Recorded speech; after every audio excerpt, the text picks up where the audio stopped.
Hello, everyone, and welcome to another edition of Twitch Solves the Rubik's Cube. For the next hour, you guys in chat will have control over a virtual cube using the Twitch chat.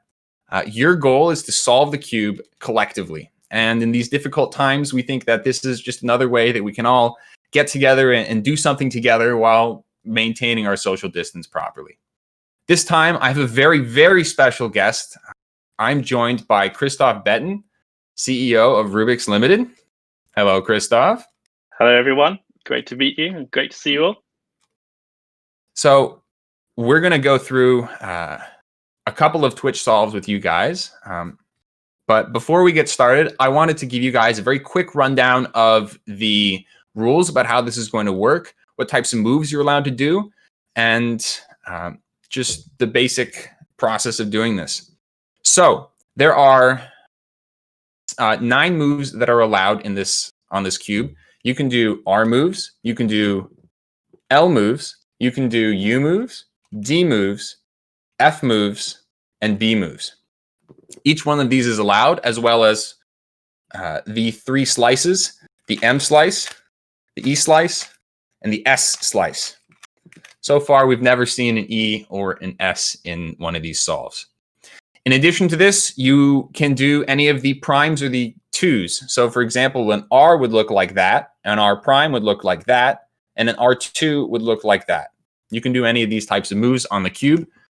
The way that the moves are applied is that we'll have 20-second voting periods. After 20 seconds, the move with the most votes will be applied to the puzzle, one move at a time. There's going to be a 4-second cooldown in between each of the moves because we know there's a little bit of a delay between the chat and then the stream. And so we want to make sure that votes are going to the correct move on the puzzle. So we want to minimize the spillover from one move to the next.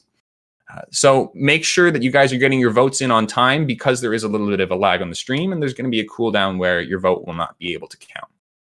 We'd like to, before we start, thank Rubik's for supporting us with Twitch Solves Rubik's Cube, and thank Lucas Guerin for helping us with the software specifically.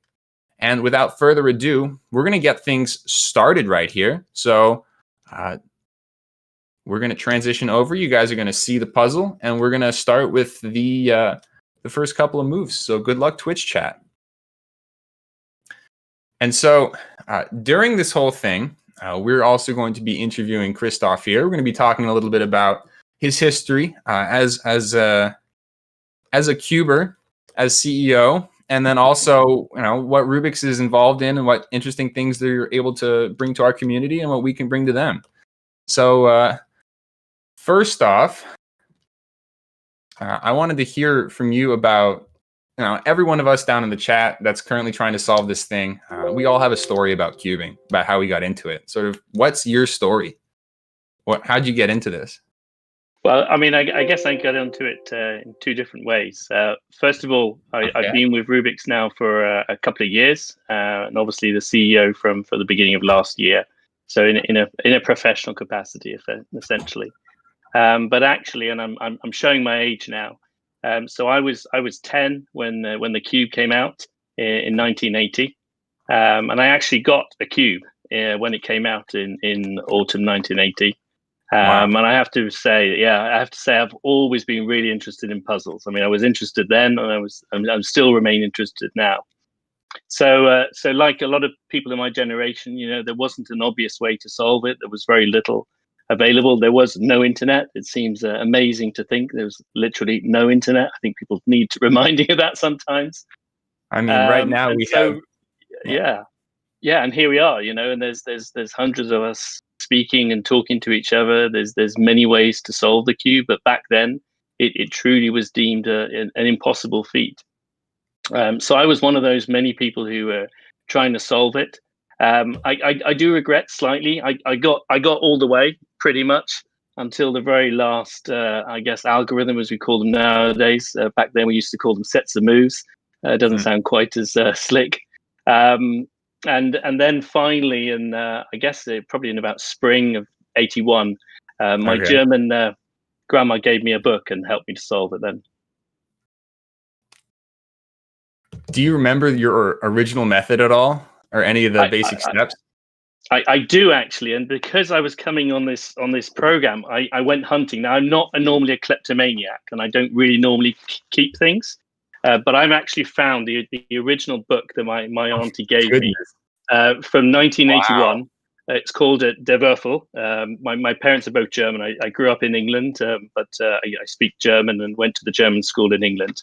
And so it's got a whole load of algorithms in here, basically. And inside this was, on one side is my old French homework as a 10-year-old. And on the other side, which you can't see in handwritten sort of pencil, are the algorithms that I worked out myself, basically, to solve the cube. So I did it very much like most beginners do these days. The sort of white cross, solving the corners, second layer, and then fundamentally for the top layer, I just tried to do it with as few sort of sets of moves as possible. So I sort of had a set of moves that did two things, and I just had to repeat them a number of times. So I basically learned 3 sets of moves for the final layer, and that's it. Yeah, that's very impressive, actually. I know that a lot of the older methods, Min Tai's in particular, from his 2295 back in 1982, was a corners first method. So doing a layer by layer method back in that time, that's way ahead of its time. It's definitely was. And it was just and it seemed the natural way to do it. Basically, I don't take any great credit for it, but it just seemed the way to do it. And I'll be honest, sometimes it's gone 4, 5, sometimes even 10 years where I didn't pick up the cube. And obviously, every sort of 5 or 10 years, I see it on the shelf and I go, let's see if I can still solve it. And I still can. So, yeah.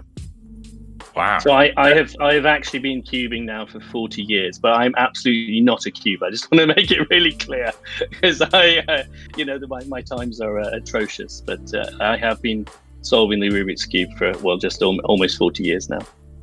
So what's your personal best in what's your best time, both with your own method as well as I've heard you've been learning a little bit of CFOB. How's that been going as well? Yeah, well, I'll come to CFOB in a second. So with my sort of the own method, I think it was pretty consistently around sort of 1 minute 20, 1 minute 30 seconds. And then when I took the job, I've got 4 kids, and the 2 middle kids decided they were going to learn to do the cube. And I was like, oh yeah, that's great. And I said, oh, I'll show you how to do it. And they're like, no, we'll teach ourselves or whatever. And lo and behold, they just started getting faster and faster and faster. And when both of them went under 1 minute, I was like, right, that's it. There's sort of a little bit of that competitive edge in me came out, and I was like, you know what, I'm not going to be left behind. I'm gonna do this. So, having gone from taking the cube, and I still used to do turns. I turned like that, then I turned like that, and so on. So I know this is for you. You're all laughing at me, but the finger tricks and all that sort of stuff is, it just didn't focus, or it wasn't part of how I solved the cube. I'd turn it all the time. So I tried that, and I did get down to just under 50 seconds, and then I sort of hit that barrier where I realized, okay, as you said, I've got to go and learn a little bit of CFOB, and then I've gone through that very painful process, and I'm absolutely in the middle of it. So I'm not going to solve the cube today on air, just in case anybody asks, because what happens is, having been really proud that I can fairly consistently get under a minute, I've gone straight back up to almost 2 minutes, and I'm slowly clawing my back down. I can see that ultimately I'm going to get faster. It's just such a painful process, and every now and then I'm going like, oh, what have I done? Why don't I just go back to the old method? Nobody will notice. I did, and actually I should tell you, last week was the first time that I actually managed to solve the cube in under a minute on CFOB, but it was a lucky scramble. It was so I'm still 1 minute 15, 1 minute 20 really with CFOB if it all goes to plan. No, that's awesome though. I mean, getting lucky is definitely not a crime in cubing, and it's totally fine to have a little bit of luck. This solve that we're currently doing right now on stream seems to be not terribly difficult, not horribly complicated, but the last week's or 2 weeks ago now, the Cubing at Home 4 Twitch solves that we did, there was a solve that was probably the easiest solve one of the easiest scrambles I've ever seen in Twitch chat. The very first week, it took them almost an hour, and this one took them like less than 15 minutes. It was super. That kind of stuff is totally okay. And I do understand. I think, invariably when people set world records, isn't it? I think there's always a little bit of argument of was it an easy scramble or wasn't it? Right. I think it's more a case of, were you able to miss out a step, or was it something that suited the way in which you solved the cube particularly to allow you to get to that point, isn't it? Yeah. So there's always a little bit of luck involved. So I'm still I got it. I timed it. I took a picture on my phone of the timing. So but it's eluded me since then. So we'll see. Yeah. Well, do you have any goals for cubing, both in terms of you personally, but also sort of both for speed cubing and for everyone else who's out there interested in solving a Rubik's Cube or trying to get faster? Do you have any goals for your own personal advancement, or for what the cube can do in terms of our community and society as a whole? Yeah, sure, absolutely. I think for us a big thing has been within Rubik's also mindset change. I think we've played on the aspect of it being very difficult. It clearly is still difficult to learn. But I think over the last couple of years, we've changed, and we've said, we want to encourage as many people as possible to learn to solve. It doesn't mean you'll necessarily become a speed cuber or you'll try and get, as fast as possible, but we just want to make sure that people can learn to solve. And so we've done a number of things. We've just relaunched a new solve method, which we put online at rubiks.com. And it's always a trade-off. It's a trade-off between how easy is it to do as a solve? How easy is it to teach via video or, in paper format? And how easy is it for people to memorize? And so we spent a lot of time trying to find what we feel is the best balance between those. And clearly there are different ways to learn. And, we're not saying one is better than the other.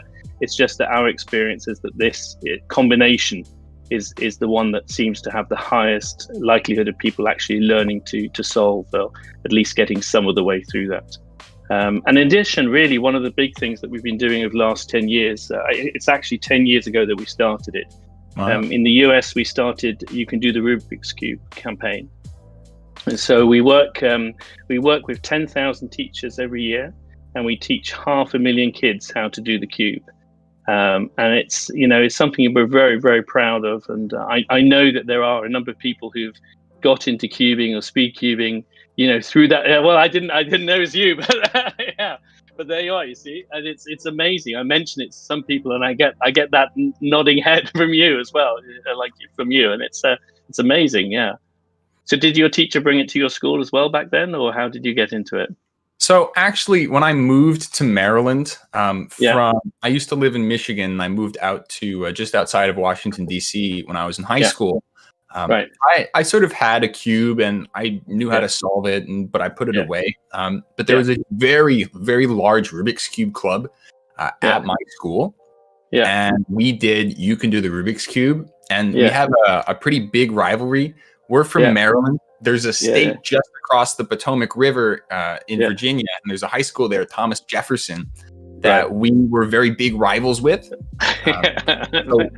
We were consistently for probably a 5-year span, first and second at every single You Can Do the Rubik's Cube event in our area. And we kept trading off who had the fastest time. And so I didn't learn how to solve the cube from it, but a lot of my really competitive passion came from that and being part of that club, part of You Can Do the Rubik's Cube. So no, it's great. And it's a great team event, isn't it, as well? I think that's what, a lot of people don't realize it. It's you're not competing as an individual, you're competing as a team. Yes. And that really helps, build that bond between the team, but also, as you say, that competitive spirit as well between different schools as well. Right. We had a pretty we had a very creative strategy where we split the cube into CF and then OP. And then we had people who knew more algorithms focused mostly on like OLO and PLO, and then people who knew F12 but sort of weren't, didn't know all of the last layer algorithms. They would be cranking out the F2L, and we would optimize it so that we would, minimize the amount of time that someone was not turning a cube. Yeah. So we should explain to people that, for those who don't know, is you as a team, you solve a number of cubes, and it's the total time taken to solve all of those cubes of your team versus the other team. So it really is very much a team spirit. Yeah, it was 8 of us doing 25 Rubik's cubes. Yeah, exactly. And we had these you can do the Rubik's cube kits. We tricked ours out. Every single cube was assigned a person, and they had to go and do hundreds of solves on it, and then sand it down and lubricate it on the inside to get that extra little bit of speed. Yeah. So that's great. Wow, it's fantastic. Yeah. No, absolutely. So I think that's a big part of what we're doing, is that we're really trying to reach out and trying to encourage people how to learn, and we're actually running quite a big social media campaign this month and next month, all around the adventure of the solve. And anything that the community can do to help. If you've got friends in the family, if you've got your parents, your aunts, uncles, or whatever. Do encourage them to learn to solve, and that's a big thing that we're doing over the next couple of months, and we're hoping possibly that we'll try and gather you all together for a Guinness World Record in a few weeks' time as well, which we'll let you all know about as well. Sounds very exciting. We've been here on Twitch Solves. We've been doing a lot of sort of the world's most number of people solving a cube, but this is not an official Guinness World Record. But that kind of stuff is really interesting and really exciting. Exactly. So we'll reach out to you all, guys, but hopefully in the next sort of 2 to 4 weeks, we're hoping that we're going to set an official Guinness World Record, and the more that people can join in, obviously, the better we can. More likely we're going to set the record, which would be great. Yeah, that's exciting. We're excited to hear news about that. Sure. Yeah. I got another question for you about the cubing community. Sure. And what are your favorite aspects about it? What are your favorite parts of this?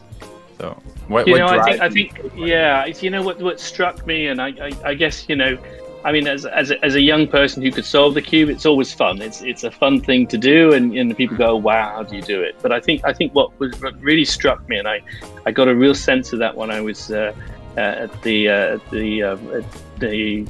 US Championships, last year. I think it's that real community feel. I think you don't get that in very many other sports. I mean, of course, there's a competitive element, and you want to do better, and there's that person who's always slightly faster, or you're slightly slower, or whatever, But what I really, really liked is that I felt there's this real bond between all these many people from very different backgrounds who cube, who find a common passion, and I felt it was really, it just felt like a really positive atmosphere to be in, and despite the competition, very much a willingness to help each other. And I thought that I think that's a great thing. And there are very few organizations. There are very few organizations that are run by relatively young people, if you pardon. I can say that now from my half a century. There are very few organizations that are run by young people in such an efficient manner and in such a positive manner. And I think that's a really positive thing for the cubing community and the community generally as well. Wow. Well, I feel very honored. Thank you. That's very, very kind thing that you said about it. No problem. Speaking of nationals, U.S. nationals last year, the whole official title was Rubik's Present Cubing USA Nationals 2019. So you as part of Rubik's helped sponsor this event and really put it on. What do you see in these types of events, apart from just the community, apart from what value do you see? Not just, I mean, obviously to Rubik's as a company, but in terms of the whole community, do these large gatherings like nationals and worlds, what do they bring to the community that you see that you like? I think there are certainly two things. I mean, obviously from our point of view, our reach goes beyond the community. Clearly, we're encouraging people to pick up their cubes or to buy a new cube or to buy another Rubik's item. And the event itself, we sponsored not just the US championships, we also sponsored the Chinese championships last year, and we also obviously sponsored the world championships as well last year. And so what that gives us is it gives us a platform where we can create content. We can talk about it on national television. For example, for the UK championships last year, George Shawley was interviewed on BBC television the next morning. It allows us obviously to talk about the brand and talk about who we are and talk about what we're doing. So there's clearly that sort of element to it from a brand point of view. And then I think the other part that was very important for me when I joined is that I think that we've clearly had difficult times with the cubing community sometimes in the past. I think that's probably an understatement as it were. And I think it's like in any family, you have good times and you have less good times, and especially when lawyers get involved, then it's definitely not a good time. And I felt very strongly when I came on board that this wasn't really the right way to be, and it wasn't the right way to live together, because ultimately we're actually, we have got that sort of symbiotic relationship, and actually we can benefit and help each other. So really from the very beginning, I've wanted to reach out both as CEO but as the Rubik's to the community. It was very important for me that we sponsored those events. We put a lot of money behind that, especially for the World Championships. Putting them in Australia probably wasn't economically, I think, looking back on it, it was quite a challenge to host it down there. We put a lot of money behind that. And equally, even this year, unfortunately, obviously the Euros and the North American Championships were cancelled. But we helped those organizations by giving them enough money so that everyone got their refunds as well. So that the refunds were basically paid for by Rubik's. And I think what I'm trying to say is that really we recognize that the cubing community is an important part of the Rubik's story, and we want to be very much part of that. And you can say these words, but I think the actions speak louder. And I've been consistent since I joined back January last year. I've reached out to many people in the cubing community. I've spoken to many. I've been to these organizations. I talk a lot with Phil, you as well as an individual as well. I think I have great admiration for him as well as an individual. I think I've got a great entrepreneurial spirit inside of me, and when I see young people starting their business, and I know how tough it is because I've started a number of businesses myself and been successful at times and less successful than others, but I know how tough it can be, and I have great admiration for Phil and his team and the other cubing companies that have succeeded and in making successful businesses. And I'm very excited about that, and Phil and I speak a lot. We're working on some projects together, and I think there'll be some interesting stuff coming along soon. Wow. Well, I mean, on behalf of the community, I wanted to say these are very we're very thankful for the amount of support that Rubik's has put into some of these large events. I can tell you for certain that as one of the organizers of nationals last year, it would not have been the same were it not for the help that we got from you guys. So we're very appreciative of that. And I saw just exactly doing some of the broadcasting for the World Championship last year. I saw exactly that that support goes a very long way in bringing cubing to sort of this next level of professionalism and excitement that we can get, and the hype that we can see from having these really large, spectacular events where we highlight the most interesting people in the community at a very high level.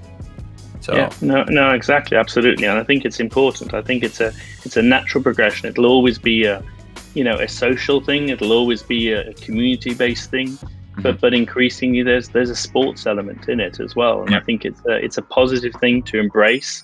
And like any sport or any activity, it goes through a transition. All of these have, football, basketball, volleyball, all these sports have gone through, even judo. I used to do a lot of judo, and back then it was very, very amateurish, and now it's pretty professional. It's still amateurish, but professional, and I think it's the case, and cubing is no different. It's going through that process of, a number of people doing it purely for fun in a sort of semi-competitive environment to a significant number of people doing it in a more formal setup and environment, and that brings change with it, but it also brings opportunities, and it brings opportunities for those that are particularly successful at it, and we want to embrace that and support that. Well, in that case, sort of moving forward with this sports discussion about cubing, here at Cubing at Home, our current format, we're sort of a hybrid between what the World Cube Association does, where we have these open seating rounds with lots of, literally anyone in the world can compete. And we get thousands of people competing at these events. But our finals, we do a bracket final. It's top 8, and it's a head-to-head. It doesn't matter what your average is. It just matters whether or not you beat your opponent on any given solve. And it's very similar to sort of head-to-head formats that you see in other competitive sports. And I know that Rubik's has done a little bit of that as well with other organizations. So what in terms of bringing like a more sporty aspect to the community and a more competitive format, do you see sort of this as the future of cubing, or is this going to be complementary to a lot of the things that people have been doing for years? Yeah, I see it. I see it very much as complementary. I think it's there's different, even at the Olympics, there's different formats. There's people who run 100 meters, and there's people who run a marathon, and then there's 4x4 relays and so on and so forth. So every sport has its different ways in which it processes, and clearly there are the formats where 8 people are running against each other, and then there are the formats where people throw a javelin and you take turns, and so in many sports there are those different variations on how they are enacted. I think where we saw an opportunity and still see an opportunity is in the collaboration with Red Bull. We know that some people were concerned that it was in some way meant to replace what the WCA was doing, but it absolutely isn't. It's very much about being complementary, and it's about actually saying, it's important that the people doing the sport feel comfortable doing it, but it's also about saying, how can we present the sport in a way that it actually also becomes more interesting for those outside of the sport more directly. And this head-to-head format, like you say, which you're doing at Cubing at Home, and which we do at the Red Bull Rubik's Championships, it does provide a method of adding tension for the viewer, for the non-initiated, and it makes it therefore a more interesting view, I think. Most notably, obviously, with the Red Bull Championships, with the two Weah brothers and their, we couldn't, I would love to pretend that we choreographed that, but obviously we didn't and couldn't have, that's a once in a lifetime, and we'll, for the next 10 Red Bull events, we'll never get that again, obviously, especially with two brothers, So I think, it's fantastic, but that piece of social media actually got 5 million views globally. So it is one of the most successful pieces of social media content of cubing.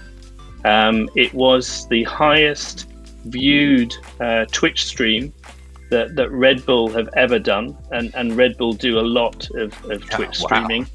And it's actually one of the most sort of viewed clip on a number of key platforms around the world.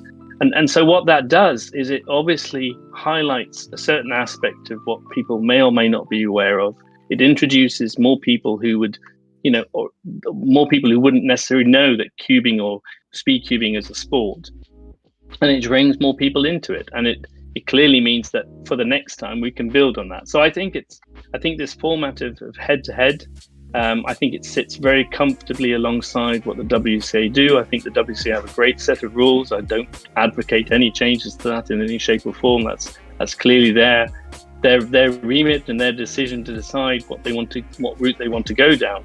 But I think this sort of head-to-head, like you're doing at cubing at home, like we've done at the Nations Cup in the past, at World Championships, which I think everyone has always really enjoyed as well, and like we've done at Red Bull, it just brings out that competitive element, and I think everyone enjoys that, and actually for the viewer, and that's ultimately what we are also interested in for the the community outside of the immediate cubing community. It presents itself with something that is more interesting to look at, and therefore is more likely to get a higher viewership. Yeah, well, I was watching that live, and I personally went and sort of watching Seb lose by 0.001, which in the WCA we don't count. Yeah. That's only go to the 100th of a second. But going to the 1,000th gives you that extra opportunity for those just tiny advantages that. The difference is lifting the cube up an extra quarter of an inch, or absolutely half an inch, that kind of thing. Differences in solving style is very very interesting to see. And it was great. I know Rubik and I were sitting together and we were watching this, and we sort of looked at each other and we're like, you look at the time like 2 or 3 times, you go, really, did that really just happen? And after that, I jumped off my chair and ran into the cutting studio, because obviously I knew that was going to be the moment, but it's great, and it means that this year obviously it's going to be a challenge with the World Cup. We're just considering how we're going to do the qualifiers, because clearly it's unlikely that there are going to be physical qualifiers. And so we're looking at a number of options as to how we're going to do this, but we're still planning to have a World Cup event in November, and hopefully within the next sort of month or two we'll be announcing how we'll be doing the qualifiers and when and where that will be taking place. But yeah, it was a great piece of social media, and it did really well. It did well for Rubik's, yes, it did well for Red Bull, but it did really well for cubing, and I think that was beneficial for all of us. Yeah, it was both something that people could go to. There were 6 qualifiers, so it was something that you could feasibly go to.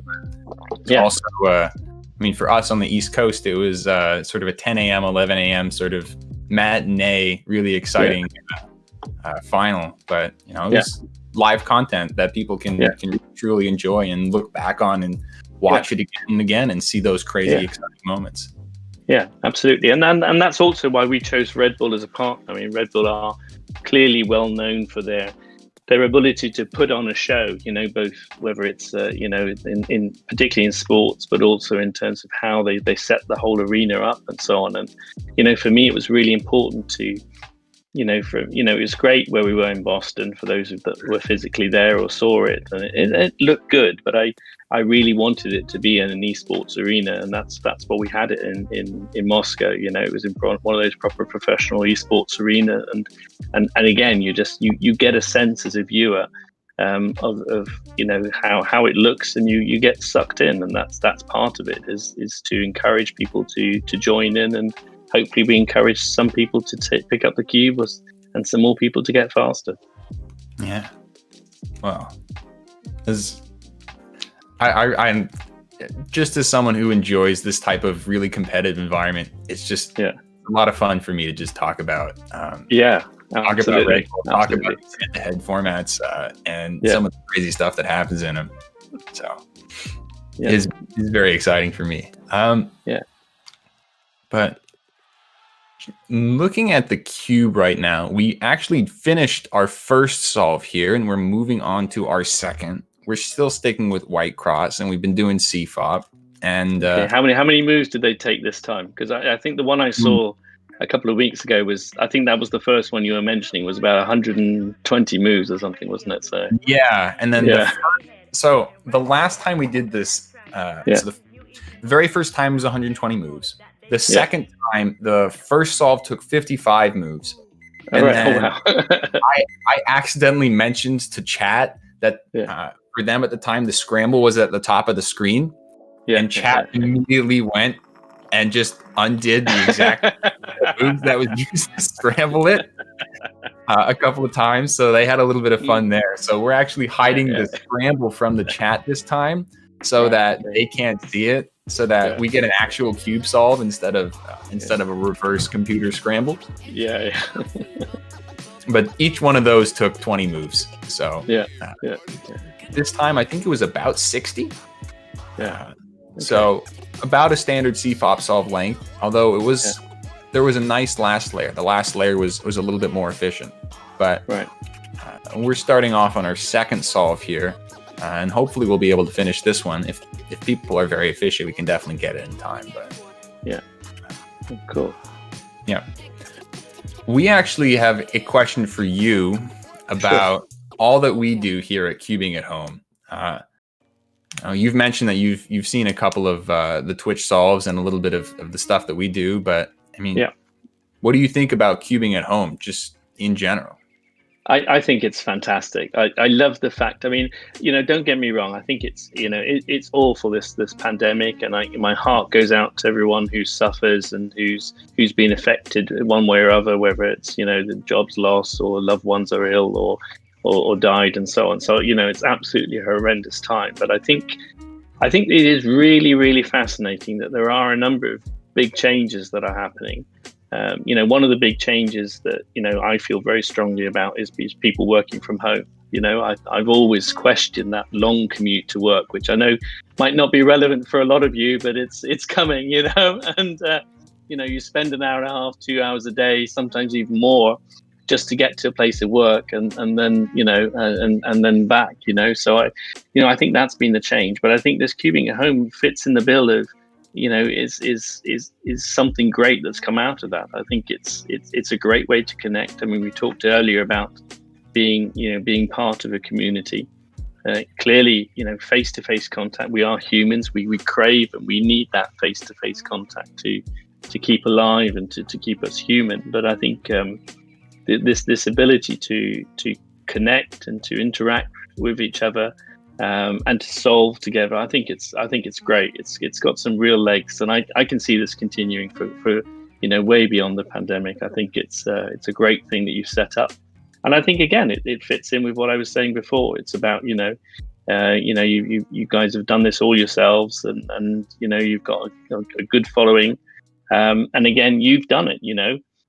And I hope that other Cubing communities around the world will pick this up. I know some of them already are, and perhaps we can do like a world championships of this at some point and so on. I think there's great opportunities to really make this something quite special, and I think there's all sorts of other fun things we can do. I see you're thinking about doing a relay. We could do a cube around the world. So you've got to have one person each continent, and you solve 4 or 5 cubes. You could. There's all sorts of fun that we could have with this, which I think would, again, for those watching, you're putting it out on Twitch. You're wanting people to accidentally or purposefully come and look at it. Mm-hmm. But I think for the community at large, I think anything like that, which brings people together and allows things to be done in a slightly different way, I think that'd be great. Thank you so much. Yeah, and we're excited to continue doing a lot of this kind of stuff, even after we return to normal and life starts to become a little bit more familiar. We're hoping that this sort of sticks in some sort of format or capacity. one thing we like about having online in-person competitions, especially the large ones like nationals and worlds, is you get to see all your friends and you get to meet up and do a bunch of cool things in a cool place. But one of the problems is sometimes not everyone's able to make it there for whatever reason or another. Sometimes it's it's pretty expensive to travel and go. Absolutely. It's not not everyone can find the time, not everyone can find the money, and I think this is a great, in a positive sense, a leveler. I think time difference I know is a challenge for some outside of the US shores to join this particular event, but I'm sure that over time there will be more and more sort of Europe-based, Asian-based, and Australian-based competitions or similar competitions being run, and I think it'd be a really positive thing. So I think it's really good. It's really good. One of our best competitors, named Leo Borromeo, is a Filipino, and he's exactly 12 hours away from us. So it's currently that's why I tuned in about, what was it? That was that 3, 4, 5 weeks ago, something like that. I think for the first one, and I thought, I'll just have a look what this is about. And I hadn't timed it at all or anything. I just thought, I'll switch on and see what happened. And I switched on, and it was like 30 seconds before he did that 3-point something ridiculous. Wow. And perfect timing. I just missed something there. I was like, wow, this competition is going to be really tough to beat,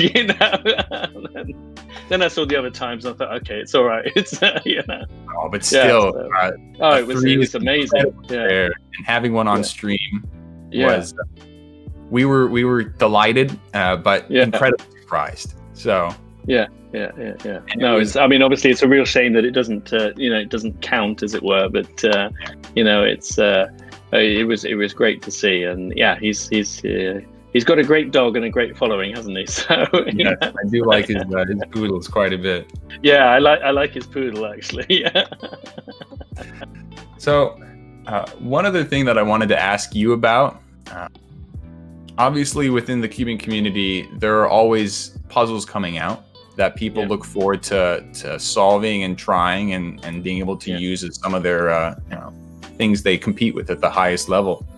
Sure. What sort of new and exciting products is Rubik's bringing to the table that you're allowed to tell us about, of course? Unfortunately, it's clearly it's always tough because there are certain launch dates, and we've got a take on the classic cube coming out just in the US in August. It's quite a different view. Some of you will have seen something similar, but it does make it a lot more difficult to solve. It's fundamentally solves the same way, but there's a real challenge to it. I think that will be fascinating. I think it'll be sort of one of those. In England we call them Marmite products. You'll either love it or hate it. You'll hate it because you can't actually speed solve it, but you might love it because it actually is a real puzzle challenge. And you've got to really, I've solved it a couple of times myself now, and it does bring me back to those 30, 40 years ago where you're actually looking at something going, no, this can't be done. but it can be, because at some point when you got it, it was solved. So therefore you must be able to return it to its original state. So we're quite excited about that. We've launched a couple of smaller products this year. We've got a nice little Christmas tree hanging item coming out, which is more a fun product. It's not really a puzzle as such, but it's a 2x3, a flat 2x3. And then I think as we progress, into end of next year and the year after, we're very conscious, and I've been very conscious, just as I'm reaching out to the cubing community. We're taking a long, hard look at the core cube as it is at the moment. Obviously, it's priced differently in different countries. It can vary from $10, $15 sometimes. It's usually around $8 in the US now on Amazon, Target, Walmart. But clearly, it's designed as a toy. It adheres to very strict toy guidelines. and it's built, durability. It's designed to last for a long time. But we're also conscious that it doesn't necessarily mean it turns the smoothest or the fastest. And we know, especially in the cubing community, there's a lot of sort of ongoing critique about why do we do it like that. And I think there are two reasons. I mean, there's one sort of quite practical reason. We don't want the edges to flip, because clearly if you haven't solved the cube and one of your edges flips, then you can't solve the cube. And if you're trying to solve it for the first time, you don't need that as an added complexity. Yeah. I think initially when the cube first came out, people would always laugh. They'd peel the stickers, or they'd take it apart and put it back together again. Yeah, exactly. And then they'd put it back together again. And so, partly because of that, and partly because we wanted it to be a durable toy, we've built it in such a way that it is, everything can be taken apart, but we've built it in such a way that it is very, very much long lasting. But we also recognize that it's a trade-off. There's a trade-off between not being able to let the edge flip, with it being long lasting, but yet being sort of smooth and turn easier. And so we're going to be doing a couple of things. We're going to be bringing out an updated version of the core cube middle of next year, which will be slightly different. I mean, I know for speed cubers will still laugh at it, but it's it'll be a lot faster, and it will be a lot smoother. And then I think we will be looking at how can we bring out perhaps cubes that address some of the needs in the speed cubing community. And I think that's something that we as Rubik's are taking very seriously. And it's not something we can start quickly from one day to the next, but it's certainly something that we feel we can help and be part of. And I think it's only fair and right that there should be Rubik's versions out there, and I think that's where longer term we're going to be heading. Wow. Well, I remember the 2017 Rubik's Speed Cube that came out, the one that was for the World Championship in Paris. Yeah, exactly. Yeah. A couple of friends and I were actually considering seriously using it as our main cubes at that competition.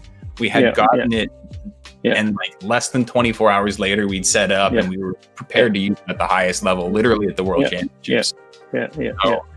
No, exactly. And I think also, I mean, clearly there will always be new stuff coming out. There will always be improved cubes, or I think in some ways it's become quite subjective. I prefer my cube to do this a little bit more, that a little bit more, and so on. So I think we've gone through a phase over the last 4 or 5 years where there's been a lot of development in terms of the higher level cubes, but there's sort of I'm not saying it's going to stop developing, but I think there's a bit of a plateauing now. I think there's the incremental improvements are becoming far less, and I think within that, I think there is starting to become a sort of a clear guidelines of what would you expect. You would expect magnets to be in a cube. You would expect this to be in a cube, that to be in a cube, and I think that makes it easier for us as at the end, we are a toy company, and we have to be very, very careful. We have to adhere to those toy standards, which other companies perhaps don't have to follow quite as closely. So whatever we bring out has to meet those requirements. But I think because of that plateauing of the development, there's probably an element that we can join in. And like you say, we've had sort of half goes at it. I think some of it was better than others, but I think we can build on that and continue with that. And I think it's a good thing. I think we mentioned the You Can Do It program. It would be great if people competing in that could be they at the moment, as they have to use a Rubik's cube. It would be great if for the school competitions we had a cube that was definitely designed in such a way that it could be turned faster.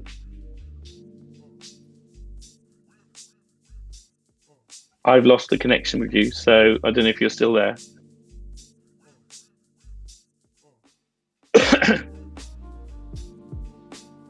Ooh. Oh.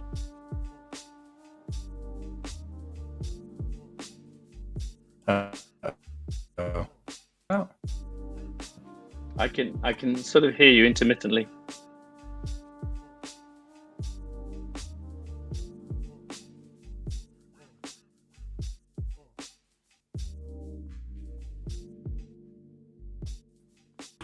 No.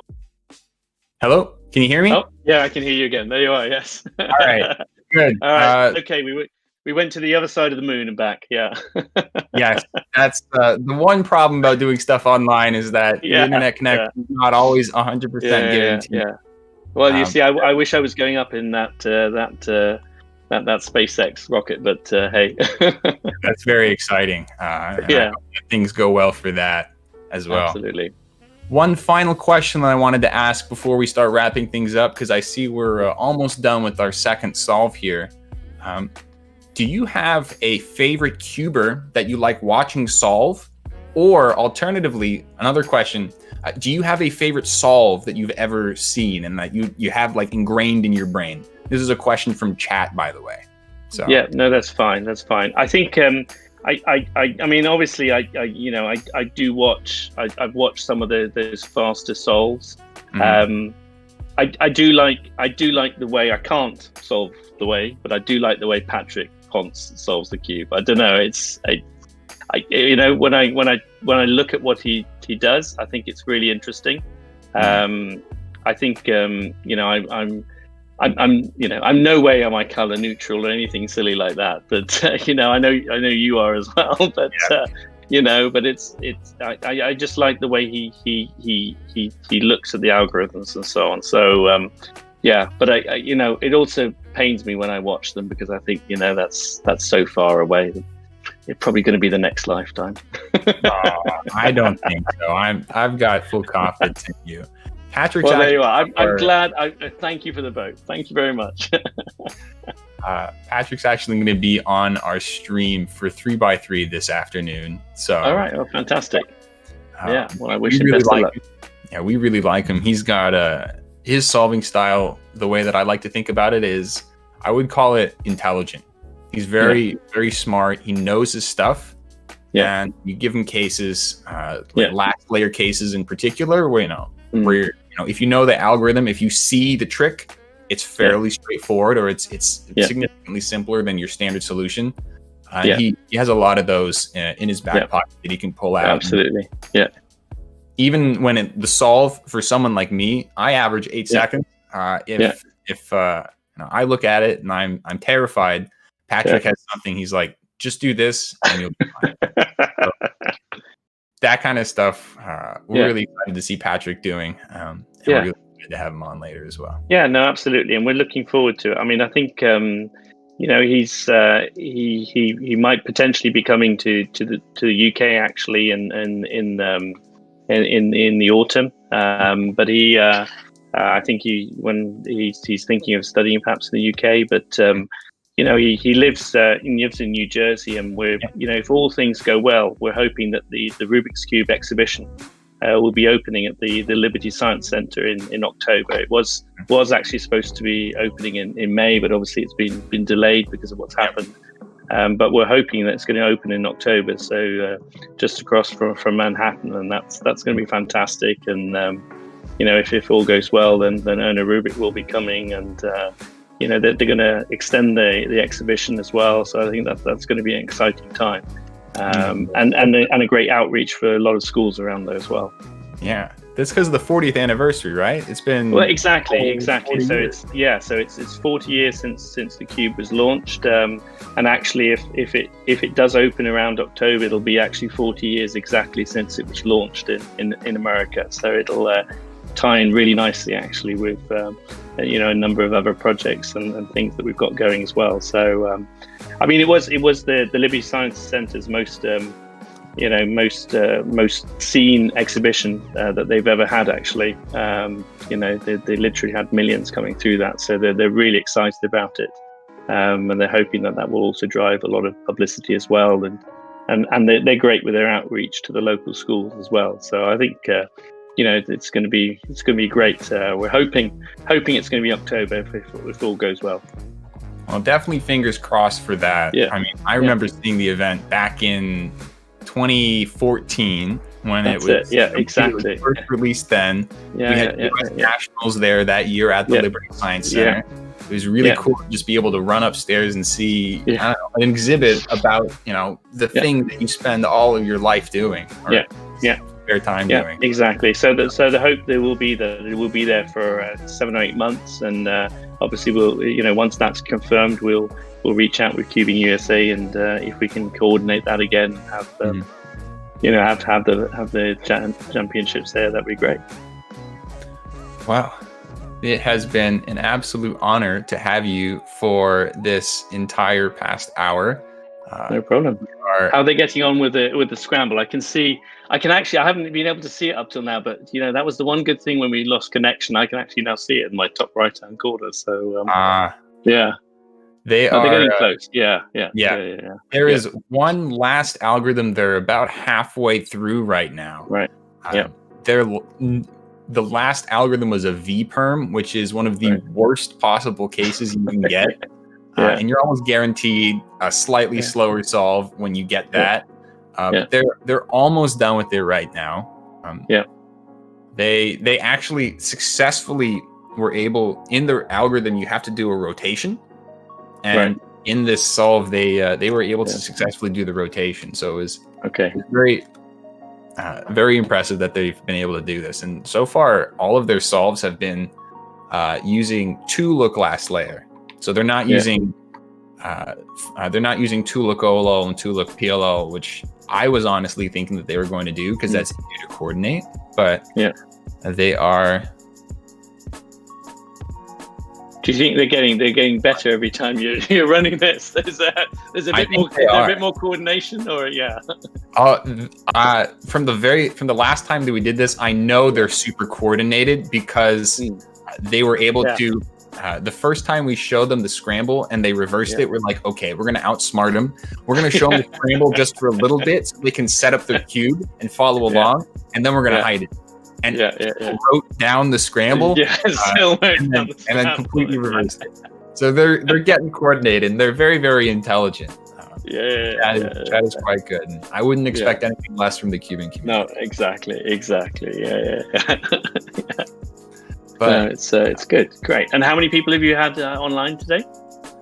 We're just around 800 viewers right now. So 800 people have been attempting this one, and they're doing a really awesome job with it. So very good, excellent. But we have been very pleased and privileged to have you on. It has been an absolute honor talking to you. We hope that this can help the community understand sort of where Rubik stands and how they fit into the community, and sort of your guys' role as someone who helps bring the cubing community to another level, not necessarily through producing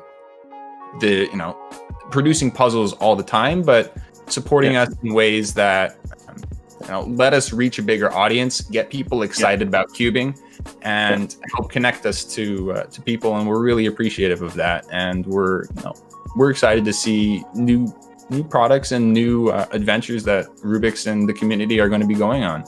Great. Brilliant. Perfect timing. Just they finished. are well done, and I can see, and the cube solved. Yeah, I could have done the last 2 moves. I could have helped you with that one. Absolutely. Okay, brilliant. Thanks so much. It's been a pleasure, Keaton. Thank you very much, and thank you, everyone. And I'll catch up with you all soon. All right. Thanks so much. Have a good one, Kristoff. Thank you. Bye-bye.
Hello and welcome everyone to Cubing at Home 5 2020. We are excited to bring you our final competition of our preseason. It has been an incredible journey learning with you guys over the past 2 months of Cubing at Homes, and we're excited to bring you guys a new season very soon. But before we do that, we're going to be wrapping up this one with our Cubing at Home 5. We have a really exciting day today. First, we just had the CEO of Rubik's join for a call, and he gave a ton of really interesting information about what Rubik's is planning to do, sort of a little bit about their history, and just learning about him in general. And we're really excited. We were really excited and happy and privileged to have him on. So big thanks to Kristoff for joining us. We really do appreciate it.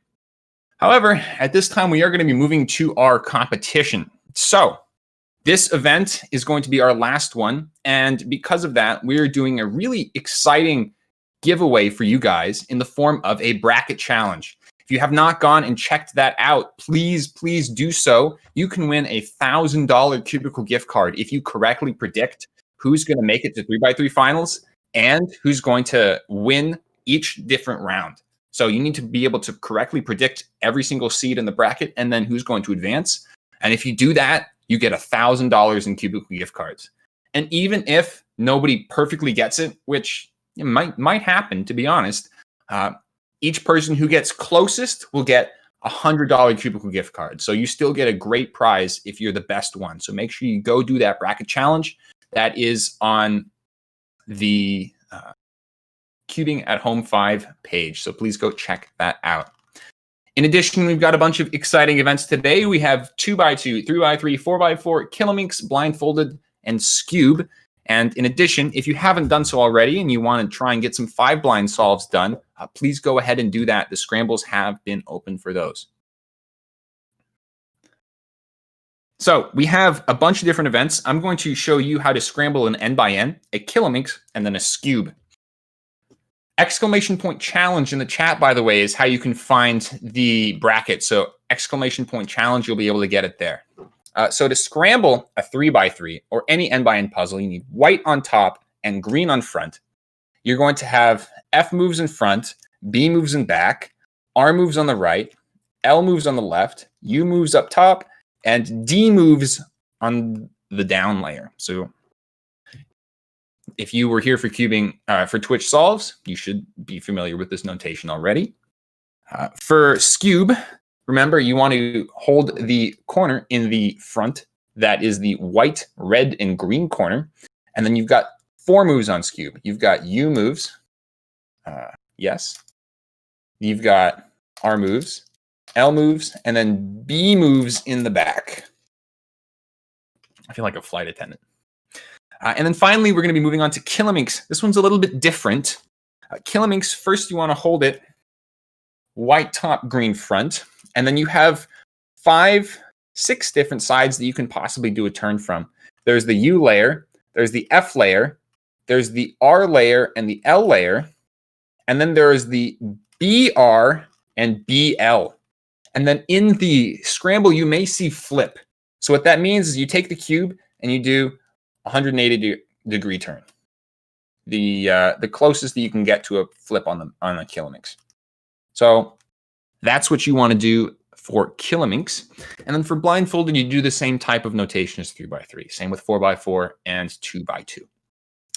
Those are our events. I want to run through some of the commands that you guys can do down in chat if you haven't seen these already. Exclamation point scrambles is the command to get the scrambles when you're about to compete. Exclamation point schedule brings you to our schedule page. Exclamation point results brings you to our results page.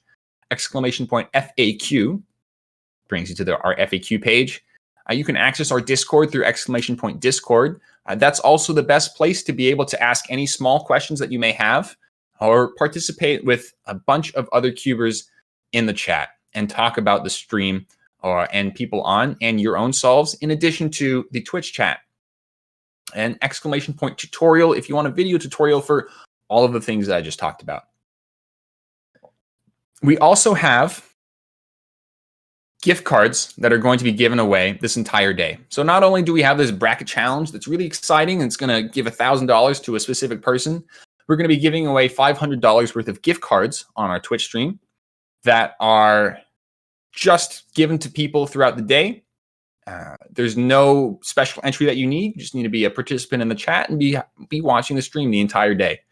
$500 of gift cards will be given away, $105 gift cards. So make sure you stay in the stream for those. There are no repeat winners, and so everyone has a really great chance of winning this. In addition, thecubicle.com has also provided us with a discount code, HOME5, that you can use to get 10% off your order for just today only. So if you want to go purchase something, if you're thinking about it, if you're on the fence, you've got 10% off today and a great chance at a $5 gift card. Today's the day to definitely do it. Finally, we'd like to thank thecubicle.us, thecubicle.com for sponsoring us, thecubicle.com, sponsoring us with all these giveaways, the bracket challenge, and also prizes for our competitors. So if you are a podium solver for this competition, you're going to receive gift cards for thecubicle.com. Big shout out to Cubing USA as well. They host us on their Twitch page, and they've given us tons of behind-the-scenes support as well. Finally, before we get started here with our first event, Skube, in just 1 minute, we wanted to remind you guys that we want you to adhere to the WCA regulations as closely as possible. So, for example, this means we want you to use a timer, like a stack mat, to time your solves. In addition, we want you to use 15 seconds of inspection, make sure you're scrambling correctly, and as well, don't discuss scrambles until the round is completed. So, standard kind of stuff that you would expect at a WCA competition, just online, and with a really cool head-to-head final. Anyway, without further ado, we are going to move along. We're going to start up with Skube. We've got a really exciting list of guests for you guys today, and so we're going to get right to that. So we'll be right back with Skube.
This is a journey into sound. A journey which along the way will bring to you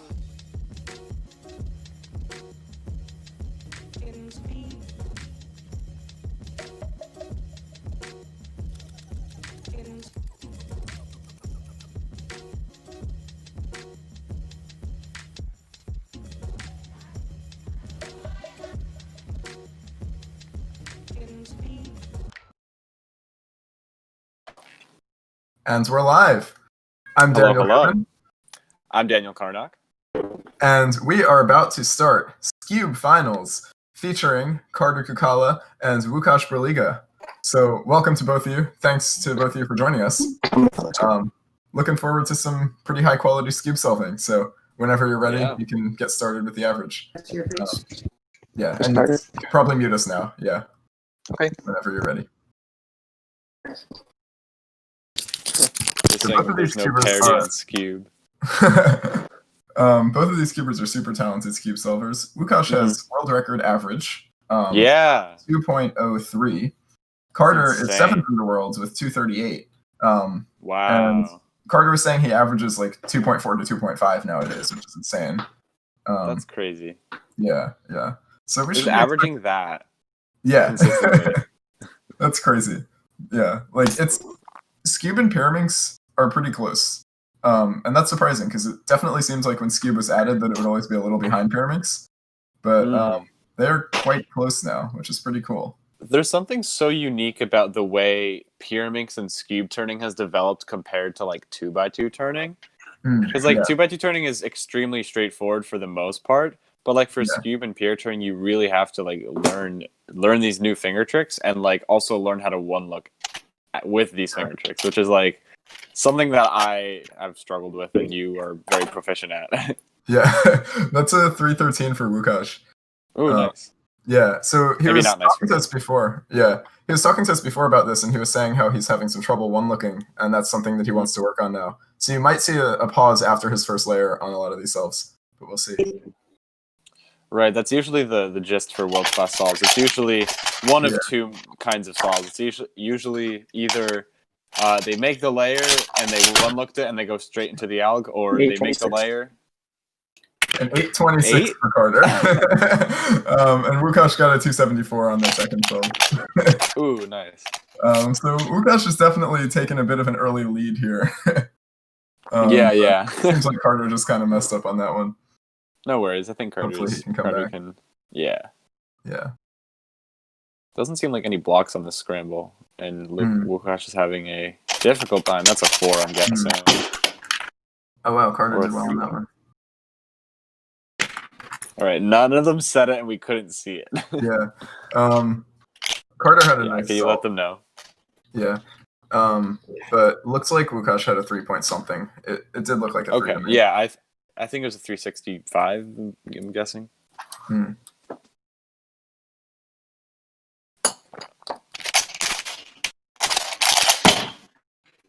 That's like a high 2 from Carter.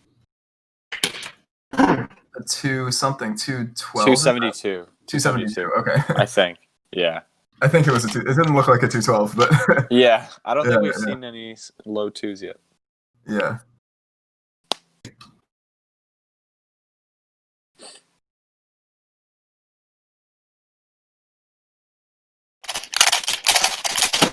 Nice. Go to.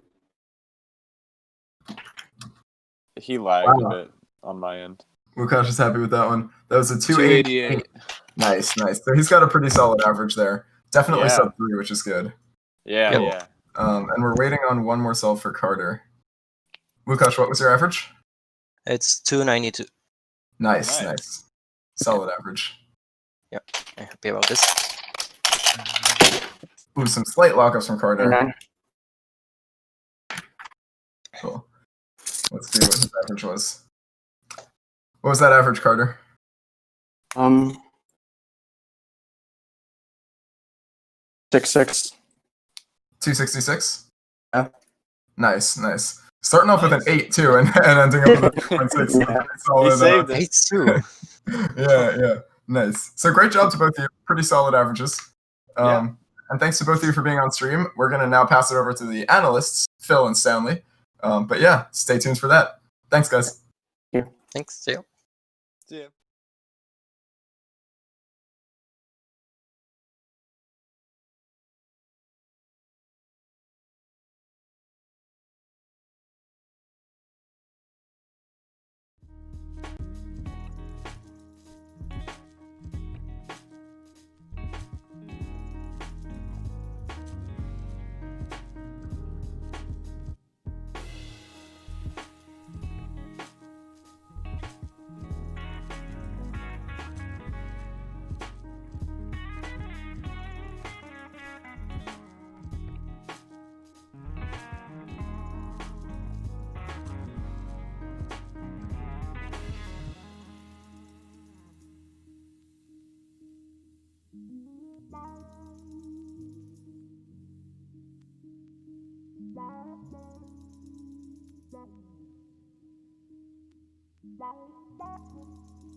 Aesthetics is the philosophical study of beauty and art.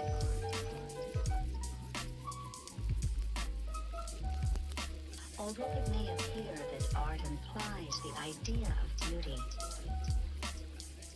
a little introspection reveals that they are in fact very different things.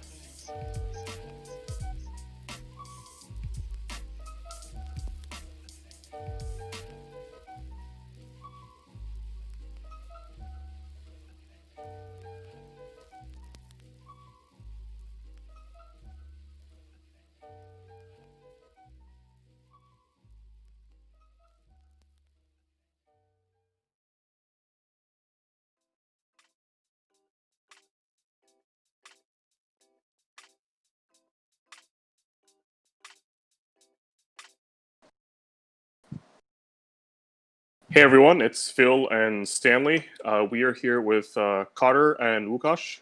They finished their Skube averages. So if you guys can comment on yourselves without, giving away the scrambles or anything, how did you feel about your performance today?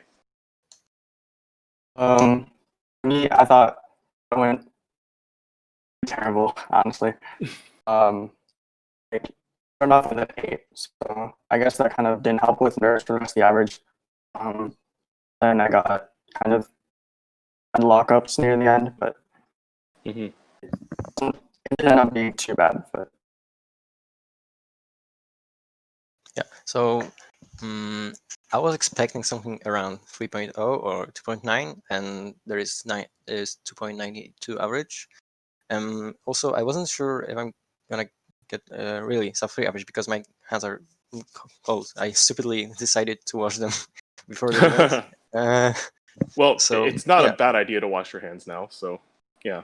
Yeah, it depends, but yeah, I tried it with warm water. So yeah, if it comes to Skube, I think there's not really like impact if you have cold hands, because mainly my turning bases on like wrist turning, so I didn't really include my fingers. So yeah. Okay, this is a question for Łukasz, particularly. So I'm from the East Coast. I compete in Maryland a lot, and I get destroyed in one-handed because everyone's good in one-handed, and likewise I guess Stanley's the one destroying people, but in Michigan, people are really good at blind, right? So how does it feel to compete in Poland where so many, top Skube solvers live? Is it, like, how does that environment feel, and what's your role in that?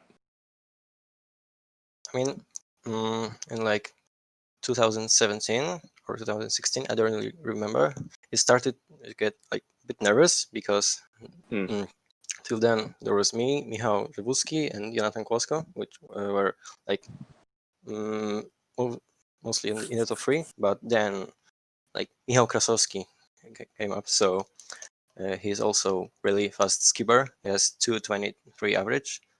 So since then, when like Polish nationals approaches, it's really tight if it goes to podium. So 4 of us will really for sure take the first, second, and third and fourth place. It was like last time when like in 2017, Michał Żywulski won Skube, Michał Krasowski was second, and I was third, but Jonathan Kłosko was fourth. To get fourth place. So yeah, we're something around the same times. So it's a bit nervous if it comes to Polish nationals. Right, of course. And yeah, finally, we've touched on this a little bit in previous Cubing at Home competitions. But what are your thoughts on method advancements and what's the future of Skube? What can we look forward to when people develop more techniques for the event? Basically, it will be nearly for sure similar to 2x2 because one looking is the future. I'm not really fan, or I don't really know how to one look so fast, like to maintain the 15-second inspection. So my method bases on doing the first layer, and then I'll see what is the last layer case. So it hasn't changed since 2015, really. I don't know, like I always want to look at the centers because it's so easy to predict. What will be the case? I don't really know how to predict corners yet, but I think by the end of the 2020, I think I catch up some Skube and one looks. So this is really the future. Sorry, viewers. This is getting a little epic. I think Carter lost connection, and everyone was swapped on the display in the stream. So right now, I think I'm Rukash, Stanley is Carter, and yeah, it's all mixed up, scrambled right now. But hopefully, we can still maintain a good conversation. I'm not sure if Carter's in here. I can't really hear him or see him. Oh, you're here? Oh, okay. Yeah. Turned off my video because it wasn't. Apparently, the video was cutting out. The audio was. Oh, okay. Okay. Yeah. So yeah, Stanley had asked about method advancement and technique advancement in Skube. What are your thoughts on that subject, and where do you think this event is going? Yeah. So I was talking about, or last time we talked about this, I talked about like, main thing is one looking every solve. And that's something that I'm trying to strive for. But also, in terms of like ALK sets, main thing, I think I mentioned this last time too, is TCLL. Will also help a lot with one looking as well for solves that don't have like any blocks on them at all. That will make it easier to one look, because then sometimes you'll still have like 3 moves to TCLL, and that'll be really easy to one look. There are a lot of cases, so I don't anticipate that will be happening too soon, but it's definitely possible in the future. Cool. And it looks like we have time for one more question. So I don't know if you guys looked at the competitor list for a Skube for this competition, but aside from you guys, we have Michal, Daniel, Lev, Tyler, Serhi. Who are you most? I guess who's the biggest threat to you guys finishing on the podium? Who do you consider like the most competitive? Something I've actually been kind of curious about, and someone whose name I've heard of before, but I didn't realize he was getting good, is Braden Roten. He's podiumed and he won Cubing at Home 1, and he podiumed in Cubing at Home 3. That's a name that I wouldn't be surprised to be getting up there, especially once we keep going. I don't know if he's this one, but he definitely has potential. Cool. So I'm looking at the top 10, and people I know is Carter and 2 guys behind me, so Michal and Jakub. I don't really know anyone else, so I'm pretty surprised. But yeah, I should have expected that someone else will get like something around 2.8. So it's not big of a surprise to like like that I was 7th. But yeah, it happens. All right, so I think we have to head out for now. But thank you guys so much for answering these questions and for being here on the stream. I know things got a little messed up, but it felt great to be a Skube world record holder for like 2 minutes. But yeah, that title it's actually yours. So congratulations on that, and hope you guys have a great rest of competition. Thank you. Yep. Thanks. See ya. See ya.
Hello and welcome everyone back to Cubing at Home 5 2020. I'm your host, Keaton Ellis, and we just finished Skube round 1. Very impressive results all around. Very, very close at the top 2. Between the 2nd place and the 8th place is only 0.2, but that's 7 people there in that tiny little space. So Skube is very, very fast, and you guys did an awesome job, and you're incredible at Skube. Some solves to note. Carter got a 2.02, but we have Serhii Fedorniak with a 183 and Tyler Robinson with a 170.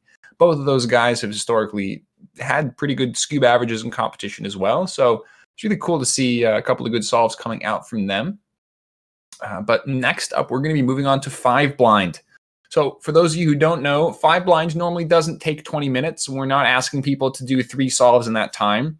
But it's actually been open for a couple of hours now. And at this time, what we're going to be doing is we're going to be having one of our own casters, Stanley Chappell, the world record holder for both 4 and 5 blind, come on and do his solves live on stream for us. So Stanley, last time we talked to him back in Cubing Home 3, I believe, when he was doing 4 blind, was learning a bunch of new wings and a bunch of different new algorithms to try and solve his wings 3 style. And we're hoping that at this point he's comfortable with those and ready to be able to do it at the highest level here at Cubing at Home 5 for 5 blind. But without further ado, we're going to be moving on over to Stanley Chappell. So we'll be right back.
Hello, and welcome back to Cubing at Home 5. Here we have... Stanley Chappell, a.k.a. Scalpel. Indeed. Hi, Yes. everyone. He's here. And so today, or now, we're going to be doing 5 blinds, 5x5 blindfolded, which is one of Stanley's best events. He currently holds the world record for single and average. When he set the world record average, he beat it by, I believe, 36 seconds. Is that correct? Yeah, one of the, 36. I think probably the last world record ever that will have that margin of an improvement. Yeah, most likely, unless we get some new events or something. But yeah, with our current events, almost definitely that will be the case. So definitely a very top class solver here. So we're excited to see what he's able to pull off with these solves. So Stanley, whenever you're ready, you can begin. All right, I will now mute you all, but I will, Cool. So yeah, 5x5 blindfolded is a very concentration-heavy event.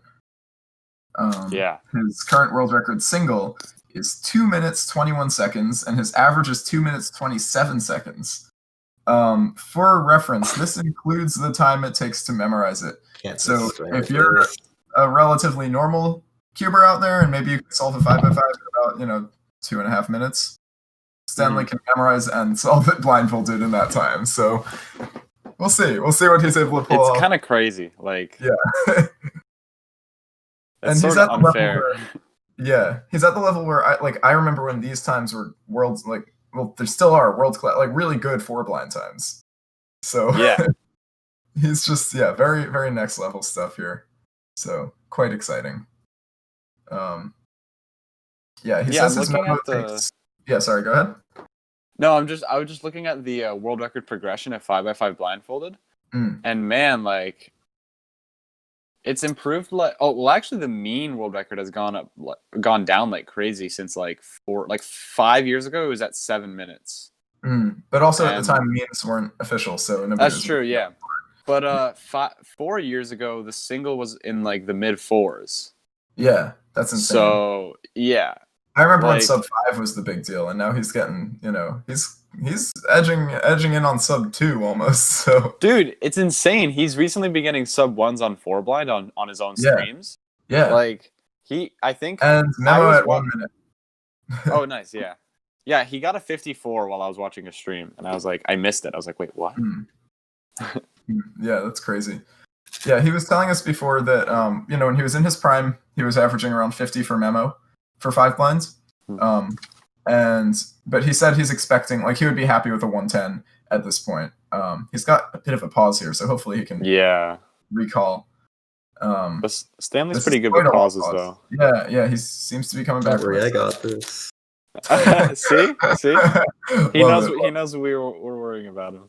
Yeah, cool. So it seems like a maybe 8-10 second pause somewhere around there. So it's not going to be like his best ever solve or anything, but still, he could do pretty well because he was hoping for 110 memos and he already got a minute, so he can afford a few seconds to waste that. Yeah, he paused for like 30 seconds during his world record at Worlds.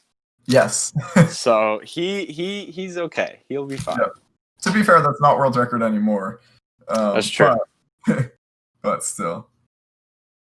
It's actually almost a year ago. That's crazy. Yeah. Seems to be doing pretty well, though. It seems like everything that he's trying to solve is currently solved so far, which is good. The center seems to be doing well. Yeah. He did just pass the world record single, but, he's, like you said, he's not really in his peak for 5-blind right now. He seems to be doing more 4-blinds on streams, so we shouldn't be expecting any, like, world records, but he could still probably win. So, that's just the level he's at. Wow. And he's almost done. Oh, wow. He did those wings quick. Those were very quick wings. Chicken wings. Go. Come on, the complicated alg. Wow, that is, I guarantee no one else knows that alg. Wow, all right. What was that? Sub 3, 256. Nice. 9-1. I love how that was just a combination of one of the most impressive feats of human existence, followed by just full incompetence to hold. That's honestly most, like, if you talk to any cuber who can do anything amazingly, like any event in a absolute insane amount of time and know an insane amount of things, you see them like order something at a restaurant and they're like, can I like pickle? Wait, I want. This is accurate. Yeah. All right, let's see what he's doing on this one. So he just started his memorization. He was telling us earlier about floating parity, which is a Stanley only thing at this point. He's been doing this for a while, but nobody else. A Stonely thing. A Stonely thing. He's been doing it for a while, but nobody else has picked up on it yet for their own solves. Basically, when you have parity and you need to swap 2 wings, he can swap any 2 wings on the cube with an alg. So that means he knows 276 algorithms for that. So those are just dedicated algs for parity that he knows. Whereas somebody like me who can do 5 blinds in about 25 minutes, like, I know 1 parity alg. So and how many moves is it? It's quite a few moves. Takes me quite a while to do that alg, so yeah. He's just doing, he has to think on the fly, remember which alg for which case, and then just do it. You know what's cool about that? In his head. 58-second memo. Wow. Nice. What's cool about that? I think like when he's doing a normal reduction 5x5 solve, cited, he doesn't have to rotate to do last two edges no matter what. I think he can just flip the two edges that are unoriented all the time, and then he'll like the last two edges will be done if he has parity. And if he doesn't have parity, it's all good. Yeah, that's interesting. Huh. So once he gets the last two edges on normal 5x5, he doesn't have to worry about anything anymore. Yeah. Oh, that's crazy. But yeah, that's not really He's the doing well on the practical solve. use of it. Yeah, he is flying. Look at these slice moves. He really hasn't paused much at all. And a sub 1 memo, which is great for being out of practice like he says he is. Yeah, one thing that's super unique about Big Blind is or Blind in general, is like how many slice moves is going on. And I feel like it's so different for 5x5 and 4x4 doing like, lower slice moves compared to like M slice moves or any slice moves on 3x3. Because like 3x3, you can sort of get it down with enough practice. But with like big cubes, like the way Stanley's turning right now, like he is slicing almost every second. And doing the hard things are like this, like the slice downturns when it's like the fourth layer down. And he does that, and he does a commutator with that. That is hard to do. Like that is a very awkward position that your left hand is going in to do those. It's not easy at all. Yeah, it's yeah. So I think it's super impressive. Like there's just so much optimization that goes on within five blind finger tricks. Yeah. And what's really cool is that so much of that optimization is done by Stanley himself. Yeah, and he's almost there. It looks like another success, most likely. Got taking care of some midges. Lefty There we go. J-Prim, did I just see that? It looked like it. 251.52, so that beats his Nice. first Is once again solved. So we had a 256 on the first one, and now a 251. Absolutely insane. Really good time so far. Yeah, I mean, he's most likely won at this point. I think there's probably pretty much nobody who can. I mean, But we'll take a maybe look. Tommy Cherry could have popped off, but I don't know how exactly good he is. Yeah, I'm going to take a look at the current results we've got, and we'll see how people are doing. The current number one is William Fomaha, who I don't know. We might have to check those results. With a 416.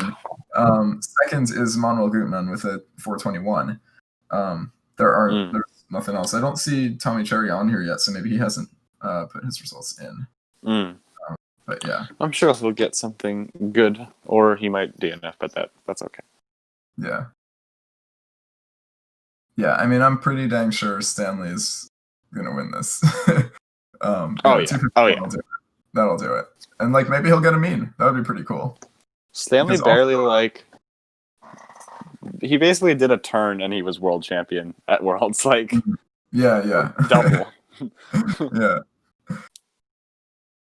Yeah, Stanley. So far, nobody has had a mean. So Stanley. Chad is not saying only win, William is but also legit. get a mean. William is legit. Okay, I haven't heard of William before. Okay, that's cool. Wow, that's great. Okay, cool. I hadn't heard of him, so I apologize to William for that. But great job. That's amazing. William will never forgive you. Yeah. Thank you for chat for letting us know. Yeah. Helpful chat. Thank you. He is 20th in the world, apparently. Interesting. That's crazy. That's really good. Okay, 107 memo, so not shaping up to be the best solve, but still sub his 110 expectations. So and like he had at least 10 seconds of pauses on the last solve, even though it was a 251. So like if he can eliminate some of those, although he's kind of getting some pauses now. So we'll have to see.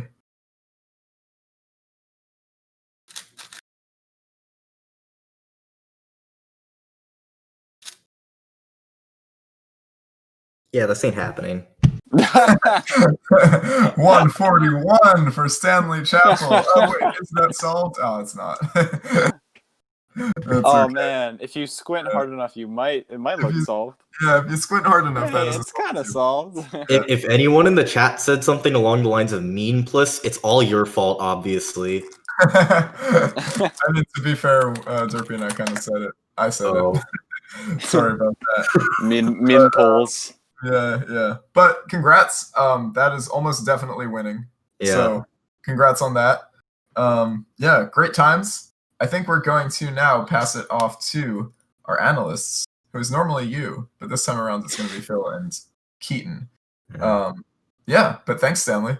It's been a good time. Of course. Yeah. No, See thank ya. you. See ya. Bye.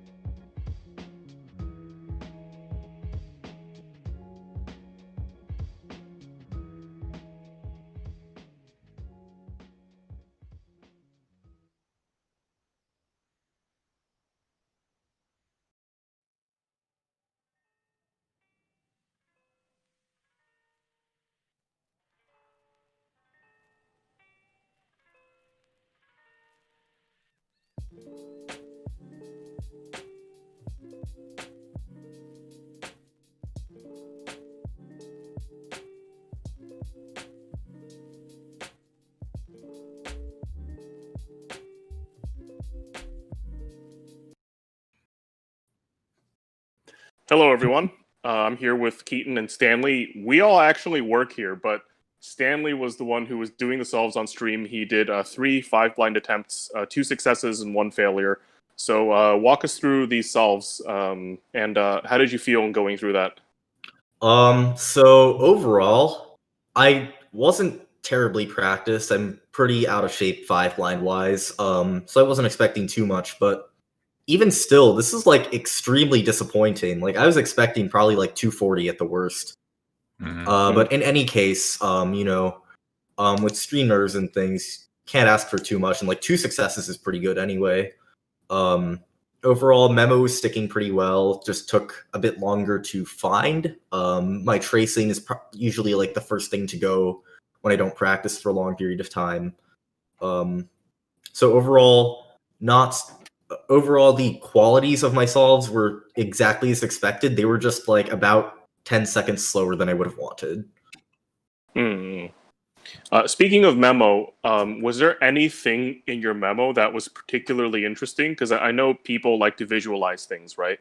Was there anything funny or interesting that you can perhaps tell us? There were some interesting things, but I don't think I can tell you them. Fair enough.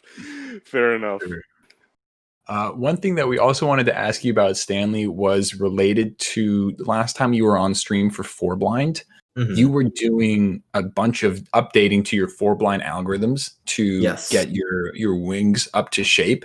Are you doing anything similar on 5-blind, or are you sort of transferring that directly over from 4-blind?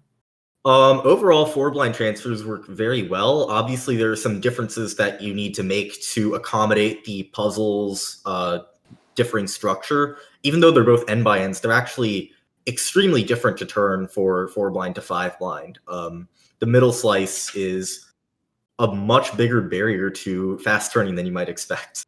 Really? I was expecting 4-blind would be harder to turn because 4x4s tend to have lower quality. Right, but actually it's just the structure of the puzzle. To transfer from doing F slices to B slices, for example, on 5x5, you have to jump across a layer. On 4x4, you just don't have to do that. And that is a big difference in the 2 events. And overall, yes, transfers. I'm not doing any specific alg development for 5-line, but I do think there are some 5-line specific algs that will be better than the 4-blind algs that I'm currently developing. But yeah, that's something that I look forward to optimizing in the future, but it's not yet. Okay. We also heard that floating parity for wings for 5-blind, and that was DG, I believe, said 275 algorithms. Yes, there are 276 cases for it. I'm sorry. It's but essentially what it does is for any 2 wing pieces on the cube, I can swap them with an algorithm from any orientation. And the algorithms for this are actually just setups to about 20 or like 20 to 30 different algorithms, of which a lot are like mirrors and inverses of each other. Not inverses, but mirrors. But in any case, these setups are optimized. They're very speed friendly. In the past, there would be a lot of setups that involved B moves into regripping into an algorithm, but I've all but eliminated that with what I've done. And overall, it's a pretty marginal improvement to solving, but it is a big it is a necessary stepping stone into the realm of big blind floating. So it's the way forward in any case. That's very impressive. Impressive. And, wow. Yeah. That Wow. All right. That's nuts. Yeah, I'm impressed. Yeah, looks like we have to head out. What you do is incredibly impressive. I cannot fathom doing 5 blind, but to get 2 successes in front of a big stream is just, it's amazing. So yeah, congrats on that. I know you can obviously do better. You're the world record holder, but yeah, very happy for you for the successes. And wish you luck for the rest of the competition. And hopefully we'll see you back in here as an interviewer soon. Yeah, thanks for having me on. All right, take care. We'll be back.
Hello and welcome everybody to Cubing at Home 5 2020. I'm your host, Keaton Ellis, and we're about to start our biggest event of the day, 3x3. We've got an exciting set of solvers for you on stream. I want to introduce them quickly. First up is Paul Mavi, who is going to be, who is one of the fastest solvers on the West Coast, consistently great at a ton of different events. And not just 3x3, but quite a few other things. And he's very well traveled too. He's been to European championships. He's been to the world championships multiple times. So he is experienced in this type of setup, but it's going to be exciting to see how he fares in this type of online format. And the other person that we're going to have is Patrick Ponce, who you guys may have seen before. We talked about him earlier with Twitch Solves with Kristoff, with his exciting turning style and his incredible amount of intelligence with cubing. So we've got 2 really exciting guys for you guys coming up. But before we do that, I want to make sure that you guys are aware of the results. We've got 5 blind results coming in. It was a pretty tough field out there, but we're excited to see that some people competed. We got Stanley doing really awesome, but William Formoha and Manuel Gutmann also putting in some pretty serious effort there as well. Unfortunately, it doesn't look like anyone got a mean, but you got to be honest, getting a 5 blind mean is not the easiest thing in the world. So you definitely are going to have to forgive them for not being able to be super perfect with their 5 blind results. But as a reminder, 3x3 is opening up right now. So please make sure you go and compete. If you want to, down in chat, check !compete. And if you have not done the bracket challenge, it closes at 2 p.m. That is in 7 minutes.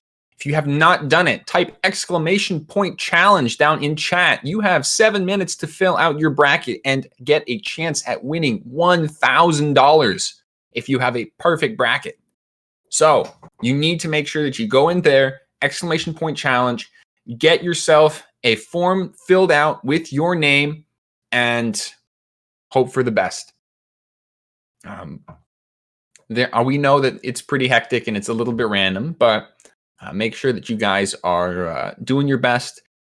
This is one of the biggest giveaway prizes we've ever seen, ever in all of cubing.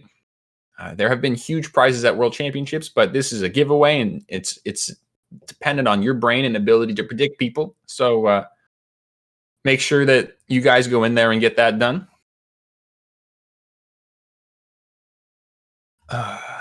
Okay.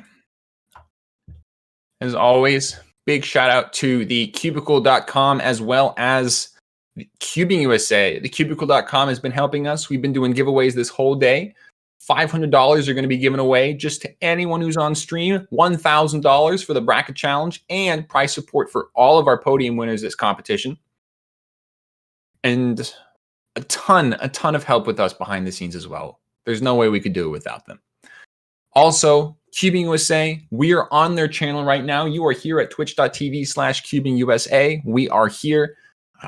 They have been helping us a ton behind the scenes as well with a bunch of our support and a ton of stuff behind the scenes, including people. So big shout out to a ton of people that have been helping us out. Cubing USA and Cubicle.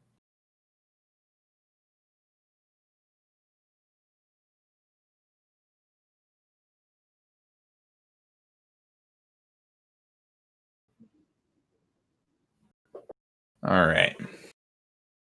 Chat, we are having a couple of technical difficulties.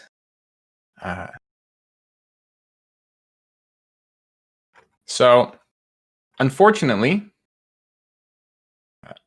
we're going to have to hold off on getting Patrick and Paul in here for just a minute, but do not fret. They will be back very, very soon. We will be back with them very, very soon. At the moment, I'm going to be answering a couple of questions from chat. And if you guys have any questions about cubing at home or any specific things, I see this question on chat. I'm currently using a worm for my solves for 3x3 and for one-handed. Oh, I have just heard from production that we are good for 3x3. Johnny 1297000, how many seasons? We will see. We don't have any plan in mind, but we're going to compete and have a bunch of exciting times at online competitions. All right, everybody. I've heard from production that we are good to go over to 3x3. So take it away with Paul and Patrick.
And we are back from Cubing at Home 2020 with 3x3 round 1. I am Daniel Karnock, joined by Philip Lewicki.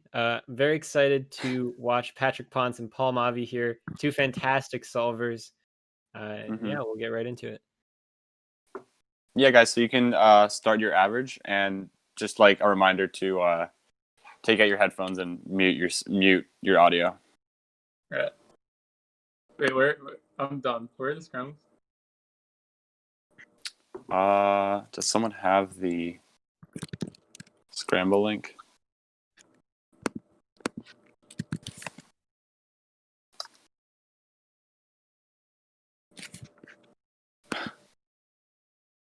Right.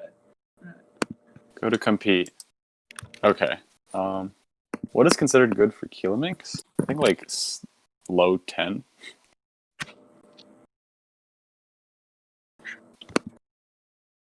Wait, Paul, did you scramble? 10. Say what? Oh, I can't hear you.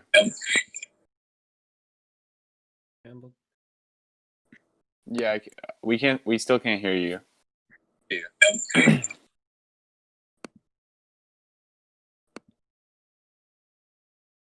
Okay. Got him. Cool. Okay, good. Great.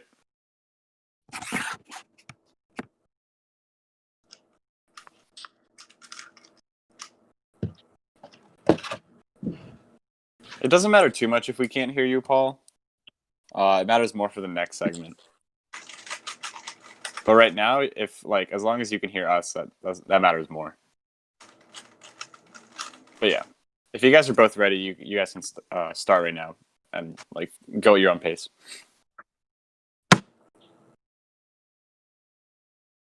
Okay, so they shouldn't be able to hear us now.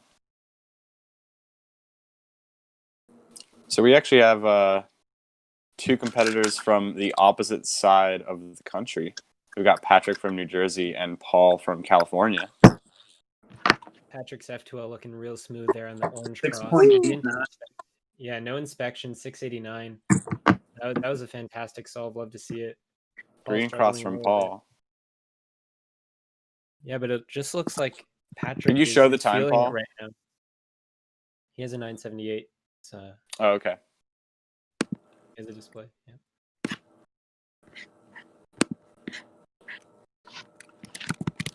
Oh yeah.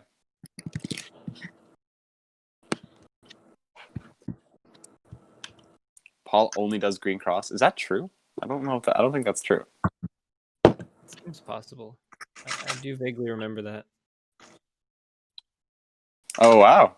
Mitch confirms it. All right. Yeah, well, Patrick did say before this round that he was feeling it today, and we could see that. I mean, the only thing I noticed in his solve that was not perfect was the last layer execution. He didn't get the greatest dial. Again, fast inspection, going for a quick green cross. Wow. He's very comfortable with green. Look at that F sexy into a that looked Y like a perm, very maybe? nice solve, probably a 5. Yeah, Woo! 591. 591. All right. Yeah, Patrick is absolutely feeling it today, everyone. An A perm from Paul. Chat saying my mic is too low, so I'll speak right into it so you guys can hear me super well. ASMR. Hey guys. Patrick just got a 5. Yeah, and I wouldn't be surprised to see a 5-second average from Patrick Ponce here. Ooh, that would be something else. When he's feeling it at the highest level. So it's true. Patrick is one of those cubers that when I've seen pop off, he just through his he just speeds through the solves. I've seen him at comps when he's just in the zone. Oh my god, he just looks at the cube differently, man. You can just tell he sees it differently. He's flying through another green cross. Oh, diag swap. Oh, never mind. A perm. Not happy. Yeah, with that didn't That's look super smooth, but still a 710. That counting 669, although that is a fantastic solve. Maybe for his standards, it's a bit unfortunate. Yeah, he's not happy with that. But I think he knows how to mentally bounce back up from that. Yeah, and Paul with an 824 there, still struggling a little bit. Would like to do a little bit better. Paul's definitely capable of getting low 7 averages pretty consistently. So we'll see if he can improve here. And Patrick, the U.S. national champion, he's very familiar with how to perform under pressure when it matters.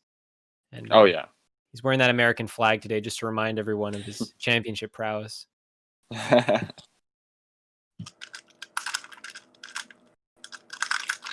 Yellow cross from Patrick. Oh, ZB, he knows that. No problem.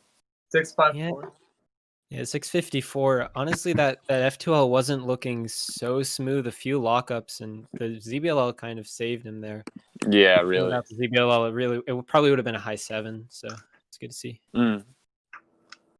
That's the difference with these highest level solvers. Like most of them know almost all of the ZBLLs, so they can kind of do F2L tricks at the end of their F2L to force ZBLLs that they know, and they'll save like half a second to a second every solve, which just makes a huge difference, and that's how they're able to average sub 6.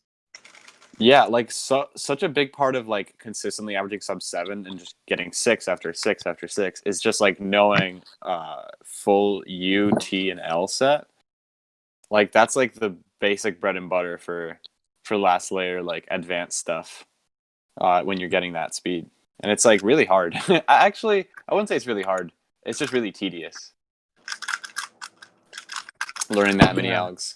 Turning's really locky. Paul improving though with a 747. Yeah, 726 by Patrick. Looks like Paul is getting back into it here. Good to see. Patrick still is going to get a sub 7 average, I think, no matter what. Yeah. Actually, I think it might be very close, but I'm very confident in his ability to get a sub 7. 654, 726.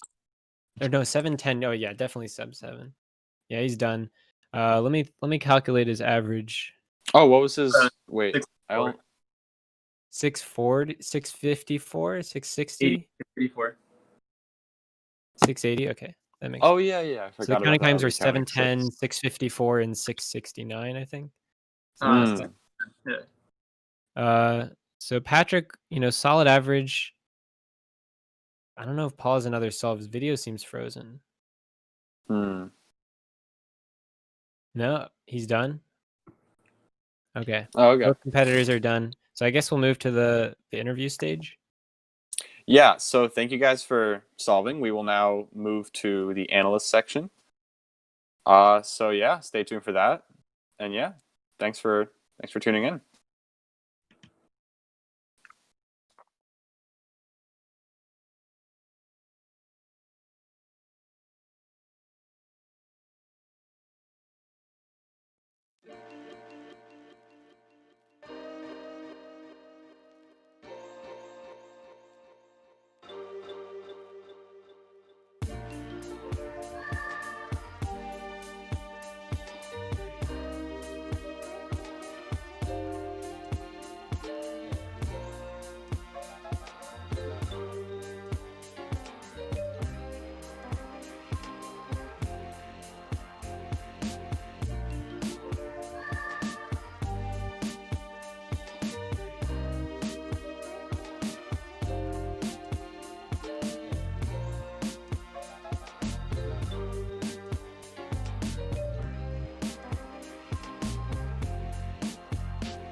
Hey everyone, back with Stanley. This time we're featuring Patrick Ponce and Paul Mavi. Unfortunately, Paul's mic is not working right now, so I guess we'll interview Patrick and we'll just hang out here, and hopefully we can learn some cool information. So, Patrick, how was your average? How'd you do? I think it was a promising start, and then I don't want to say it was a bad average. It was a pretty consistent average. I think it's pretty. They were pretty standard solves. Yeah. Cool. Yeah. So so there are a lot of guys in this competition that are very frequent cubing at home competitors. Like Timon, the Luke G's, Leo Borromeo. They compete all the time here, and you don't compete as much as they do. So what are your thoughts going into this? Like, if you have to face any of these guys in a bracket race, like, how do you feel about that?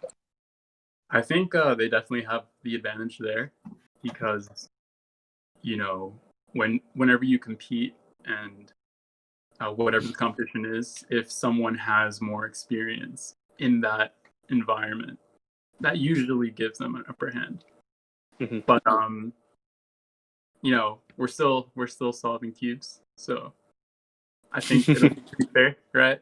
But going up against these guys, it's pretty intimidating, because they're really fast, and like you said, they've been cranking out these competitions, so they're definitely more in practice than I am, for sure. Mm-hmm. Right. Yep. Oh, one thing is in the interview, I don't know if you were watching Keaton interview Kristoff, but Keaton asked Kristoff, do you have a favorite cuber? Like, who do you like watching? And he actually said Patrick Ponce. Great. And so, yeah. So, I guess cool. from your perspective, what makes your style different and interesting to people? What do you think is the reason people like your stuff? Ooh, that's a bit I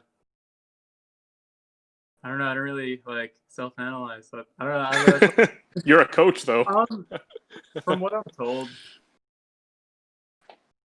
I don't know. I have a lot of people say a lot of things.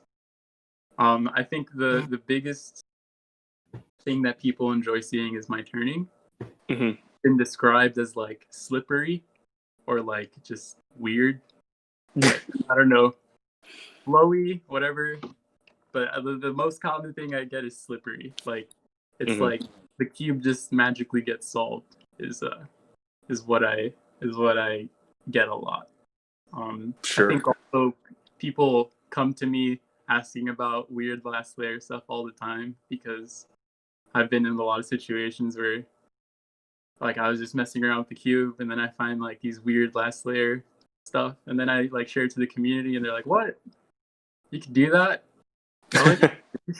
You can do anything. So yeah, I don't know. I suppose. Yeah. Stanley, did you have any questions? Yeah, so back to the topic of, head-to-head competition. Obviously, it's a fast-growing format with the time we're living in right now. Overall, you've had some experience in this format, but if you could face any opponent, who would you want to, go against in a head-to-head format, like past or present? I want to go against Leo. You very well could. I've never competed against him. So that's cool. Yeah, I wanna do that. I wanna see what it's like. He's known to get threes, so. Oh yeah, yeah. Well, you're also known to get threes, so yeah, yeah. It should be a tight battle. I don't think as much as Leo.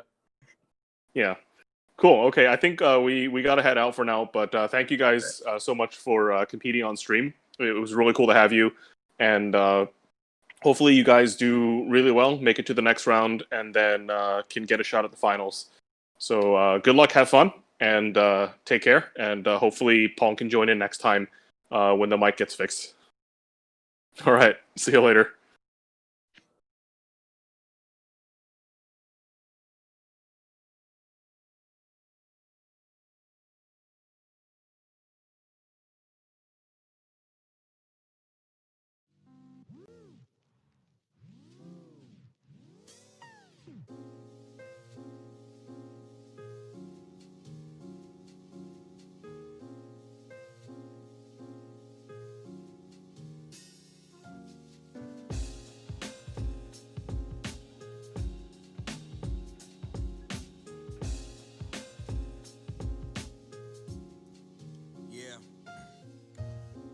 it's been a while, had to get the style right.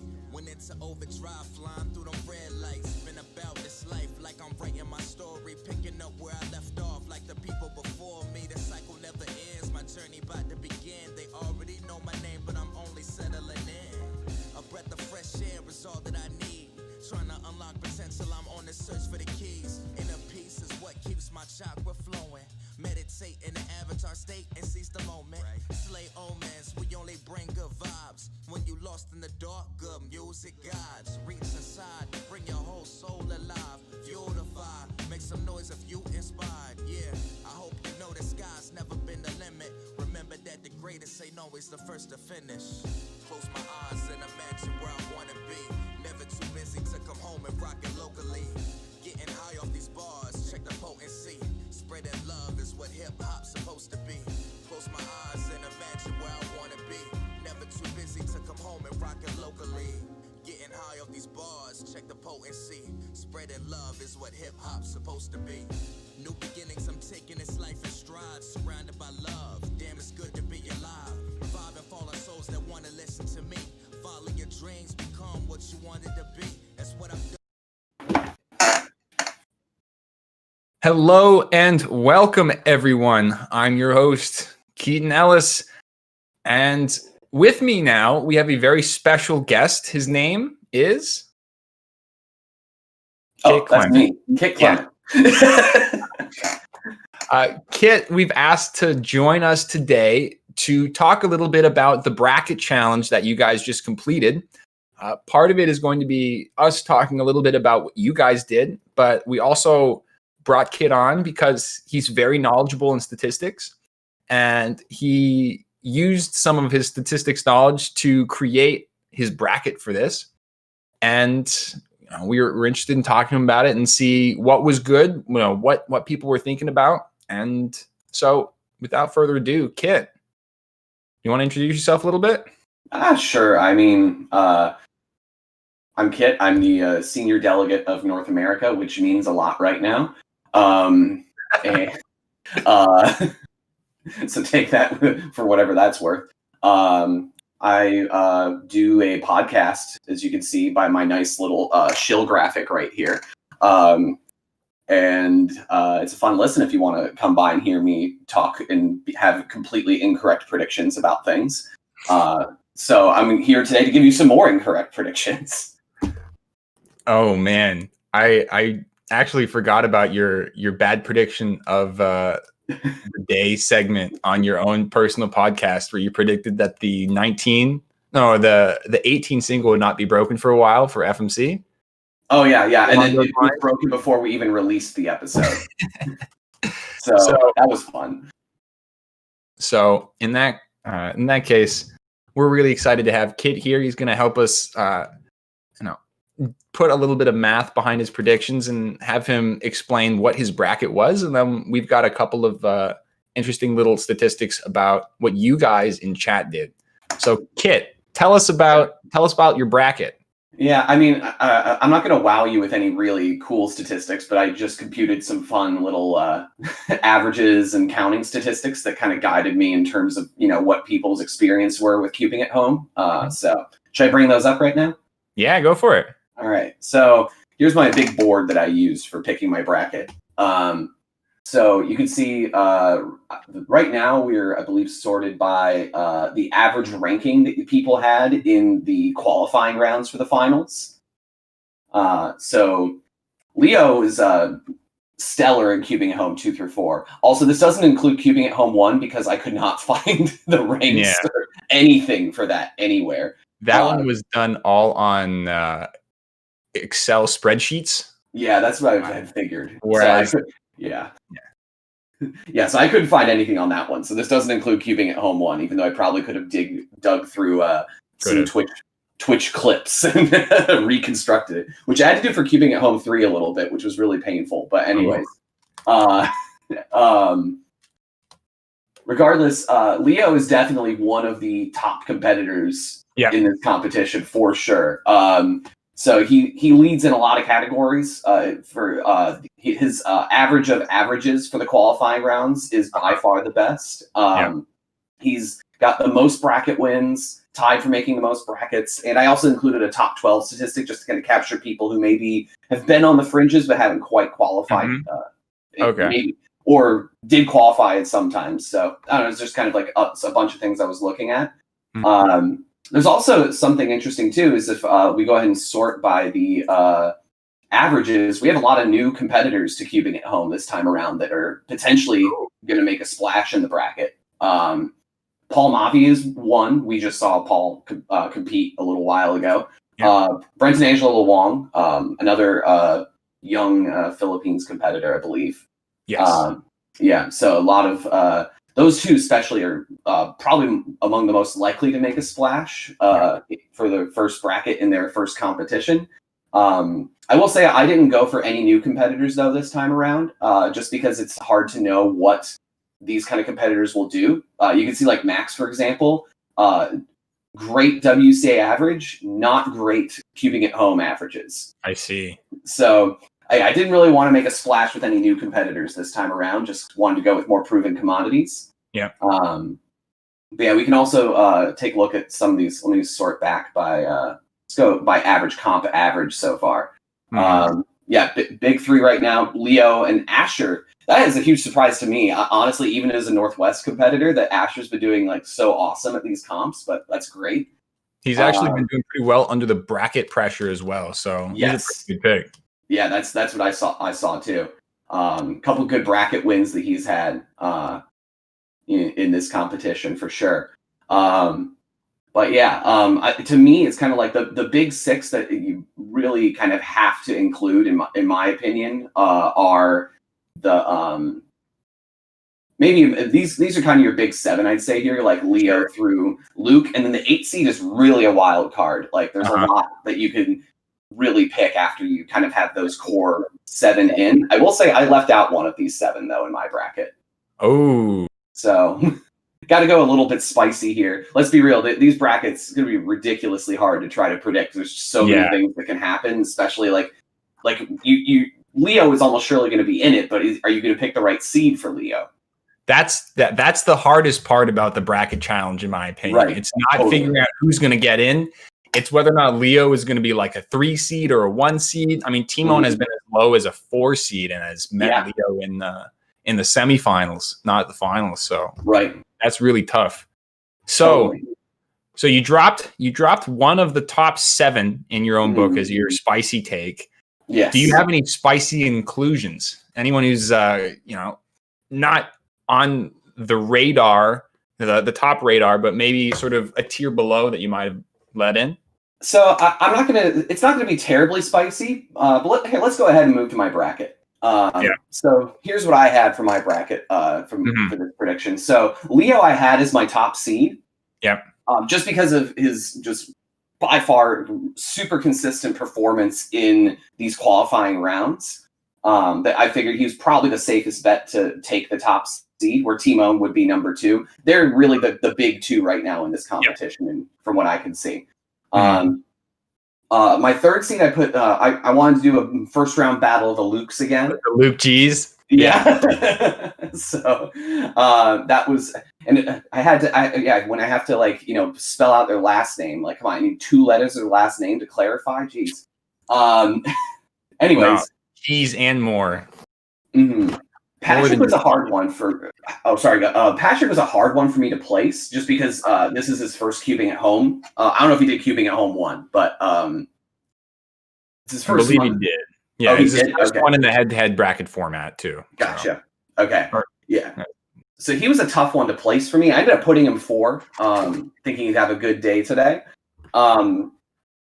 Mahith was the one I left out. That was kind of one of the potentially recurring ones, mostly just because he had only competed in cubing at home once before. So that was kind of my reason for potentially just cutting him from the bracket here. But I guess the 2 ones I had sneaking in were Andre Che, who had some really good solves in the bracket last week. And honestly, seeing Andre win a match, totally possible. This time around, given how many. I believe that as well. Yeah, I think Andre's one of those ones that'll sneak in as a lower seed, and I was really tempted to put Andre over Timon in the first round. but I couldn't do it. I think that's too spicy. Take T-Mone's probably the safer bet on this one, in my opinion. Yeah, absolutely. The kind of long shot I have making the 8th seed is Maddie. The last I mean, two, he was the number 1 seed at a prior cubing at home. Yeah, that's true. Like, and that it's funny that it's his statistics when making the bracket, I think so far haven't been the best. Like, we go back to my little stat page here. I mean, he does have 1 bracket win, and he in the 1 bracket that he did make, which was as a 1 seed. Yeah. So, but yeah, I think that was the one he ran into T-Moan in the 2nd round. I can't remember. Say it again. Sorry. Was that the one where he ran into T-Moan in the 2nd round? I can't remember who he ran into. I know he played Andre in the 1st round, and that's where he lost with a 5 to Andre's 4. But I can't remember who he played the round after that. Yeah.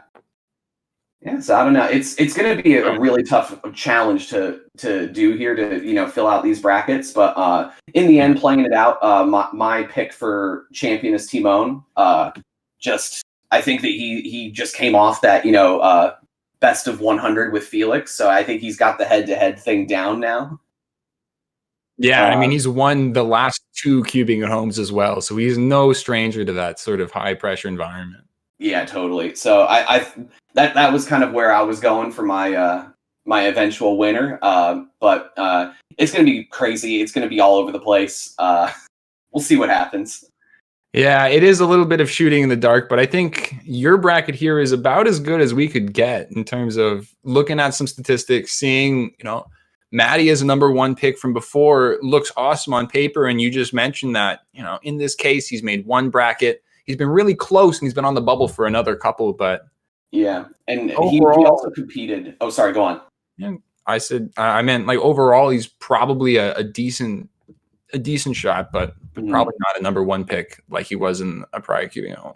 Yeah, and for those who are paying attention to other online comps going on, he had just an absolute rout of the Twisty Puzzle Cup recently. Not that he didn't have too many people who could really go toe to toe with him. Competition there. What's that? There was not much competition in that one. There wasn't, but he dropped quite a few 5s in that comp. So, yeah, I don't know. We'll see, because the pressure is probably pretty low in that when you really just don't have that many good people to go up against there. But yeah. Yeah, when you're in sort of the big leagues, when you've got currently there are 12 people who have sub 7 averages. So a sub 7 average may not be enough to make it to finals. So you may have to have even more than that, and that's stupid. That's pretty nuts. Yeah, in my opinion. Being at this level is pretty crazy. So we have one statistic that we'd like to show you guys about your brackets, because the bracket.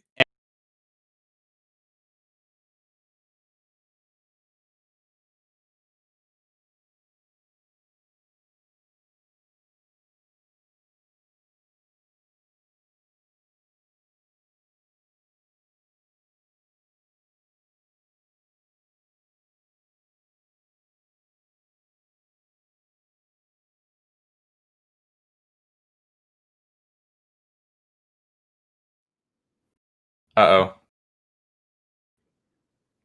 Testing. 1, 2, 3. Audio, can you hear us? Still no audio in chat. Uh-oh. It's back. It's back. We're good? We're good. Blessed. We in there. Awesome. So going back to this, you guys can see we have T-Moan, Leo, Patrick, and Asher as our top 4, and you had all of those in your bracket. That is true. They were my 1, 2, 4, and 5 seeds at least. Yeah. We've got Luke Greiser and Luke Garrett as 5 and 6 in terms of the most picked cubers. Mm-hmm. So you put Luke Garrett at number 3, right? So you can get that 3-6 matchup. Yeah, and Luke has a lot of bracket experience and has gotten into some pretty good seeds. So I mean, really, the middle seeds, I think anything can kind of happen where they get placed. T-Moan and Leo are really good bets for 1 or 2, respectively, which some way or another. The Samir pick is a bit surprising there, is number 8 there. I wouldn't have expected Samir to crack the leaderboard here. Yeah, I feel like he's a sleeper pick, but he seems to have some pretty consistent results in competition. Maybe not like 6s like you'll see with Timon and Leo, but mostly sub 8 and fairly well known as well in the Pacific Northwest, I would assume. Yeah, definitely. Yeah, the Max, Samir, and Asher sort of young trio of kids that are really getting fast nowadays. Yeah, totally. Yeah, they're notorious up here for sure. Well, that is pretty crazy stuff. For those of you at home, I hope your brackets are doing well. I hope no one has been kicked out already for not making the top 50% of 3x3 round 2. Sure hope not. But Kit, it has been a pleasure. Your bracket was very well explained, and I hope that all of your predictions come true. We'll see about that. And if anyone is interested in additional podcast content after this competition, you guys can always check out the Layer by Layer podcast. Kit Clement is host, along with Colorful Pockets, aka Andrew Nathanson. So big shout out to Layer by Layer. Those guys are awesome. I listen to them on the regular. Kit, it has been an absolute pleasure having you on. Yeah, thanks for having me on. It's been fun. Yes, it was really cool to see all of your statistics. And we hope to see you at another one of these Cubing at Homes. Thanks so much. Thank you. All right. We'll be back.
And we are back from Cubing at Home 5. I have Stanley Chappell with me, and here we have for the Kilinks event. Who do we have, Stanley? We have Jared Stinson. Whoa, Jared! Hello. Hello. How are you? I am excellent. Is there anything you want to say before you do your Kilinks average? Anything that you average or any methods? As far as methods go, it's basically just solving it. Mega Man. You will most likely see me lock up a lot.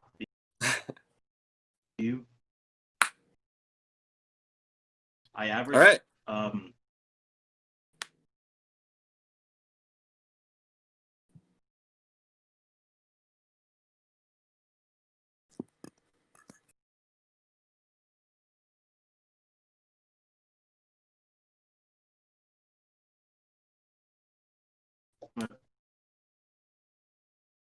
I'm having his audio cut out for me.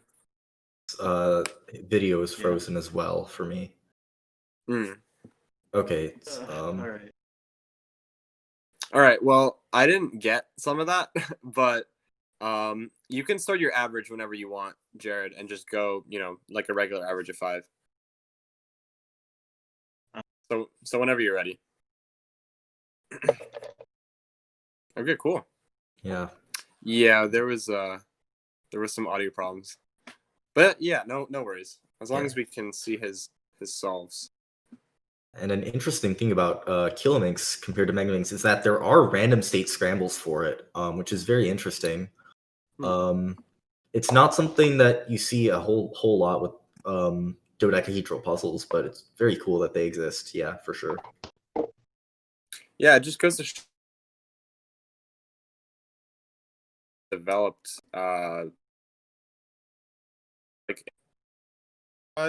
because trying to develop a trainer that's like a lot more efficient with Kilinks and uses like X2 rotations or something. Yeah. But yeah. But that's really cool how Kilinks does that. How we do that. And yeah. Looks like Jared is much of the way through. Oh, wow. There we go. Yeah. So that is a 20.5, it looked like. I'll look back on the stream. Yeah, a bit of glare. Any case. Yeah, appears to have been a 20.5. But yeah. So good starting solve for Jared. Yeah, definitely. Honestly, last time that Kilminx like blew up was like late 2016, and I remember practicing it back then. I still have my Kilminx, and like I remember like good times were like low 20s or low 30s. Yeah, I think low 20s. Yeah, and Jared was actually getting them.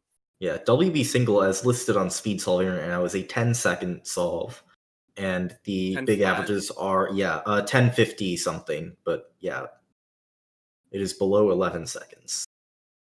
It's surprisingly fast for a puzzle that has this many pieces.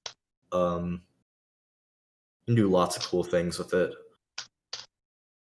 Yeah, it looks like he's close to last layer. He's got PLL. And that's a 1914.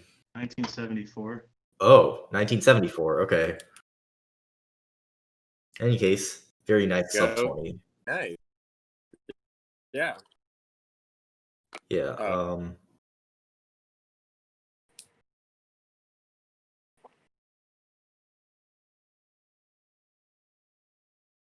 Yeah, the thing about Kilmink's last layer is it's really just like it's like 2x2 compared to 3x3. It's just like do one of like 7 OLL Alex and then do either a Y perm or a J perm or like one of those or like a mirror. I think. Yeah, they're just like more cases for everything, and not that much more though. Yeah. There are still only like three or 4 PLL cases, and maybe only like a dozen or so OLLs. Yeah. Shouldn't be more than that. And Jared already has like his ALGs optimized for last layer. Yeah. Easily. And he's already a very seasoned Megaminx solver. Yes. I think he averages low 4. Ooh, that looks like a +2. That looks like a +2. Okay. If he says it's a +2, then I'll just Camera angles don't show that very well. It looks like a +2 though.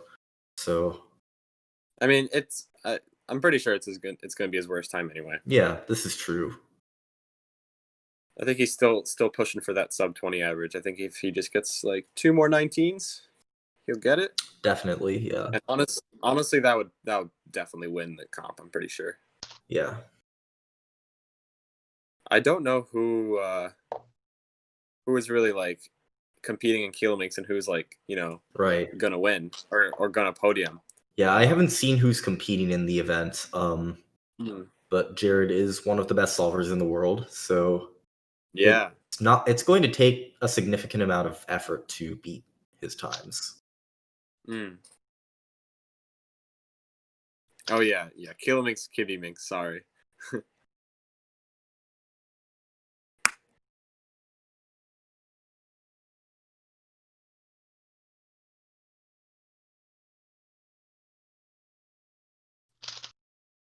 Yeah. Oh, looks like he's getting to last layer pretty early this solve.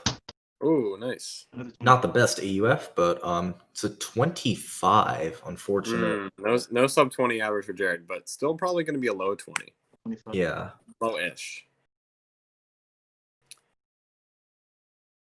Someone's saying they're the same number of mega OCLLs as Kilink's mega OCLLs. Yeah, and then J perm, T perm, E perm. That makes sense.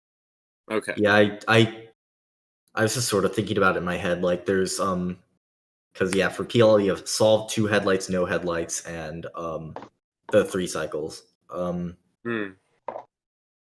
Yeah.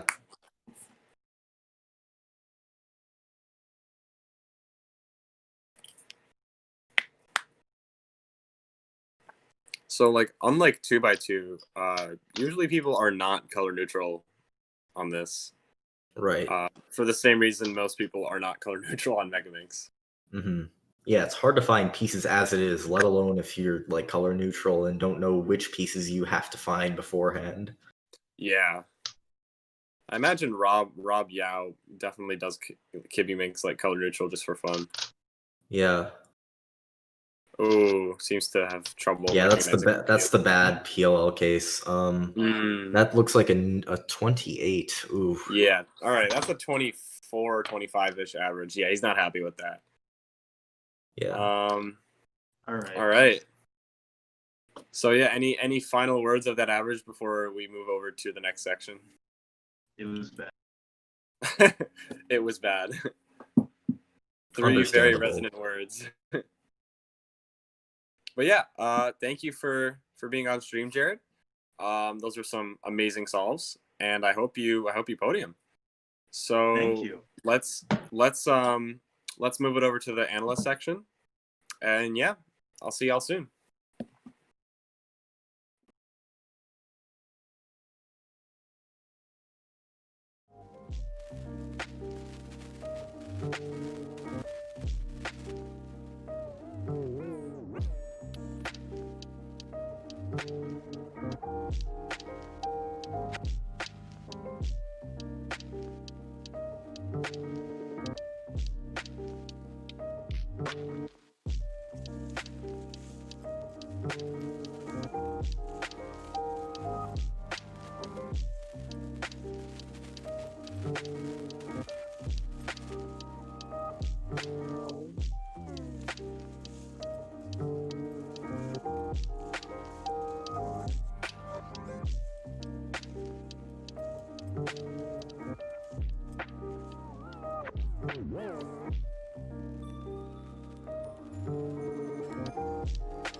Hello, everybody. I am Keaton Ellis. I'm joined with Phil and Jared here. Normally, I do host stuff, but today I'm going to be doing a little bit of analysis. So Phil and I are going to be asking Jared a couple of questions about Kiliminx in general. So it's an unofficial event. We're having it here at Cubing at Home.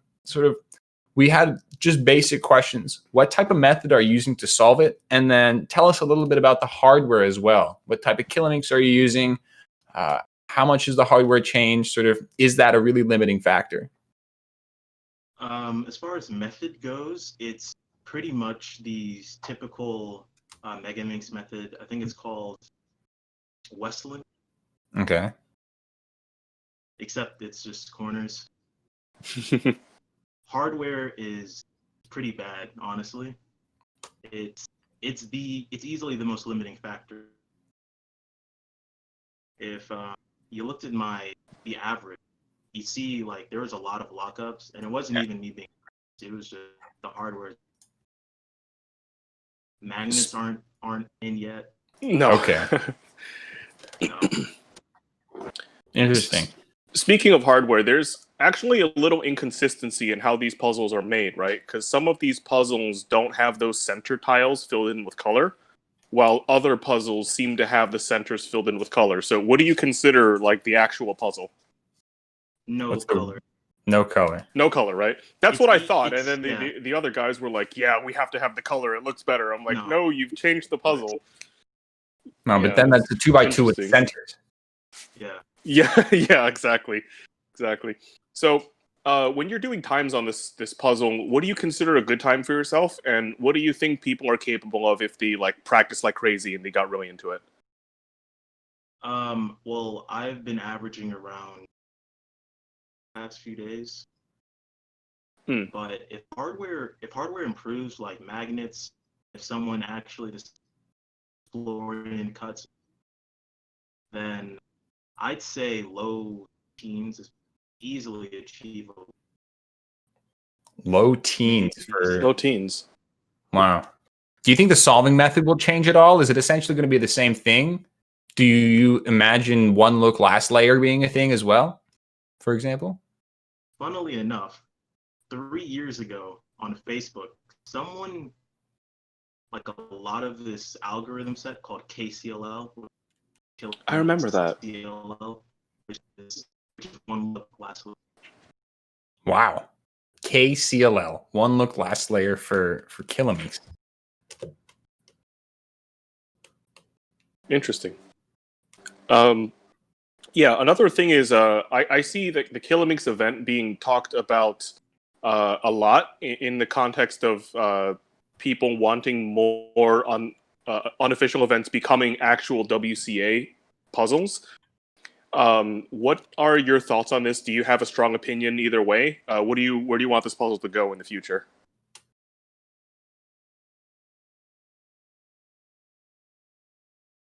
Oh, is he gone? We lost him. Okay, Keaton. Keaton, tell me about your Kilinks experience. Oh boy. I solved think it I'm once. actually like at one point I was first on this list. I'm now 26th. I competed in Kilinks. I totally think that last layer could definitely be a thing. Like just complete one. Oh, I think so. Layer. And another thing that would be I mean, interesting would be color neutrality. I like most technique solvers do white only. They'll start on white and they have a set or a somewhat modular S2L. So I personally, for my S2L for Megaminx, I do purple, green, red, and then I do my last two phases. I feel like Kilinks could offer quite a bit more, and if you're familiar with the color scheme, then the fewer amount of pieces means that you can sort of transition over to something that's pretty familiar to you. It's sort of like, here's your set, your set solving order for Megaminx, and Kilinks you can sort of vary outside of that and sort of make your way up to that and get them. Whereas with Megaminx, that's pretty difficult to vary that by any degree. Yeah, it's interesting. Oh, you're back. Welcome back. We're actually on the brink of having to head out, but Kilinks, I think, is a really cool event. It is obviously the 2x2 version of another puzzle, but it's not as simple as 2x2, where people can just one look the entire solve, and it becomes like, who can maintain their nerves under pressure and just bang out the solves without mistakes. So there's still some there's still a lot of thinking in the middle of the solve, and it would be interesting to see what would happen. Because I know historically WCA events have gotten bigger, right? We've started with like 3x3, 4x4, 5x5, and then we went bigger to 6x6 and 7. So it's interesting to take the direction the other way and go smaller, without being too simple. So I think Kilinks is a really good candidate for for an unofficial event. But obviously there are a lot of other things it needs to, people need to check and work on in order for it to make it. It's a long process. All right, so it's 2:50, so I think we should head out. But thank you to Mr. Electrocuber ZZ for being on this. That's Jared. That's Jared's, by the way, on YouTube.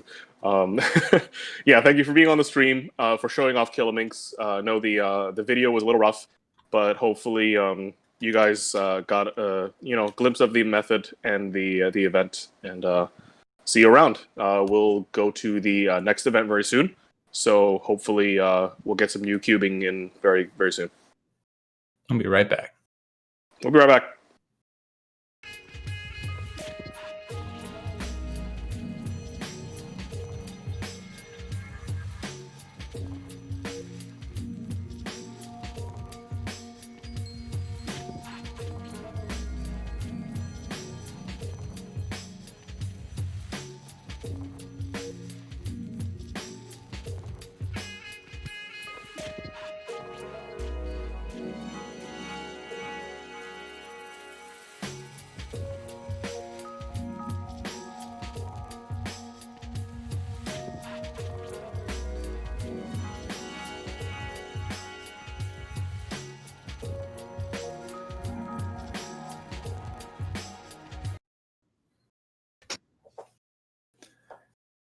Hello and welcome, everybody. I'm your host, Keaton Ellis, and we are moving on to 4x4 here at Cubing at Home 5 2020. We're going to be bringing on a couple of incredibly fast solvers, Kieran Biahan and Timon Koloshinsky. It is the invasion of the Europeans here on the stream. We've got both of them who are incredibly fast solvers, but before we move to them, we want to sort of sum up Kilinks really quickly. Really fast results, to be honest. Really exciting to see some sub-20 singles. I honestly was not expecting things to be that fast, but big shout out to all of our Kilink solvers out there for some crazy, crazy results. Thanks to Jared as well for showing up on stream. As a reminder, at this time, make sure that you're going on to our website to turn in your results for 4x4. Exclamation point compete in chat will get you there as well. And after 4x4, we're going to be moving on to 3x3 round 2. So that's all done on the website. You're not going to get an email about it. It's going to go straight. If you made it, you're going to be able to compete in the next round. Just go to the website and submit your times for 3x3 round 2. Without further ado, though, we're going to be moving over to 4x4. We've got Kieran and Timon waiting for us. We'll be right back.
And we are back.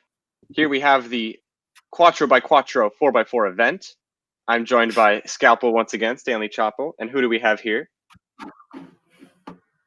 We have our two great European 4x4 solvers, Timon and Kieran.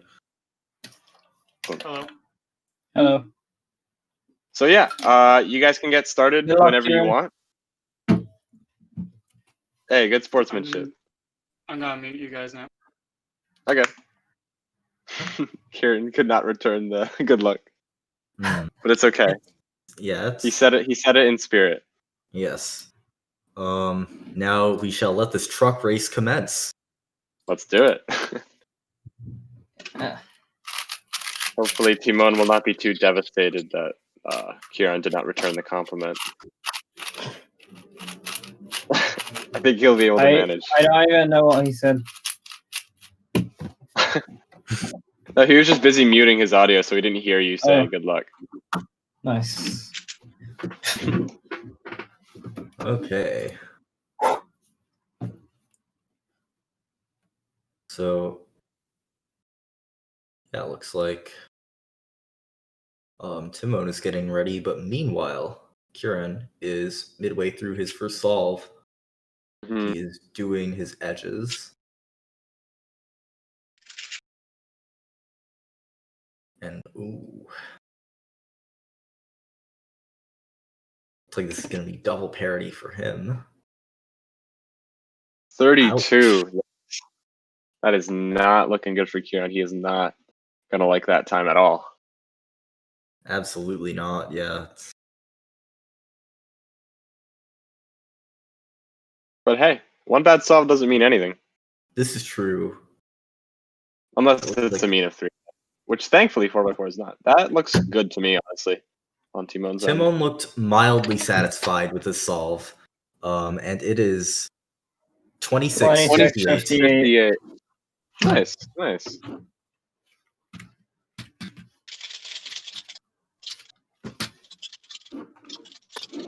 I had my nice tag map connected, so it went into CS timer.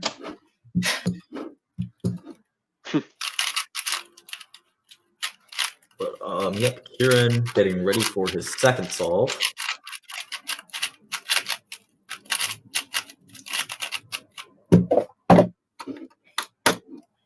He is going. Off he goes. See you later, Kieran. Into the distance.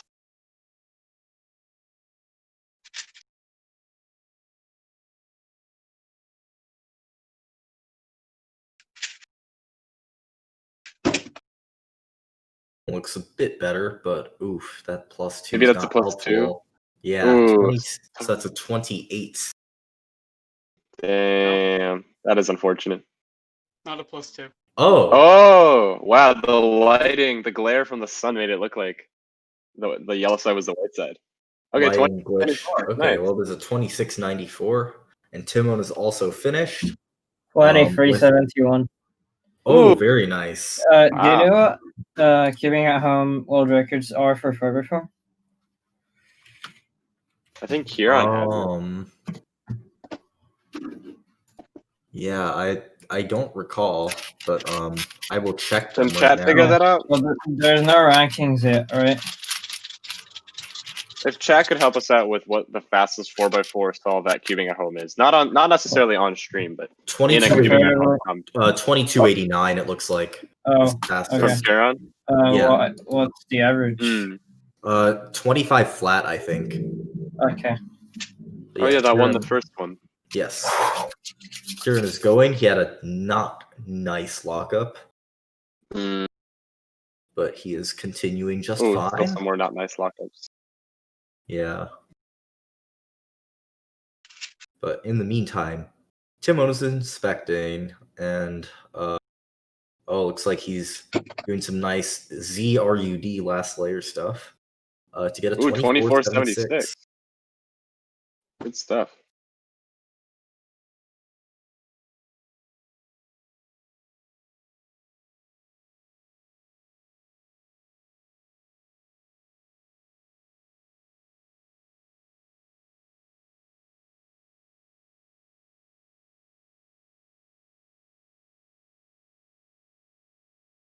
Parity there. Ooh, yeah. This yes, This PLO. looks all right. Some pauses in that solve, but overall, 26-56. nice. Nice. Yeah. PLO parity. Okay, because I chose orange, which I am not comfortable with at all. I see. Because, like, I do have 3 colors: white, red, and blue. Oh. Wait, So, really? Interesting. Well, it's easy to memorize 3, but then the other 3 are hard because they're reversed. Oh, that's weird that's what you're... Yeah. Whoa. I've never heard of anything like that. Actually, Max Same. Park did that, but he only did No, white. Max did 4. White. He did pairs of like- opposites. Yeah, he did 4. He did white, yellow, red, Yeah, orange. Yeah. Like pairs of And opposites he did makes that more on sense. 3v3 too. Like I am fully neutral on 3v3, but on big cubes. Okay, wait. Let's not talk. Let's not talk and do solves. Let's just do the solves. Yeah. Do solves. Go. Yeah. Yeah. Any case, Kieran is now on his last layer, has finished. Doesn't look too happy. But it is a 24. 24.96. Will we see a sub 26 average of 5 from Kieran? If his next time is his best time, I'm pretty sure. Let's find out. Yeah. Tune in for the next minute to see. Oh, Timon looks 4. like a very. I messed up so bad on PL. 2374. Another 23. Yeah. It's a very interesting reaction, but it's okay. 24 is bad. He's counting a pretty decent time, which is good. Oh, for sure. Yeah, right now Kieran has a counting 24 and a 26, and Timon has a 23 and a 26, right? Yeah. Yeah. Yeah, counting 26.56 and 23.74. So it's all about whether the other beats one by a second or a couple seconds. Yeah. Now we can see Kieran going. He is on his first 3 edges. Too notable, but spliced.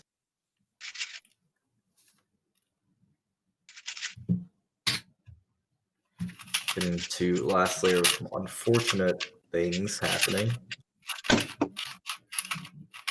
Oh, happy. Kieran does not seem to be happy. Yeah. The 27. So, okay. Not as horrible as I thought it would be. Yeah. Still not. Timon on very 3x3 happy with it, stage. Understandably so. But yes, VB he is. gang, PLO parity. Or OLO parity, I think. Yeah, or perm. Yeah. What was that? Can you show the time? 26.48. Okay. Yeah, well that will do it for him. So what the Wait, sorry, I missed it. What was the time? It was 26:40 something. 26.48. Oh, nice. So that's a sub 26 average for sure. I'm not sure about 25. Yeah. 25.59. Oh, nice. So yeah, so thank you guys for coming on. That was some, world-class 4x4 solving right there. Hopefully, we see both of you on the podium. And we will. Timon's average is 25.59. Yeah, and Kieran, what was your average again? It was 26.46. Okay, so like within a second of each other. Yeah. Nice. So yeah. So that was amazing. Thank you guys for tuning in and solving for us. And we will move on to the analysis section. So yeah, I'll see you guys there. Bye.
Hey everyone, this is Phil back with Keaton, Timon, and Kieran.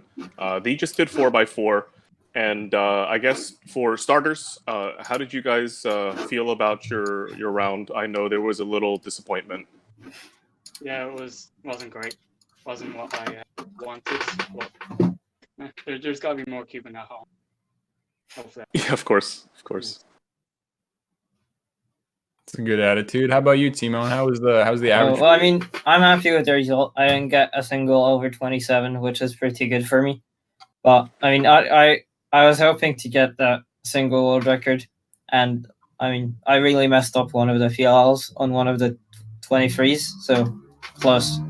You think it could have been sub 20 if you didn't mess up the PLL?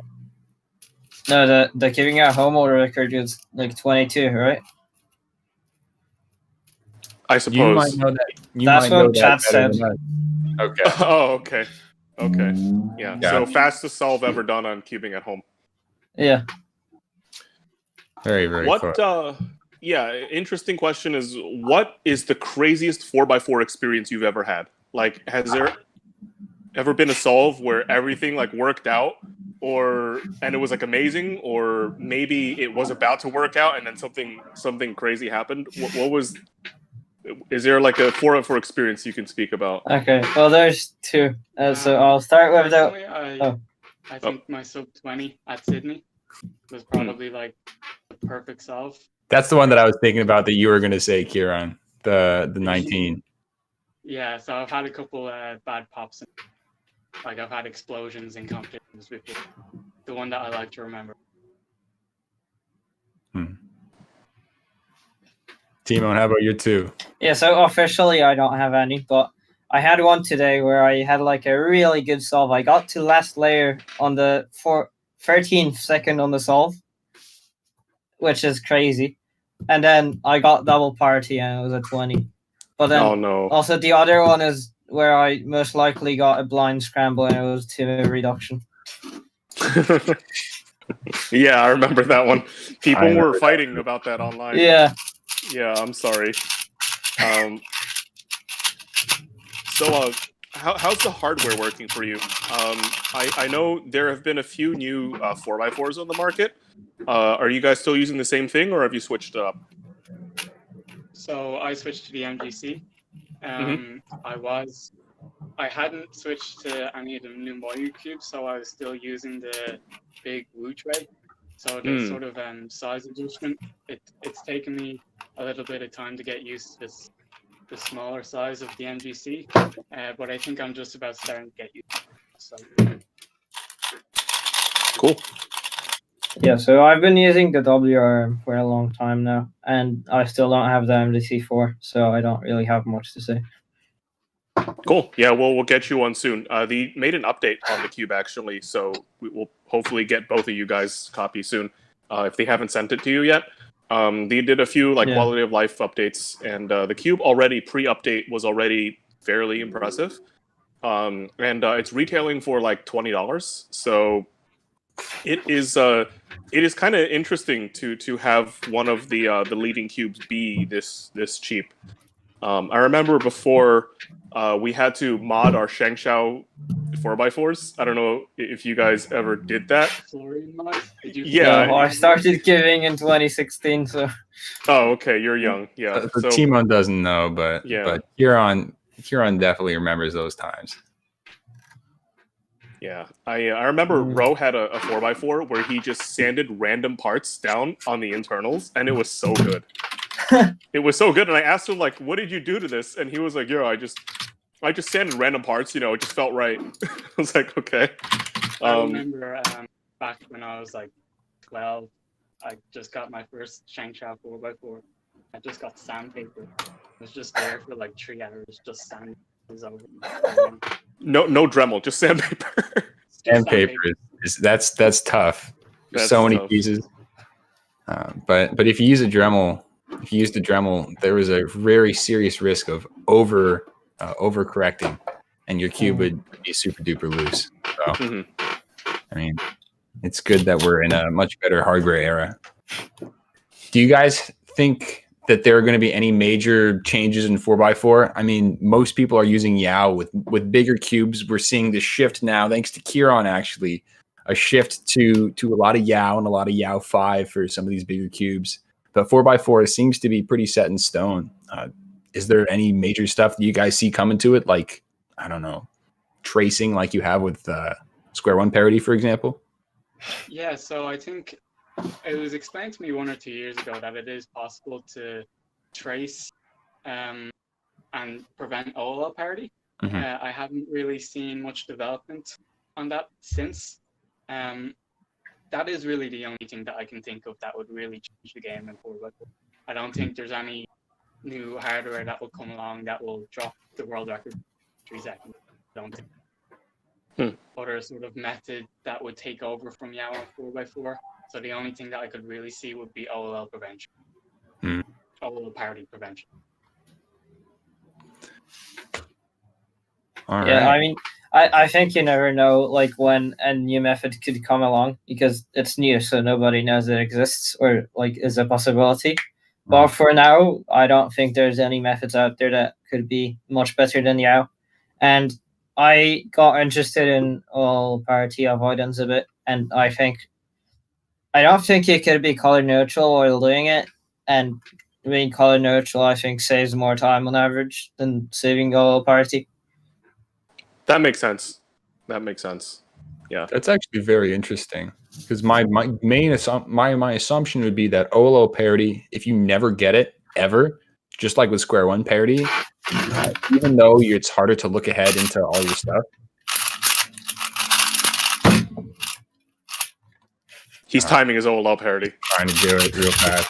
My thought is even if dude, you can't save that much time with being not color neutral. Interesting. All right, well, that was very eye-opening. We actually have to head out, prepare for the next event. But thank you guys for showing the stream some 4x4. And wherever the event goes, we hope you guys play a big role in it. You guys are great 4x4 solvers. And yeah, thanks for being here. Thank you. And yeah, take care and good luck in future rounds. We'll see you later. Thanks for having me. See you. Thanks, guys. Thanks, guys.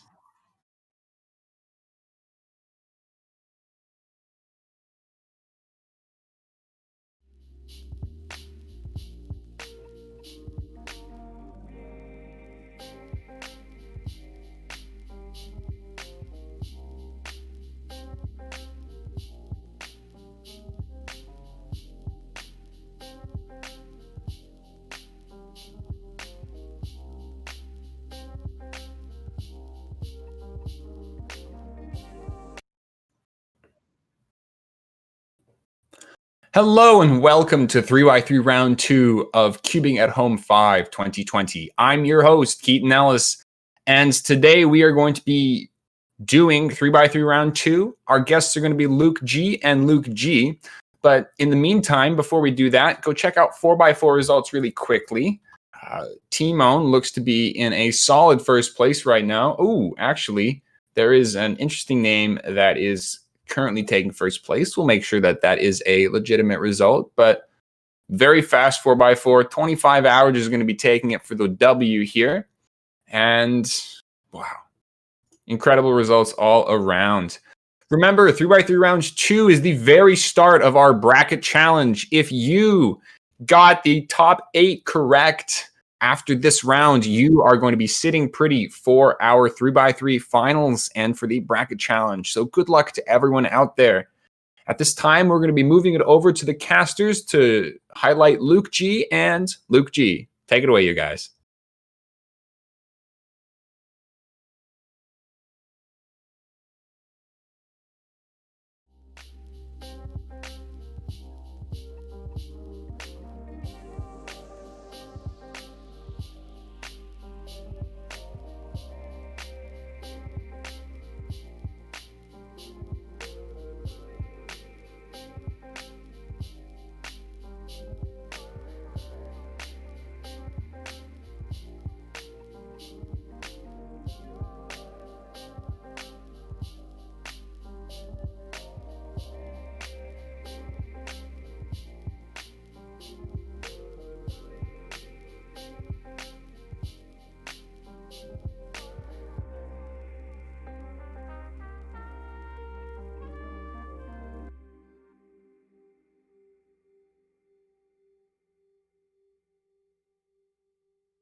And we are back.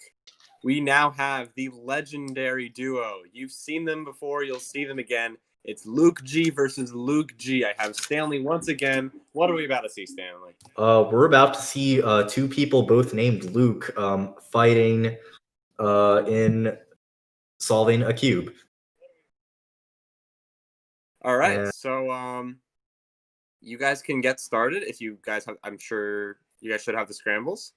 And you guys can get I don't started. see the scrambles. Still on 4 round 1.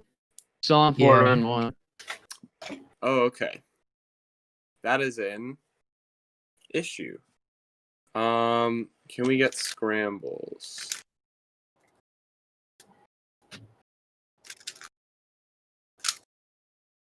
I see. Okay. Okay, so we're having some technical difficulties regarding scrambles.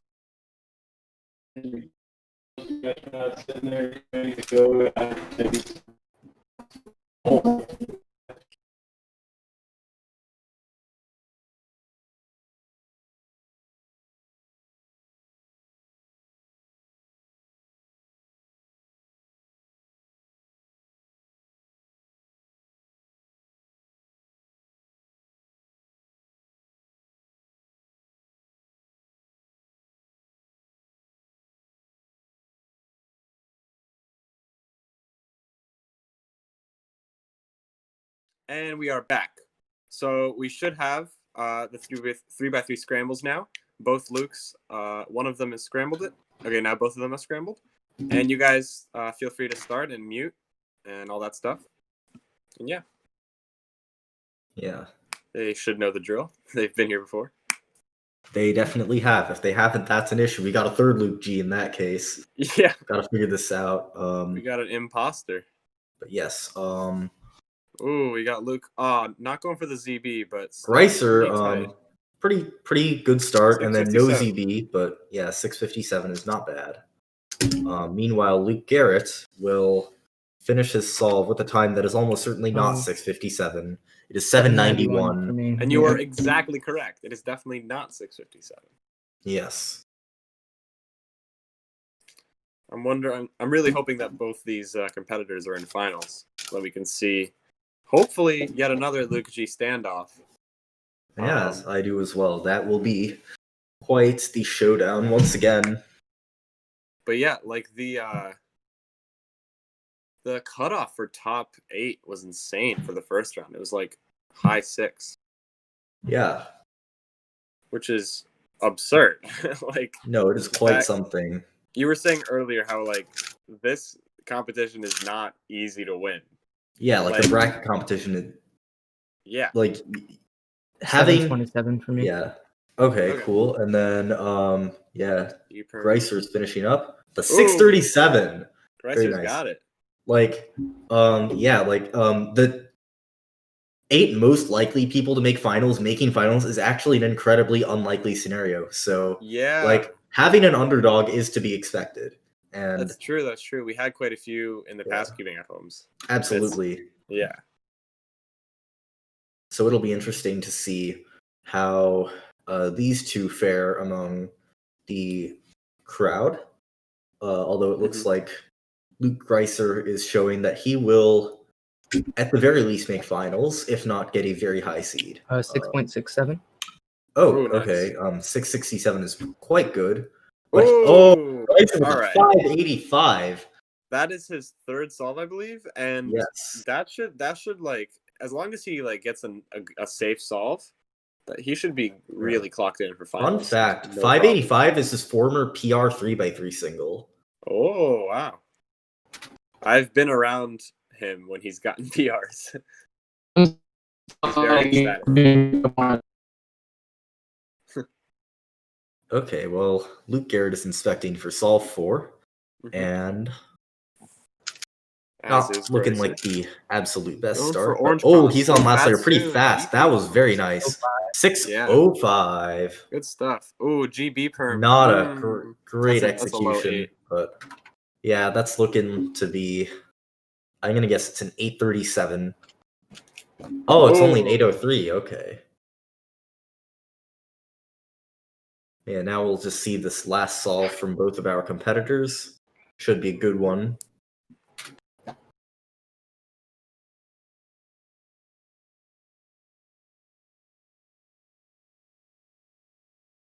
Yeah. This looks like a very fast start for Luke Garrett, although he did not go for the ZB. Gets a 590. Oh, he's happy. He is very happy. And it's good. It's good. A 562 to finish it off. Ricer. That is a very low 6 average. Yeah, make sure. Can you make it so it's blue side facing front? Or maybe not. I don't know. That is tough. That, yeah.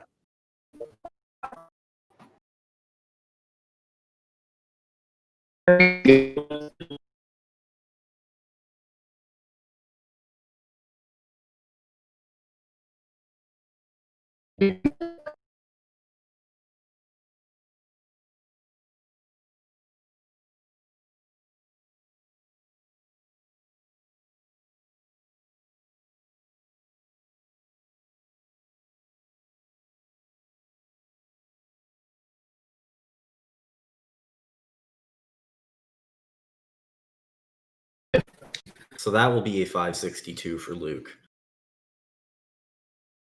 626 average. Oh, that is. Okay. Okay. I got 666 average. Okay. In any case, that was a very solid run for both of you. You know, some great solves in there in any case, and I hope to see you both in the finals.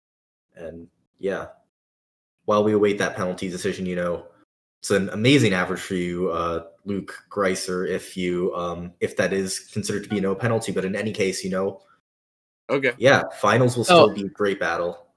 Initially, when I dropped the cube, like I knew for a fact that it was good. It was definitely below 45. But when I went to type my time, my just like hit the cube a little bit, so that could have been what it was. Okay, I think, yeah.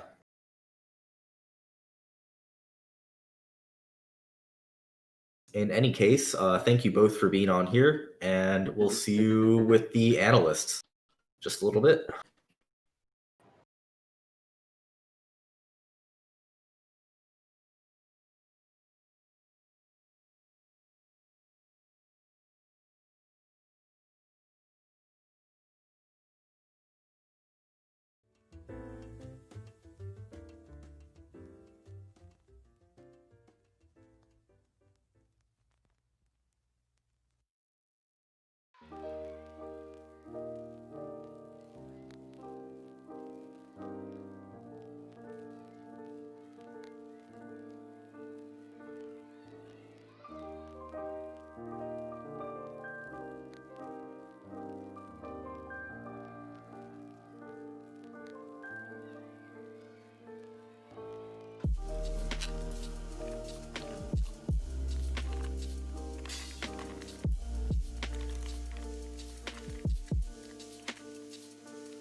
Hello and welcome back, everyone. I am your host, Keaton Ellis. I'm here with Phil, Luke G, and Luke G. How you guys doing? How was that average? It was alright. For me, it was good. If a +2 ruins it, I'm not going to be happy, though. You at the moment, even if you +2, you should still be 8th seed, making it into the finals with. Oh, so That's not what it says for me. Uh-oh. It says Yeah, 9th. I just saw you would be 9th. Uh-oh. So results we'll get back very quickly, but it looked very close on stream. Luke Garrett, on the other hand, you're maybe comfortably into the finals currently with the 7th seed of 666. How was that average for you guys? I think mine was good. Yeah. I had some really good solves. Yeah, Luke, actually, I'm looking at your average. Every solve was faster than the last. That's pretty good. Except for the 803. Oh, I guess I should specify which Luke I'm talking about. I was talking about Luke Garrett. Yeah. I'm sorry, guys. I guess on mine, yeah, I was just really nervous at the beginning and then kind of eased into it. So you feel more or less nervous than the other home second rounds or qualified rounds. I think I was a lot more nervous for this because this is my first time ever being on stream for like a qualifying 3x3. So all my other ones, yeah. So nerves definitely play a little bit more of a factor here. What about the competition? I feel like this is the fastest cubing at home that we've had since cubing at home 1. Yeah, definitely. Sub 7 did not guarantee you even top 10, let alone top 8 on this one. How do you guys feel about the competition sort of amping it up another level? Do you feel like it's maybe just a little bit of scramble dependence, or is it people are getting faster? Can we talk about the scrambles? Is the round over or no?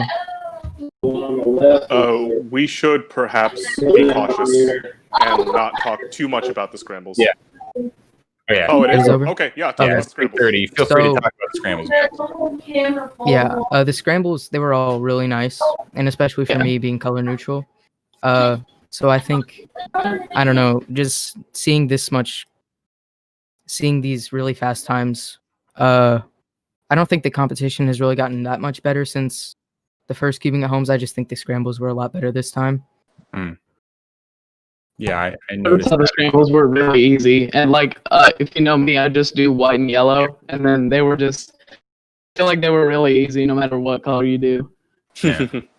I mean, if things are good for one cross, then you just have a lot of edges oriented for another cross, and that makes things pretty simple as well. Yeah. Mm-hmm. But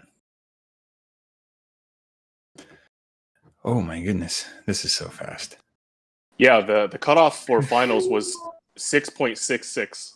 Oh, that is that's very competitive. Most people don't even get that for their single. So yeah, it's pretty insane. I mean, you guys have squeezed out some very, very good speed cubers. People who've made finals in the past. So certainly, yeah, this is really promising, and it's also interesting to note a lot of these finalists are really young. Who's the oldest finalist we have? Is it Patrick Ponce and Luke Tixon? Yeah, I think that's it. Yeah, the average age has got to be like 13 or 14. Yeah. Which I think for queuing at home 1, I think it was me, Luke Garrett, Asher, and Leo, and the oldest one of us was Asher, and he's 14. Mm-hmm. I am twice your age. Things are getting a little bit younger, Phil. No, I understand that. Yeah, I mean, back when I was competitive, cubers were like easily in their like early 20s, mid 20s, and they were still like very competitive. But now you see, very, very few people get that far.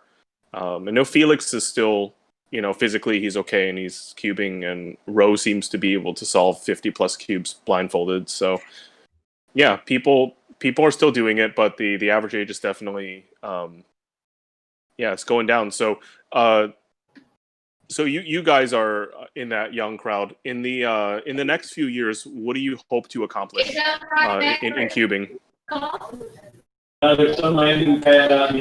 Well, I think I've already done a good amount in 3x3, so I just kind of want to expand to other events in the near future. Try to maybe get world class at something else. Cool. Not too many people can just casually say that, but that's really cool. Like Yeah, something it's I've gonna get world started, class. Yeah. something I've started doing is mega minks a lot more often, and I hold state record for single and average, but Kentucky's not really that great at mega minks, so I want to expand that more, like Luke said. Kentucky has Lucas Etter, right? Yeah, So, but he hasn't done mega yeah. minks since like 2013. Right. Yeah, but 3x3, you can probably give you a good race. Yeah. Interesting. All right, so it's about time we have to head out. But yeah, thank you guys for being on stream. It was really cool to see you guys just destroy those scrambles. Really fast averages, really competitive, and the future's bright. So hopefully you guys have a good time speed cubing, and we'll see you in many events, be it online or actual physical competitions. Hopefully we can see more of you guys in the coming years. Yep. Thanks for having us. All right. Yeah, Yep. thanks. Take care. Moving on to the next event very soon.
Hello and welcome back. My name is Keaton Ellis, host of Cubing at Home 5 2020. We are just getting word that the last solve of Luke Greiser is currently being evaluated as a +2, which would put him out of finals. We will get an exact confirmation on that in just a second, but that is an absolute heartbreaker of a way to miss finals if that is the case. We will get you guys news on that ASAP, but if that is the case, then Luke Garrett will have slipped in as the 8th seed with a 666 average.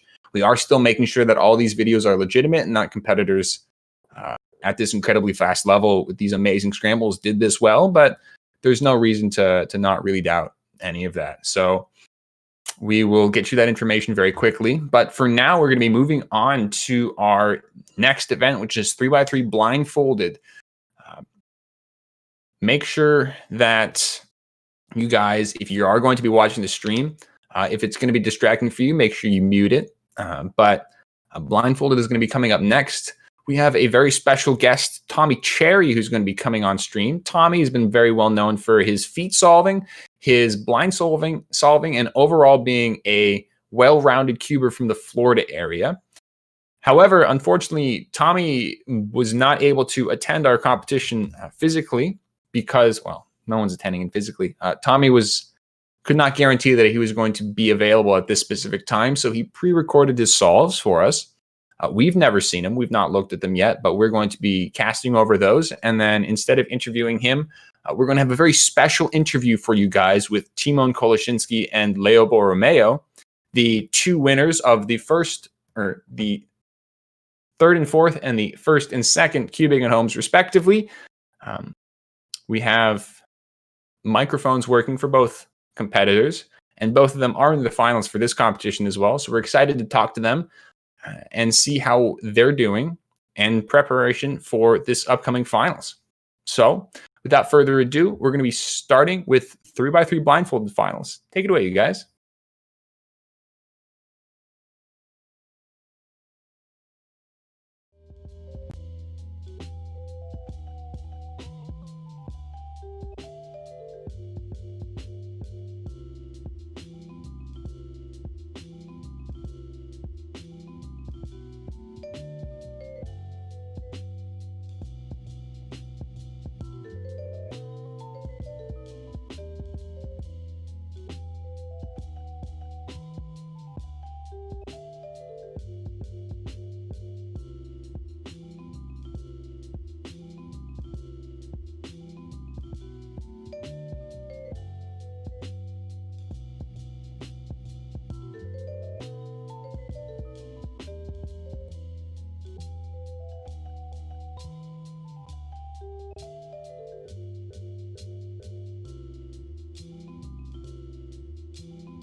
technique.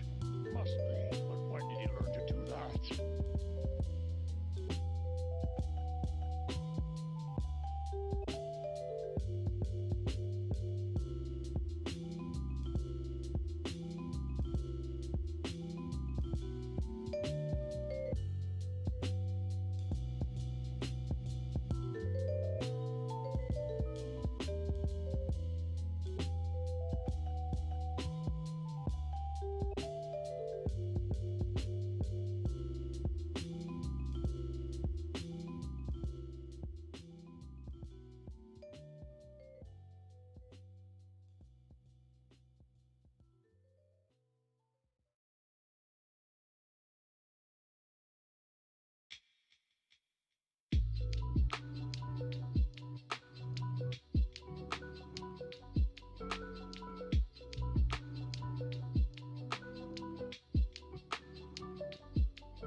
And we are back with 3x3 blindfolded. Who do we have, Stanley? We have Tommy Cherry, but not in person. Oh, why not? Well, I'm not sure about his exact situation, but he has pre-recorded his 3 blind solves, and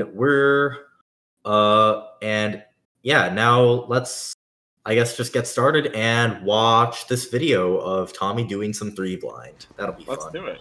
Okay, Yeah. I opened Scrambles just now. So we've had this before where we have pre-recorded videos. We've done it with Max Park before. Yeah. But yeah. Okay, looks like he's getting just set up real quick. And I'm watching the stream, don't worry. I can see the stream. I can't see it on my phone. It'll be a little bit delayed, but yeah. Okay, Very tall cube cover, I must say. Yeah. This dude uses a cup. I like people do that a lot in like Australian comps. Like every time I see Felix videos, popcorn boxes. Yeah, popcorn. Yeah. Ooh, this doesn't look like a very good memo. Yeah, he's definitely messed something up. We're very far into the solve. He's just now putting on his blindfold over his eyes, nose, and mouth. And restricting airflow. 34, 47. Yes. Yeah, looks like RUS edge algs, and unfortunately not a success. 34. Unfortunate. That is literally twice the result, than what he usually gets. Yeah. Like, not even an exaggeration.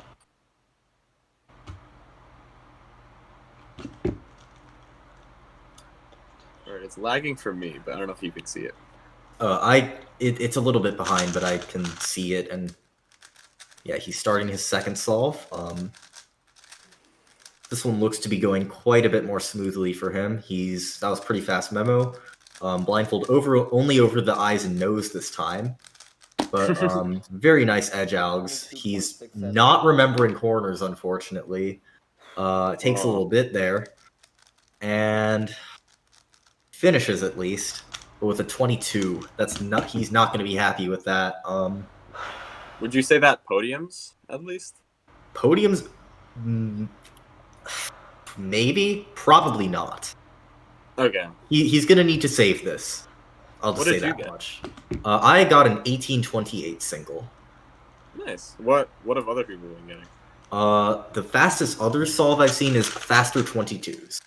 But he's getting started with his third solve and going very smoothly once again. And ooh, that looks like he messed up a move, but I can't tell yet. And it doesn't look like he did floating either. Yeah, he's definitely a move off. Unfortunate for him. He will DNF that solve. 22 is going to be his best bet. Yes. Interesting. Yeah. Huh. And as it currently stands, 22-7 does podium. But that could definitely. Yeah. Second or third? Yeah, it's currently third place. We'll see if anybody else gets anything better, but not too bad overall. Yeah, in any case, huge thanks to Tommy for doing this. And yeah, we'll pass it over to the analysts. Not with Tommy, unfortunately, but they will be interviewing Timon and Leo, who are our two top scoring competitors for the preseason, just to get their thoughts on keeping at home. Yes, this is also true. But yeah, we will see y'all in that interview, so stay tuned for that.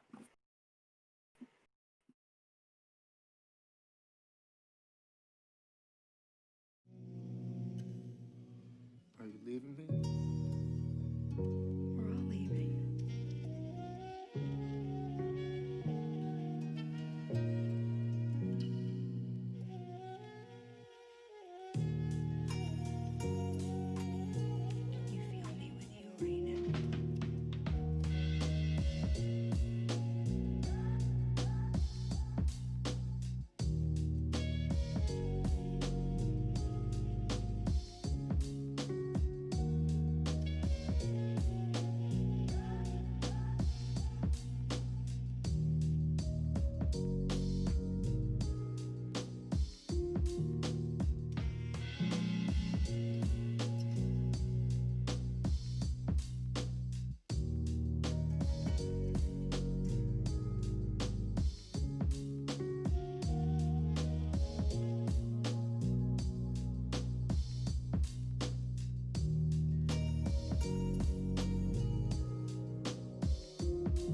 Hey, welcome back. So Tommy Cherry couldn't make it into the interview today, so we have two special guests. We have Timon and Leo.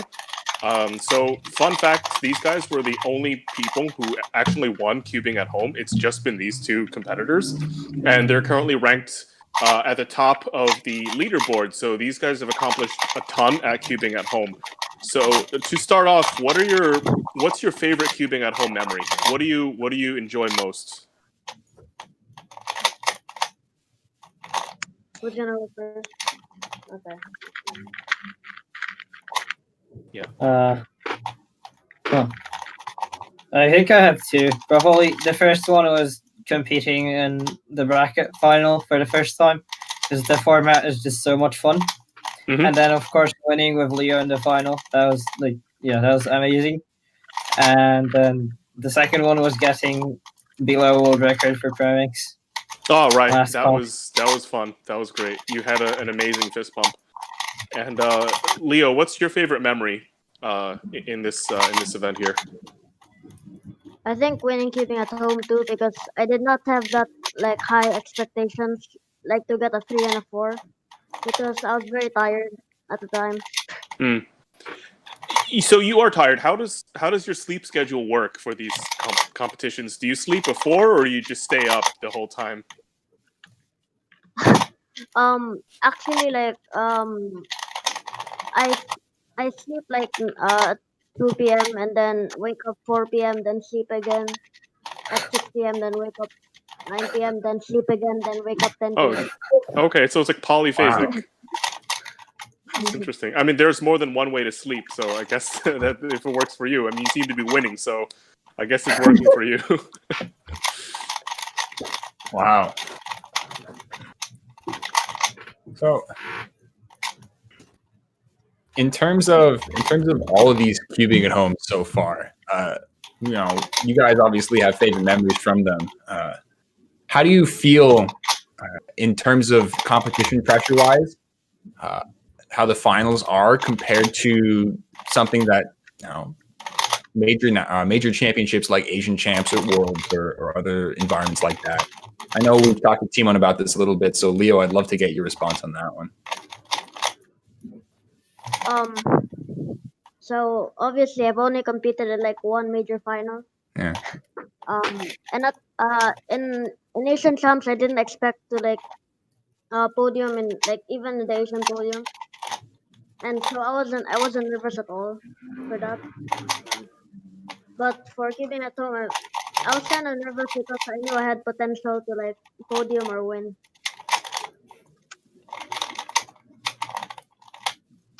Yep. And Timon, how is this compared to your experiences competing in conventional competitions? Yeah, well, so in general, competing online it makes me even more nervous than normal comps because of how many comps I've done officially. So I'm just used to the way that it works normally, but then online comps are very different, and the rules vary from every online comps. Yes. So yeah, but then the bracket format definitely makes you really nervous when you're losing, which I think that only happened once to me.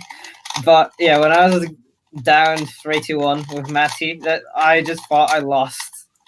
Like there's no way, but then I somehow made it. Yeah, so it's really hard when you're losing. That makes sense. Good thing you don't lose very often. So for this finals, it looks like we have Patrick, Leo, Maddie, Samir, Asher, Timon, Mahith, and Luke Tixon. There are 3 Lukes that could be in the finals. So it's Luke Tixon this time. Luke T. Do you have any thoughts on how these finals will unfold? Granted, nobody gets the bracket correct, to my knowledge.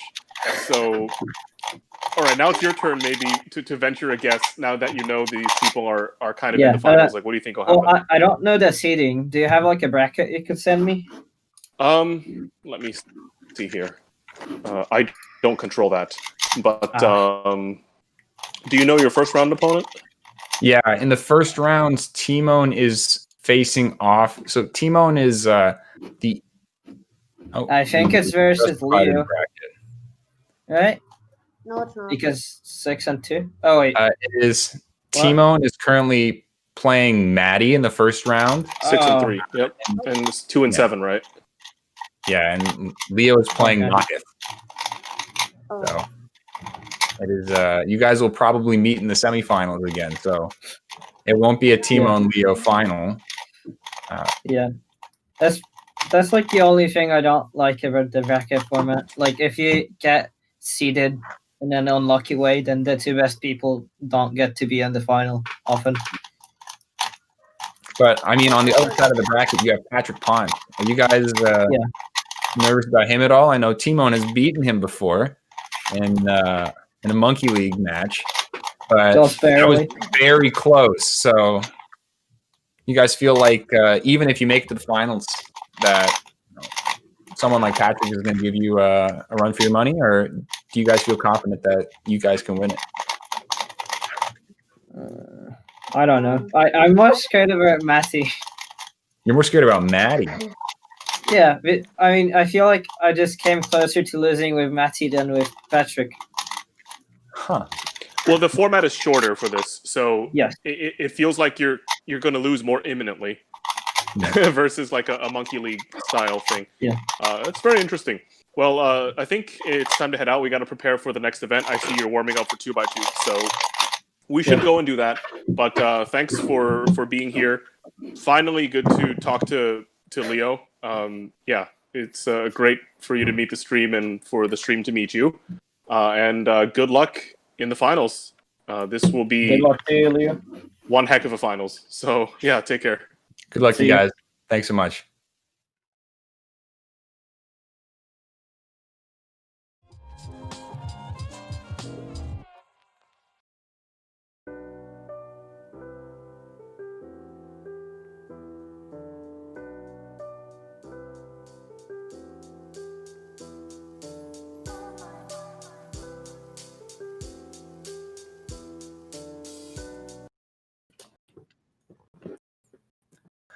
All right. Hello, everybody. I'm your host, Keaton Ellis, and welcome to Cubic at Home 5 2020. We are moving on right now to our 2x2 finals. So if you have not already, please go load up those scrambles and go on them. 2x2 should be fairly quick, but we've got a couple of really fast, really well-known solvers from my neck of the woods, Zane Kanani and Will Callan. Both of them are incredibly fast solvers. Zane podiumed at Worlds and Will won US Nationals, two of the biggest competitions of the past year. So be very excited to see them do some crazy fast 2x2. After that, we'll be moving on to our 3x3 finals, which is a head-to-head bracket format. So hang tight. Both of these are going to be incredibly exciting, and we'll see you guys soon. Take it away.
And we are back, this time with the 2x2 event. I'm here joined with Stanley Chappell, the one and only. Who do we have here, Stanley? We have two people you have seen here before, Will Callan and Zane Kanani, two amazing 2x2 solvers from the East Coast of the United States.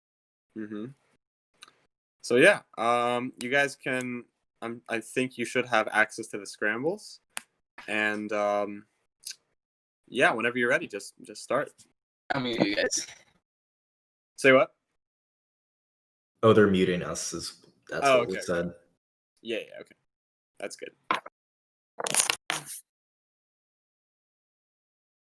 But yes, the solves are very fast, so unfortunately not much can be said during the solves, but It's true, yeah. It's yeah. a better idea to just look at the scramble and try to figure something out before they do. Yeah. The But scramble also, is we shouldn't discuss scrambles because that's not good. true. That's true. Oh, that's unfortunate for Zane. Very sad. What will Will get on it? Hey, no +2. Yeah. 0.72. Oh, Nice, and beating Zane's time. like quite a bit as well. Like that is very significant at that speed. Yeah. Yeah, it's good that both of them saw that solution that got them that sub-1. Definitely. Very common one to see that happen. Yeah, it looked like it was about like 7 to 9 moves, so it was also well executed by both of them. Mm-hmm. Yeah, they both have really good, consistent high TPS. That's accurate. Absolutely. And got Zane a 105 with Dude, no +2. I didn't like. I know that the frame rate for me wasn't that good, but I know that if I were in person seeing Zane do that 204. solve, like the TPS would Okay. be unreal. Yeah. Oh no, of course. Yeah. Yeah. So Is my video good, by the way? Yeah. It's yeah. Okay, just making sure. like, yeah. No, the TPS can just become insane at some I don't think I point. scrambled that correctly. So Absolutely, yeah. And 156. 156. Or Pretty good. insane, I guess you could say. Insane Cuber. Man, if Rami didn't take that, Zane could have taken that. Oh yeah, definitely. Zane is on another plane, indeed.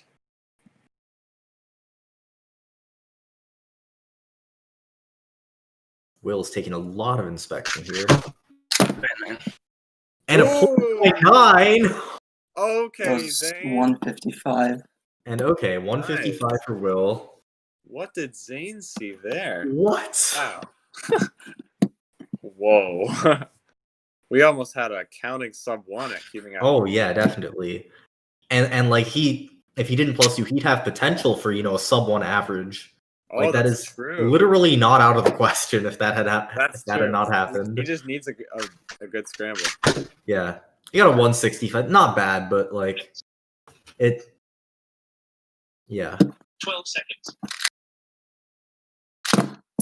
Oh. 214. Great. Will, counting a 2 for Will. Wait, really? You got another bad time? Yeah, he got a 2.1, I think it was. Oh, yikes. And we'll just watch him do his last solve, but his video has frozen a little bit. I can see him. Oh. Well, this is Oh, interesting. I'm seeing some interesting things on this scramble. 12 I'm not seeing his video, but Nice. 152. Okay. So Zane, what was your average? I have a 142 average. Okay. Nice. And what was your average, Will? 1 second. I actually have to put the pineapple. So it's 170. So that's okay. I mean, I had a kind of bad counting solve there. Yeah, but yeah, that happens. So yeah, both insane averages from both of you guys. We're gonna move it over to the analyst section where they, you guys have done it. You guys know what's gonna happen. But yeah, and yeah, I'll see y'all in a minute. See ya. Okay.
Hello and welcome back, everyone. I am here joined by Phil and our 2x2 competitors, Will Callan and Zane Kanani.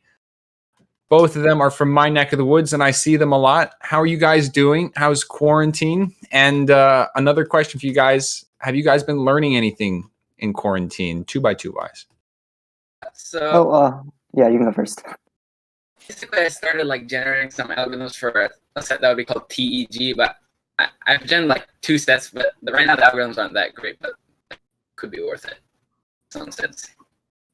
Yeah, I mean, I've been kind of doing okay in quarantine, just a little bored at points. I've mainly just been like kind of retrading some L's because some of them, since I know so much of them, I like forget them, like the ones I don't use after a while.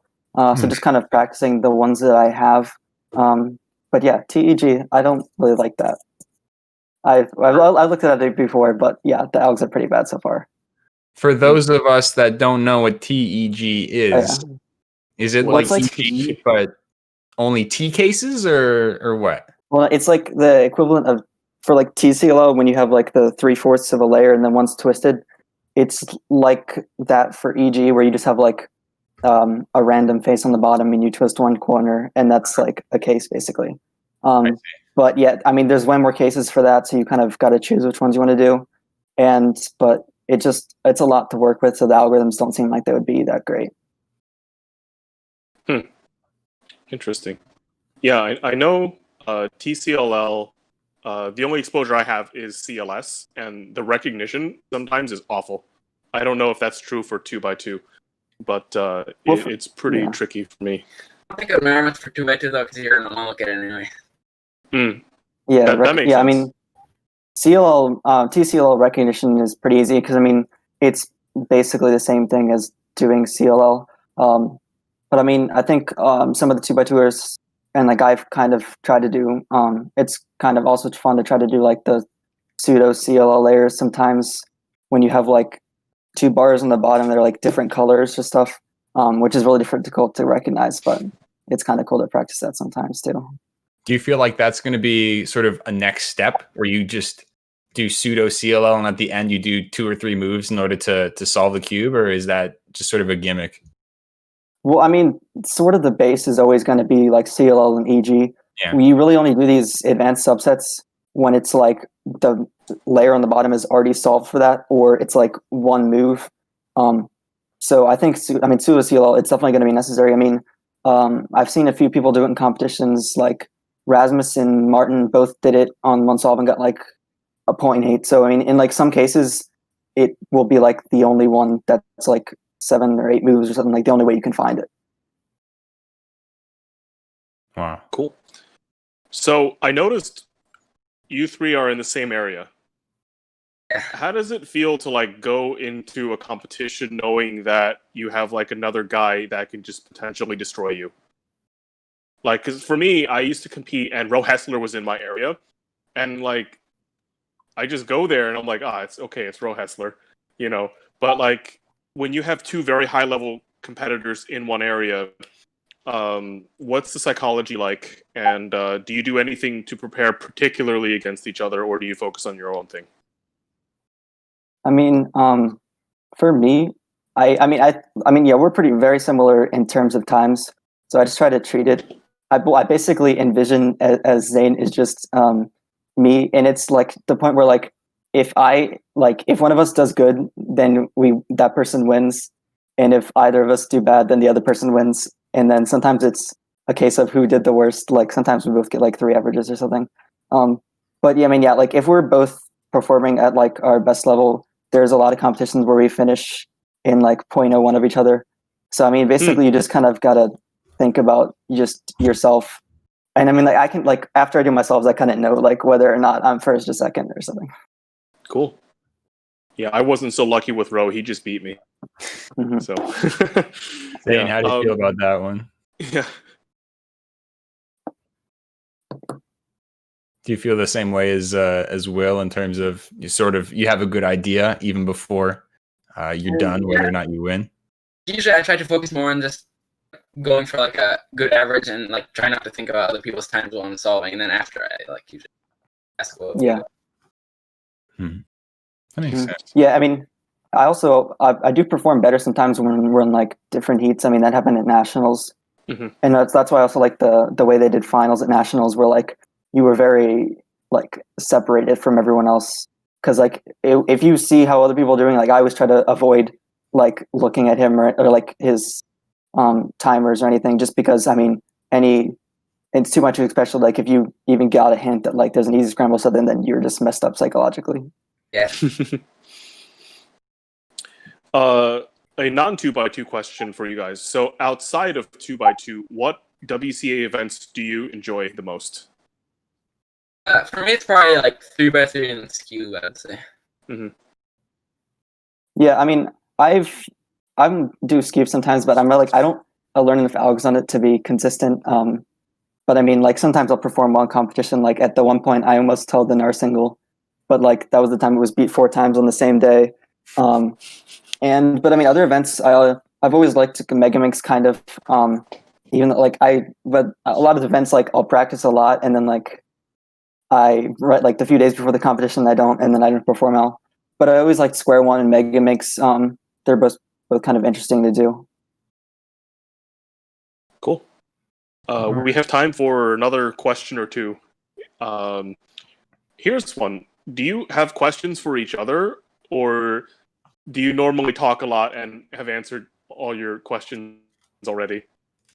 Well, for Dane, I mean, I know when the first competition I saw him at, I think he got like a 2.5 average the first time. So I think you told me before or something, but like how long did you queue before you went to your first competition? So I originally learned how to solve the cube maybe 2 years before that competition, but then at the start of 2018 is when I started getting into speed queuing.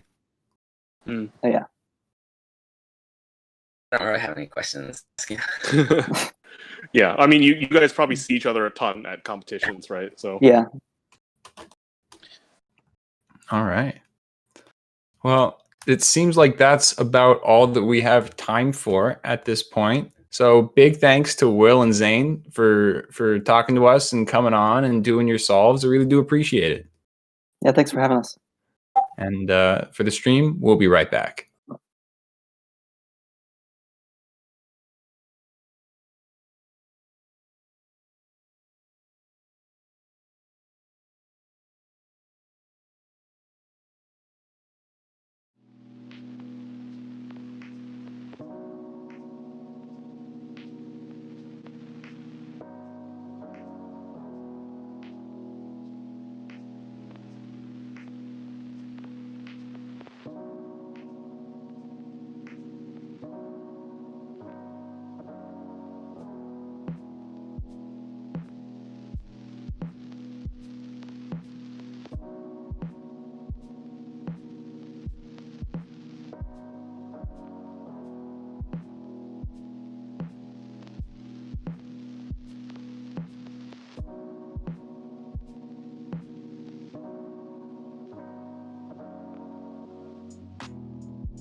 Hello and welcome back, everyone. I'm your host, Keaton Ellis, and we are about to be starting 3x3 finals here at Cubing at Home 5 2020.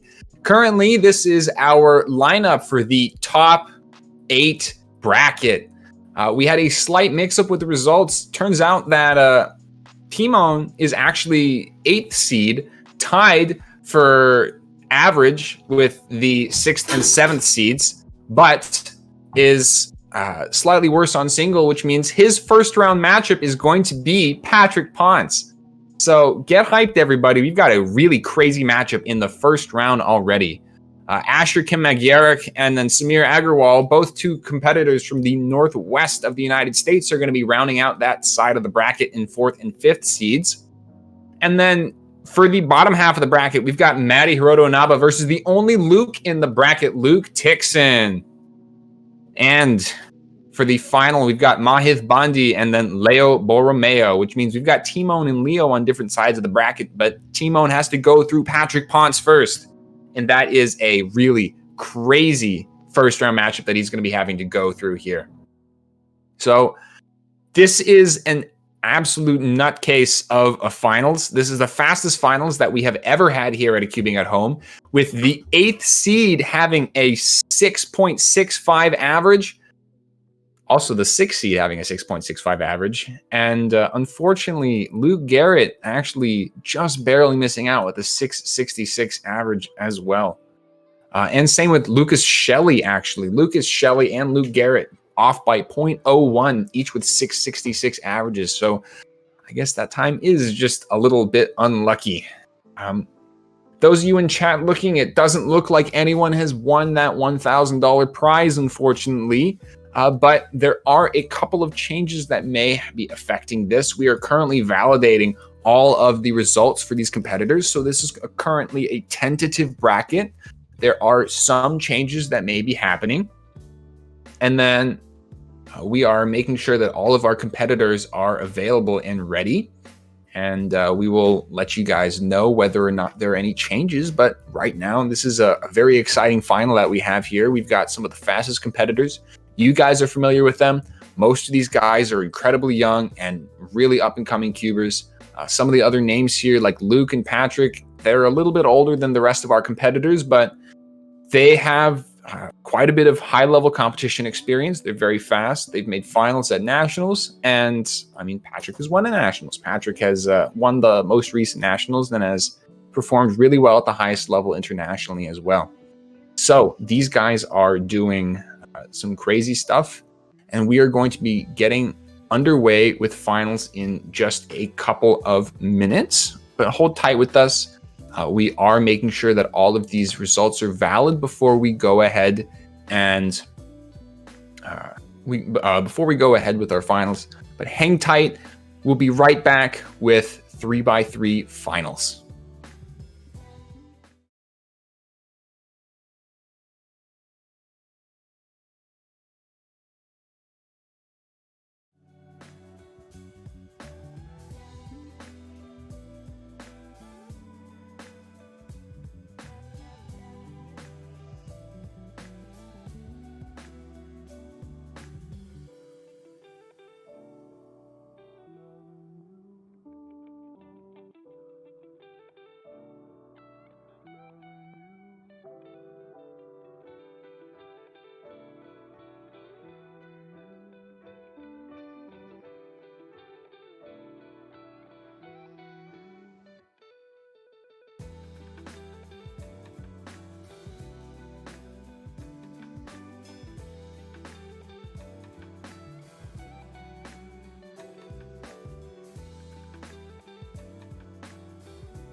And we are back.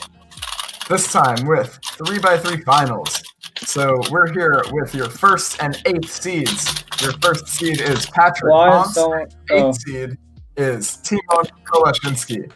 So this is a really exciting match. Some really powerful cubers here. We're going to see how they're able to do against each other. As usual, it's going to be best of 9, which is first to 5 wins.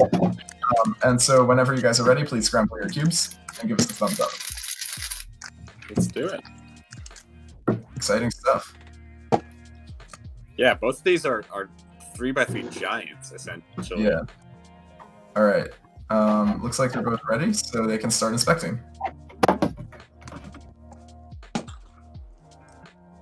Yeah, so Patrick has held the 3x3 world record single. Timon is a 2-time cubing at home winner. So both just insane cubers.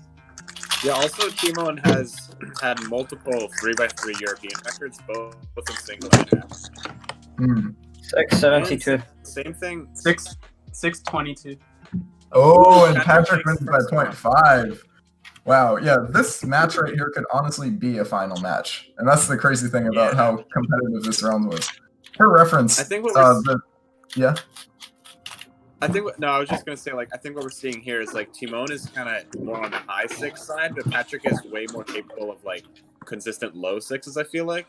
Yeah, for sure. So I feel like we might see it like Patrick taking this one. That's just my prediction. But yeah, what were you gonna say? Well, okay, they can start inspection now. But I was gonna say that I don't remember what I was gonna say. Let's just watch them solve.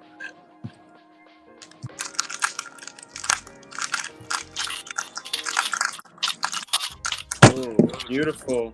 Nice. Solid, Patrick. Stop by Patrick. Nice low 6. 583. Oh, and a 570. Patrick.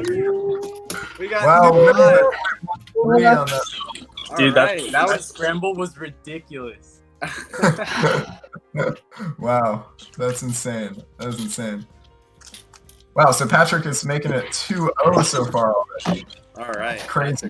Patrick takes a big exhale. Yeah. That's crazy. All right. Looks like they're both ready, so they can start inspecting.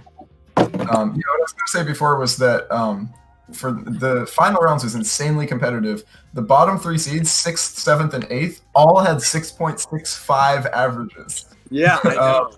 And the 9th and 10th seeds had 6.66 averages. So, Timon has gone missing. Looks like, but Patrick, tell us your time. 672. 672. So if Timon, okay, we will be right back. But Timon has gone missing. We'll see what happens with his time. But Patrick got a 672. Find out. All right, interesting. That is odd.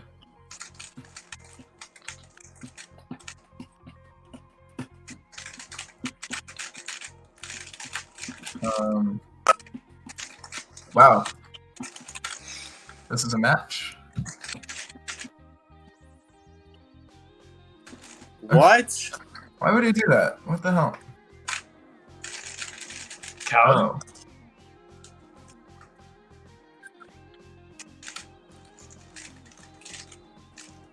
What? Maddie didn't make finals? What? No, he made finals.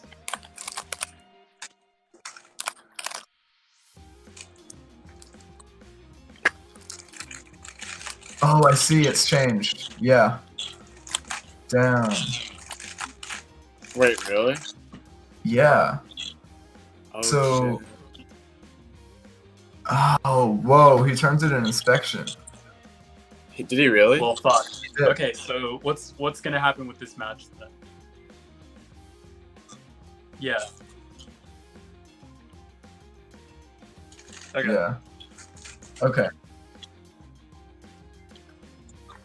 Okay, great. Good idea. Bad.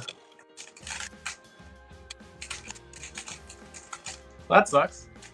That really does suck. You were doing well, Patrick. You were like about to straight up eliminate Timon, honestly. Yo, I mean, not that you could do it again. Let's make that start and ending. Like, it doesn't have to.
And we're back.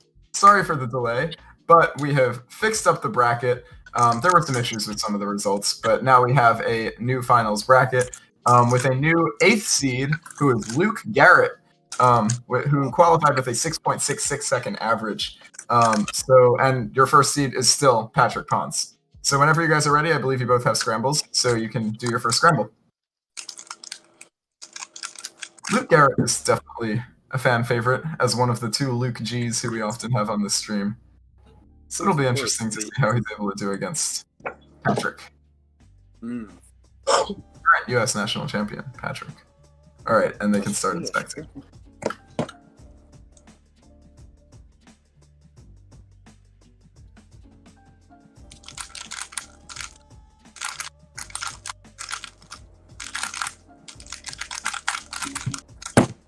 Ooh, that slight drop there. 757. Oh, and a DNF. 769 DNF. A DNF for matter.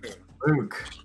So Patrick is going to take that first solve. Wow, with a 757, that's rare. That is rare. Yeah, really.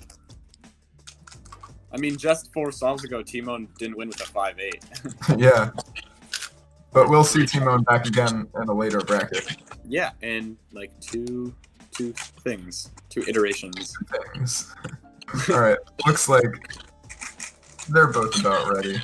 So we are going to start inspection.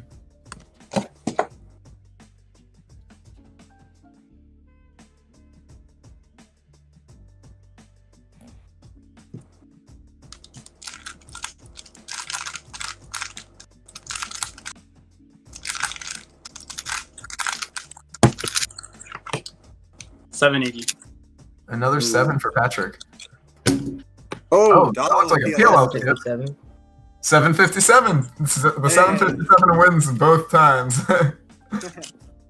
Exciting stuff. It is 1-1. In fact, that exact last layer has been was the last layer for Ava's 755 female world record 2015. 3x3. It was that Dotto alone. It was a PLL skip. I think it was a U2. That's crazy. All right, and on to match 3. They can begin inspection. And the time was 7:55, so very close. Yeah, very close. Something about 7.5s. Oh, Patrick has a wrong cross. Oh, wow, that was not a great way to deal with that cross either. Yeah, that is like a 10. Yeah, that was a rough self. 684. And Luke takes it with an unnecessarily good 6. Necessarily. Yeah, all he needed was a low 11 on that. Patrick is capable of getting really into the flow state. He is. Turning boss mode on, so Oh, I really absolutely. think he can do it. We'll see. It is 2-1, and they're going to start inspection on their 4th attempt. Very short inspection time from Patrick. Yeah, definitely. Ooh, GC perm, not gonna look good. 740. Let's see how Luke's able to do on this one. Some lockups. Oh, wow. Take it. Yeah, unless this is less than 7 seconds, which it doesn't quite look like. Luke seems to have 1420 for me. 14. Oh, wait, let's see. So it's going to be 2-2 now. Very close match. Nobody performing particularly well, but they're performing well enough to tie it at least. So yeah. Let's see if one of them's able to pop off. Back to even. Yeah. All right, and they can begin inspection. You can tell both the nerves are actually getting to both of them. Yeah, for sure.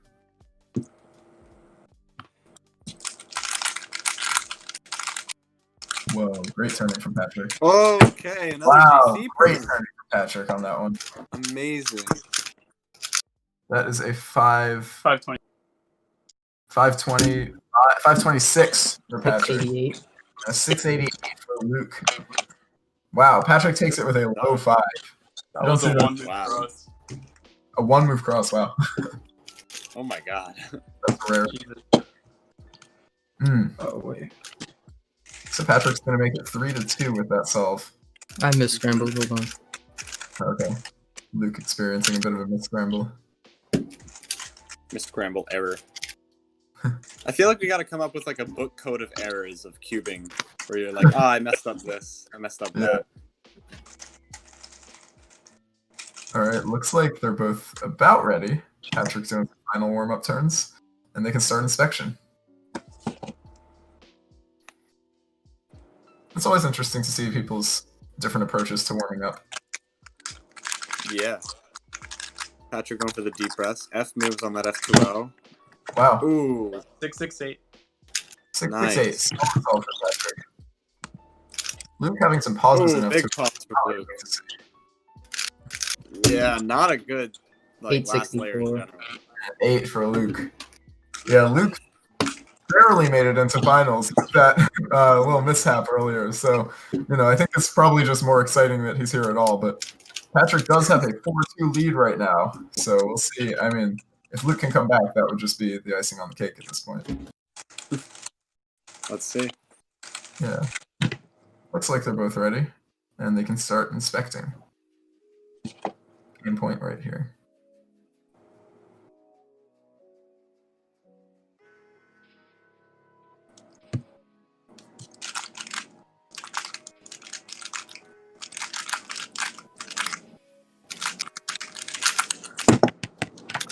$782.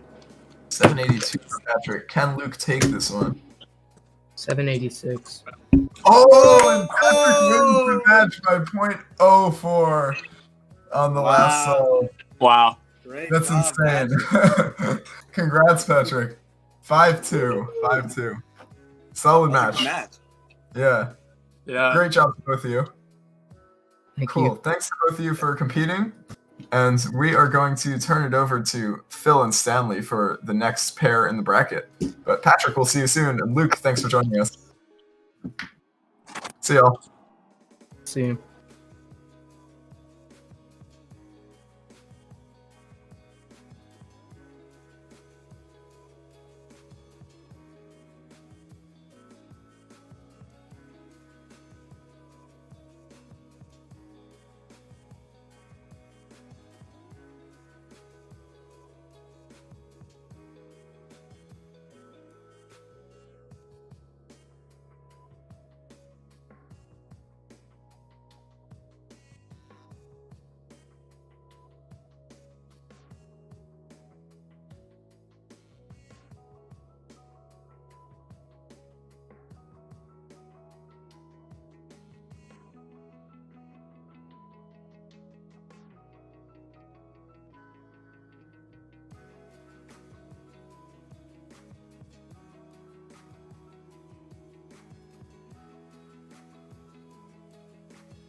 Hey, welcome back. Apologies again for the technical difficulties. Here we're bringing you a match between Luke Tixon and Asher. So these guys are actually both from the Pacific Northwest, so they know each other pretty well. So it's going to make for a very exciting match. Guys, are you ready? Okay. So once you get scrambled, just give me a signal when you're ready, and I'll start the inspection timer. Very good. So Luke Tixon's a Hoya guy, and Asher finished second place at Cubing at home too. Both these guys, I think, have gone pretty far in these brackets, so it's going to be a pretty cool battle. Asher, are you ready? Yeah. Right. 3, 2, 1, go. That was a great cover liftoff. Both of them seem to be very in sync. Oh yeah, definitely. Very rare. Yeah, very rare in these competitions. Okay. Asher's going. This looks pretty fast. Last layer's not looking too great, unfortunately, and Luke has also finished with. Oh no! Can we get someone to check that?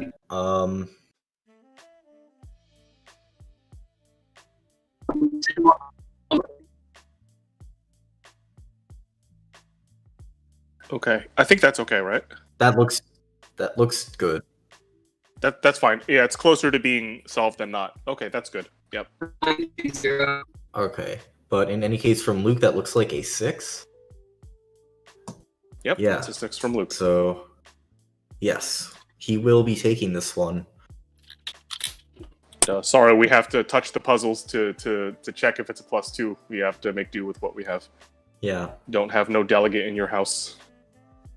Pay them to fly out. Maybe that'll happen, but I don't think that's a financially sound decision. They fly Guinness World Record delegates to world record attempts sometimes. Oh yeah, it's very definitely. costly.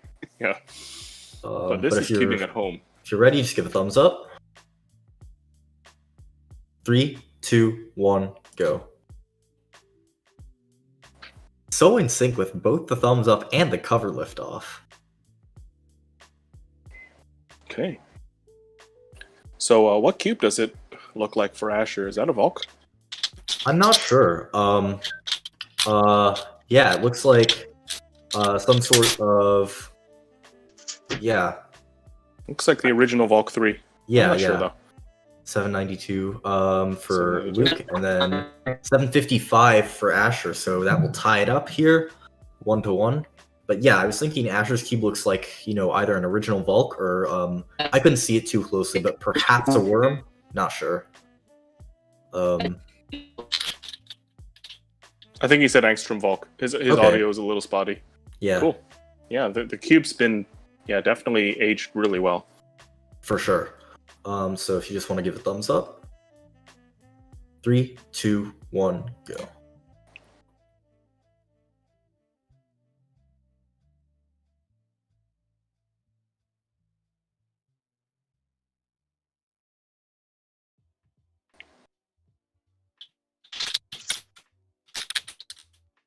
Wow, that first pair was so aggressive. Oh yeah. Yeah, that was a great transition. For sure. Yeah, and our solves are done now. 764 for Asher, and it looks like that's also a 7 for Luke, but I can't quite make out the decimals. It's a 770. So 770. Asher will take that. 0.6. 0.06 actually, but Point yes. 0.06, that's right. Yeah. Excuse my math or counting or whatever that was. That wasn't cool. All right, so if you're ready, thumbs up. 3, 2, 1, go.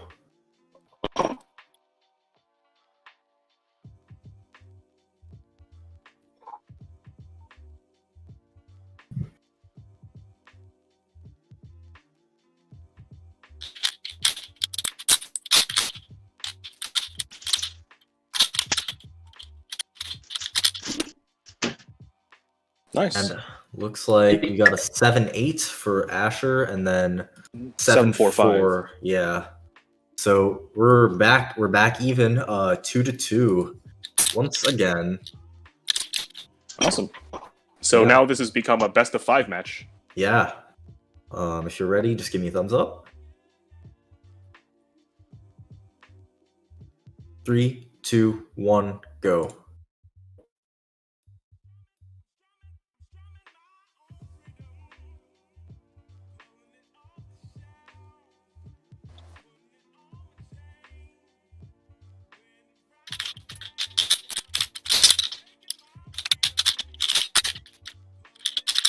Ooh, Asher opting to...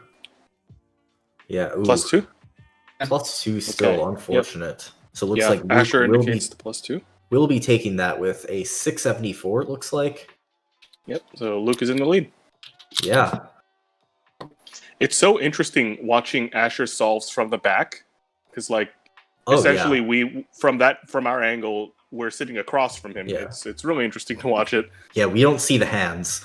Yeah. Yeah, so if you're ready, just give a thumbs up. 3, 2, 1, go.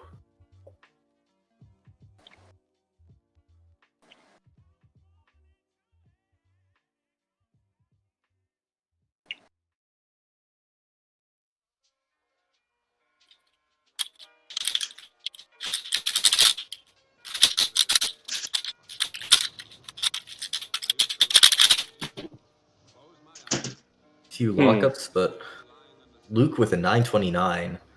Oh no. Asher will win with a 901. Feeling a little tight. But yeah.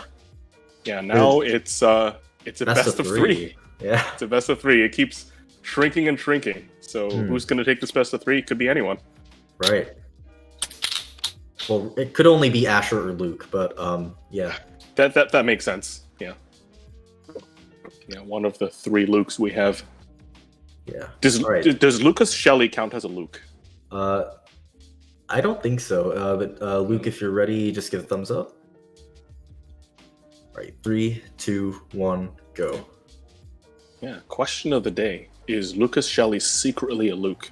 Does that explain why he's so good?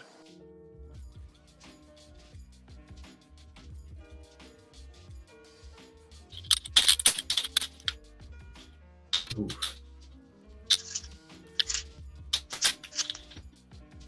Ooh. Oh no. 899 +2 for Luke, and then Asher, he's indicating a +2 from himself.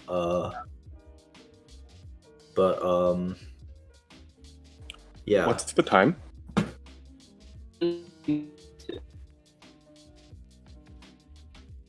Didn't get that. Sorry. 7:15. Okay. So that will give Luke the match point. Yeah, +2s have been, really wreaking havoc on some of these averages. Yeah, no, they are a killer. Yeah, affected Luke Reiser pretty hard. Yeah, and +2s have, they can knock you down 10 places, and it's pretty crazy. Even at the top. So 2 seconds is a lot. Yeah, if you're ready, just give a thumbs up. 3, 2, 1, go. Yeah, 2 seconds is a lot of time. Some of these guys can make 20 moves in 2 seconds. Oh, so definitely. It's like a third of a solve. So, yeah. Yeah. All right, good luck, guys.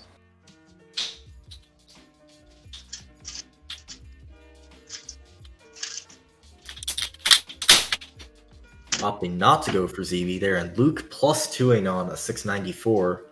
Oh no. Asher will get a 752 to tie things up at 4. This is now a best of 1. Sudden death. Yes. I wish more sports had just sudden death. I'm a tennis player and we have deuces that can last for a really long time. I'm glad this is sudden death. It really makes it a lot more exciting. Oh yeah, for sure. So if you're ready, then let's get started. 3, 2, 1, go.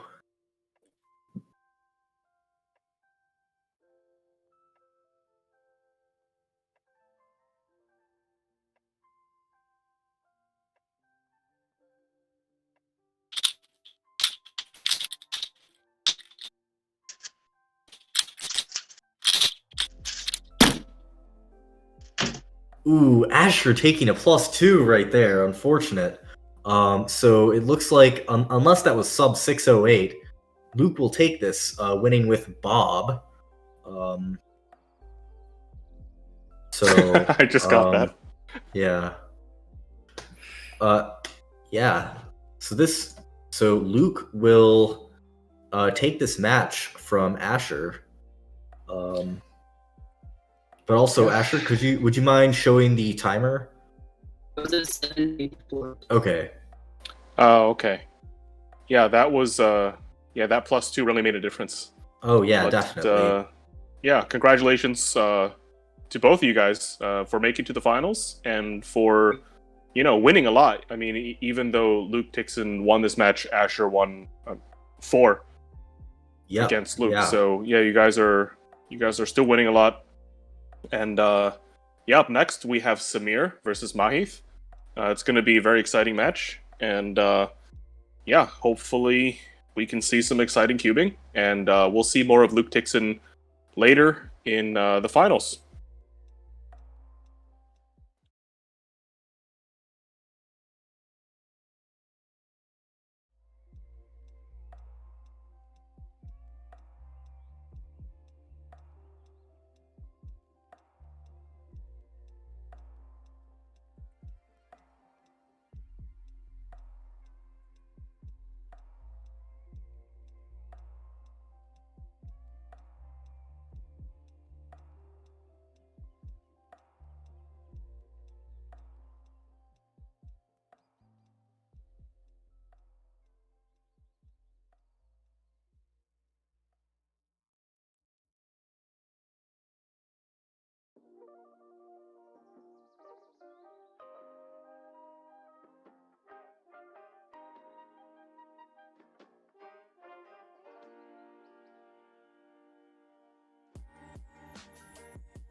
And we are back with 3x3 finals.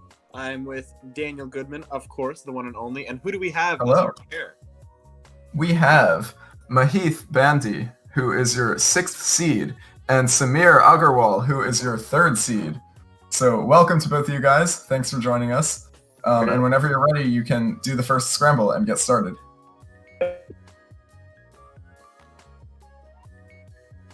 So yeah, remember to mute your audio so you don't hear us.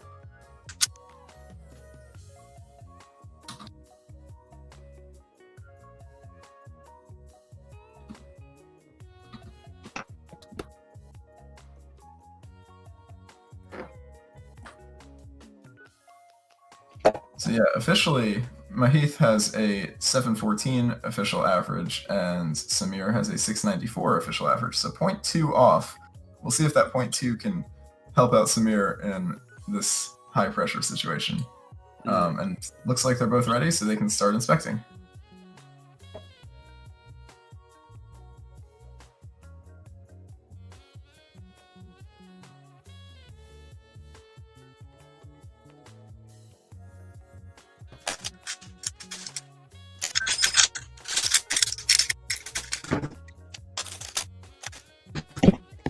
$7.25.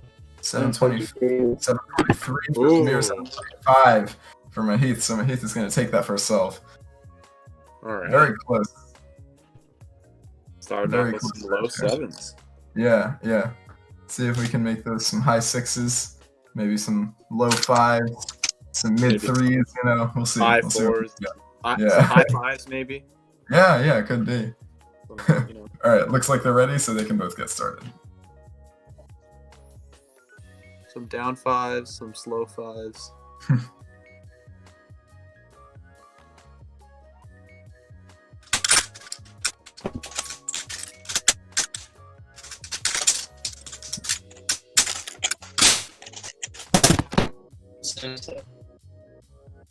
Seven, 7-7 for Mahith, 702 for Samir. So Samir is going to take that one. Another interesting thing is that Mahith actually has been competing for 3 years longer than Samir. Mahith started in 2014 and Samir started in 2017. So we've got a very new cuber here, but he's 43rd in the world. So pretty insane rankings there. And it looks like they're both ready, so they can get started on solve number 3.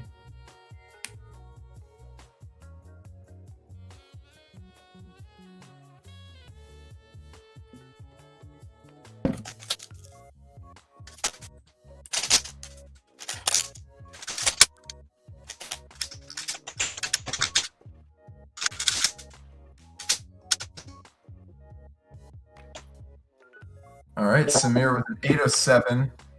Not too happy about that. And it looks like Mahith is going to take this one. Wow. So you all. Oh wait, no, sorry, no, he got a 9. Never mind. No, yeah. Yeah, sorry. Samir won that one. Samir takes this one. Yeah. Sorry, I thought I saw a 7. Cool. All right, so that is 2-1 for the two of them. Samir is in the lead, and they can get started on solve 4.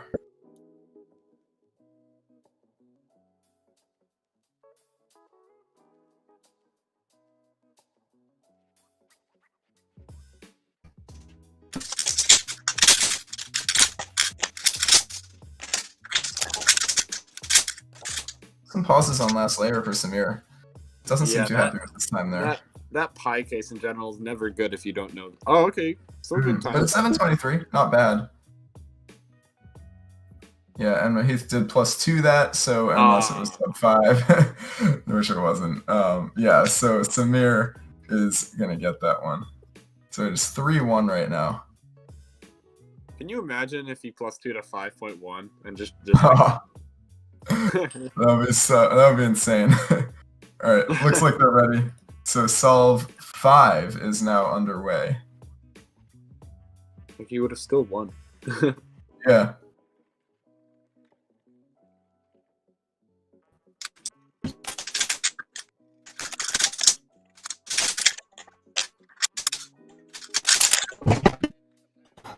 Oh, wow, boy. That's close. 798 for Mahith. And 676 for Samir, but it's a +2. Is it? Wait, is it? Yeah, it is a +2. Yeah. Okay. Wow, Okay. so he would have taken that one, but not quite. +2 gang coming in strong. That is Yeah, that is Mahith's win. 3-2. Very close match. Yeah. Yeah. All right, looks like they're both ready, so they can get started on the solve.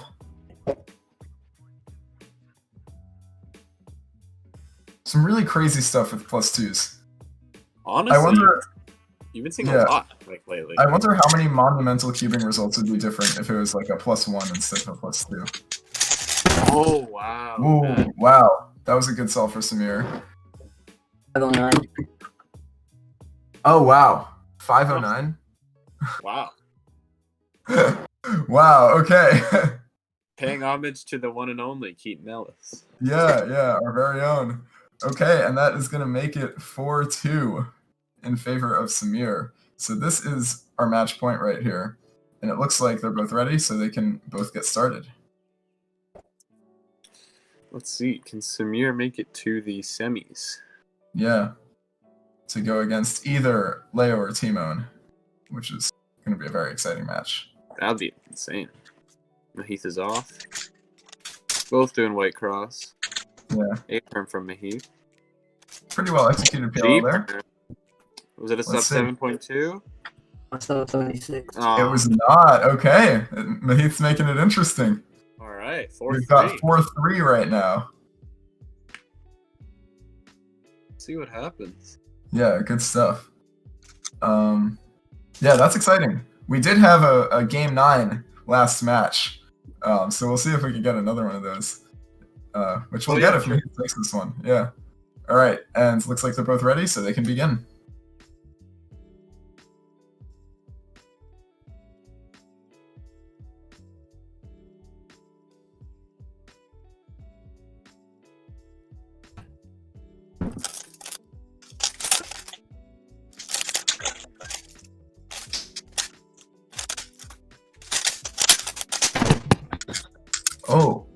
Oh, and it looks like Samir will take that one. 882. Yeah. Oh, wait. Okay. Yeah, what was Mahith's time? 10. Wow. Yeah, so Samir takes it with an 8.8. That is rare. You don't see that very often. Yeah, wow. Yeah. So Samir is going to win 5-3. Thanks to both of you guys for coming on. It was a really exciting match. Hope to see you both in future finals. And Samir, we will see you in semis. Thanks, guys. See ya.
Hey, welcome back. This is our last first round match between two champions. We have Leo and Timon. Both of these guys are winners at cubing at home.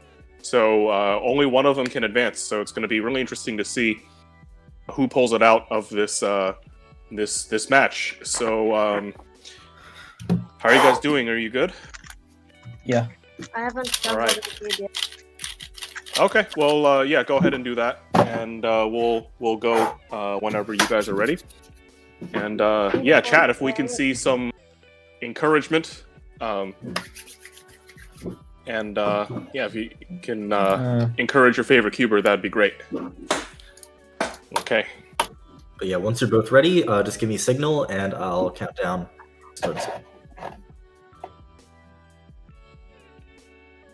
Leo, are you ready?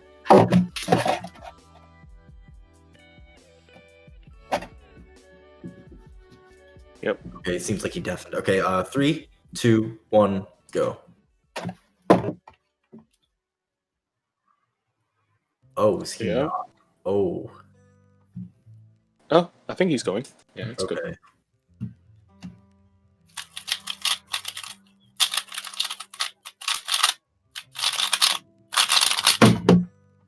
Very fast PO. What a U-perm. Yeah. What a U-perm. He practices those, and it shows. But Leo will take it with a 597 to Timon. Wow. Okay. So that is when you get a 6. 0. Okay. Yeah. Imagine getting a 6. What year is it? Like. Yeah, but yeah, don't worry. There's still a lot of cubing left. So oh yeah, definitely keep it in there. What did Timon get? All right. Oh, he got 630. 630. Okay, wait. Okay. Yeah, this is truly a cool event. Leo's from Asia, Timon's from Europe, and we're in North America. We're all cubing together. You guys ready? Okay. 3, 2, 1, go.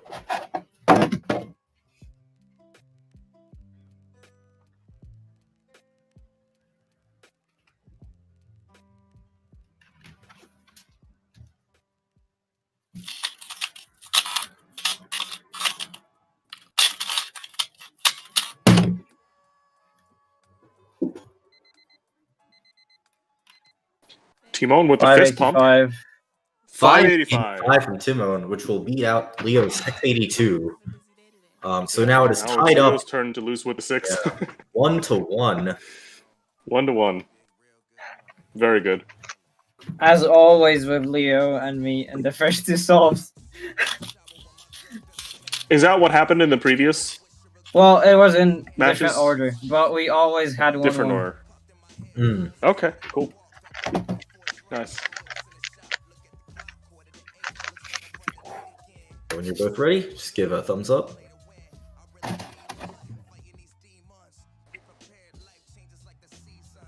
Three. Oh. Leo's taking a little bit of time. All right, 3, 2, 1, go.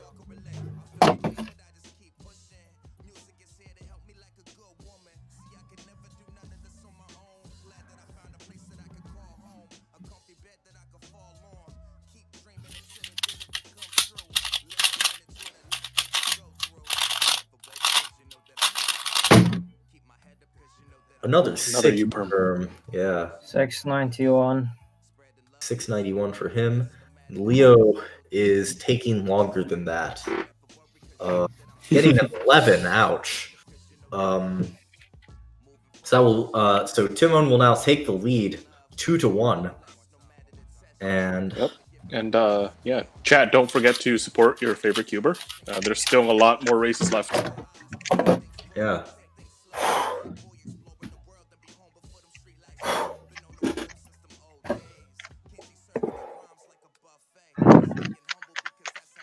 So once you're ready, Leo. Sorry. I got locked out for some. Oof. Leo, are you ready? Yep. 3, 2, 1, go.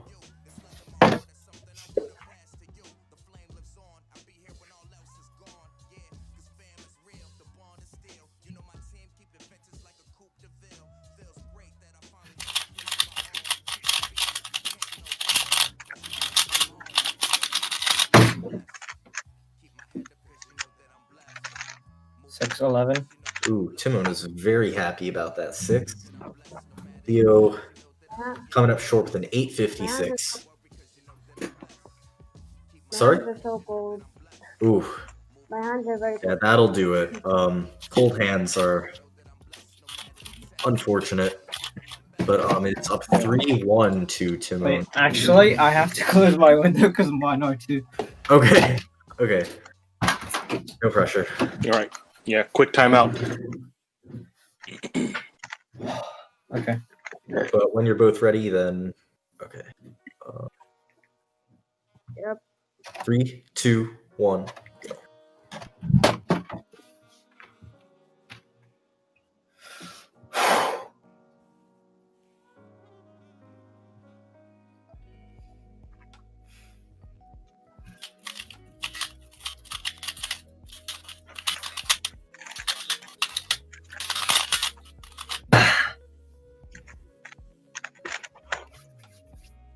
Ooh, 785. 785 for Timon, but Leo's solve looks. It might be a +2. Is that a +2? Looks like it is, Oh. but I can't confirm. It's too high. Yeah, It looks like a +2. Yeah, it looks like a +2. Sorry. So Timon will get match point here, 4-1. Wait. Oh my god. What time did I get? He got 733 +2, and No, but what did I get? oh, 785. Yeah, Okay. I don't know. But it was faster. I'm just gonna do 789 because I remember it was 78. Okay.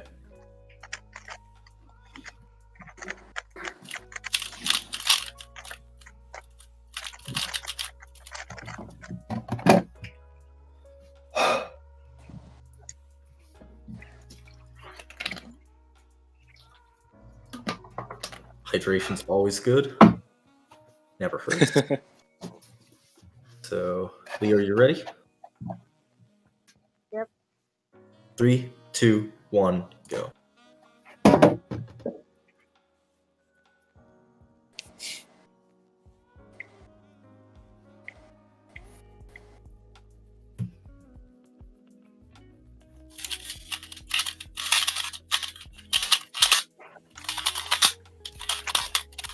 Nah. 711. Timo not happy with the 7-11, but it will take this match, and he will be advancing to the next round. Oh, again? 5-1 again. There's no way. Well, yeah, that was a good match. Congratulations. Yeah, GG. It looks like Unfortunate Timon that will we be. matched in the first round. Yeah, yeah. I Sometimes think it happens. does that mean you've matched in every possible round now in cubing? Yes. Yes. Yes. Okay, you guys are everywhere. All right. Yeah. Well. And Timon 5-1 faces in every Samir next. match. Weird. Yes, yes, yes.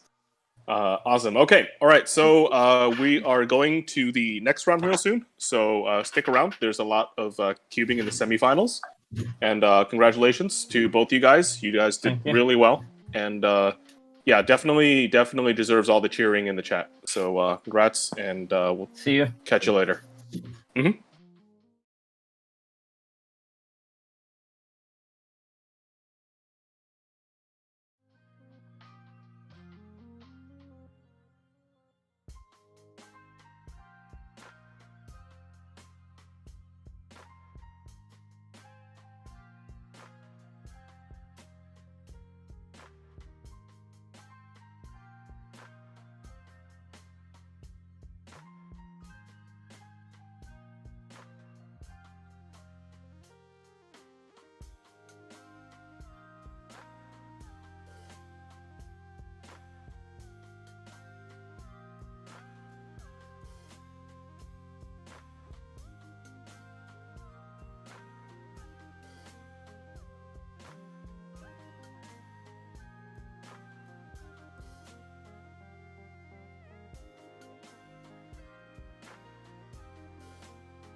And we are back. we're here with your 1st seed and your 5th seed for the first match of the semifinals. This is Patrick Ponce versus Luke Tixon. So, whenever you guys are ready, if you can scramble your cubes, that would be great, and then we'll let you know when you can start inspecting.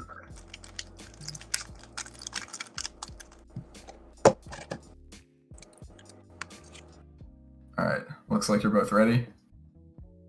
So you can start inspecting now.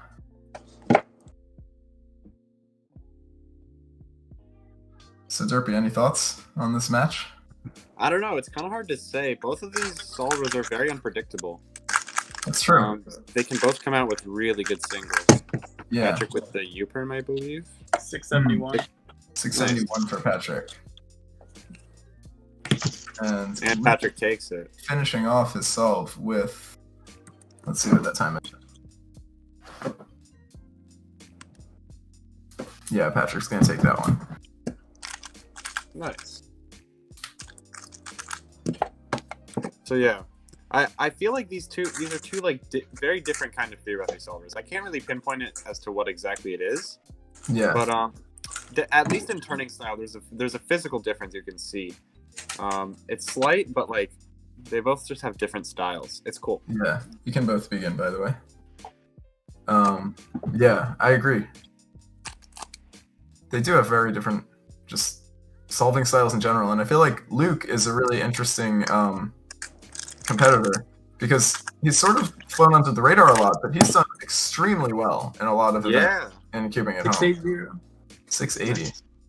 So, and the 682. Oh, wow. That is close, but Patrick takes it by 0.02. It is 2-0 for Patrick. Wow. Good stuff.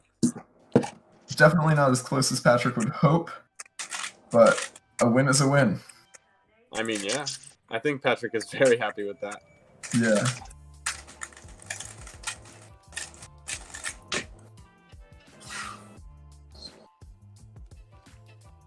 Alright, and they're both ready, so they can start solve 3.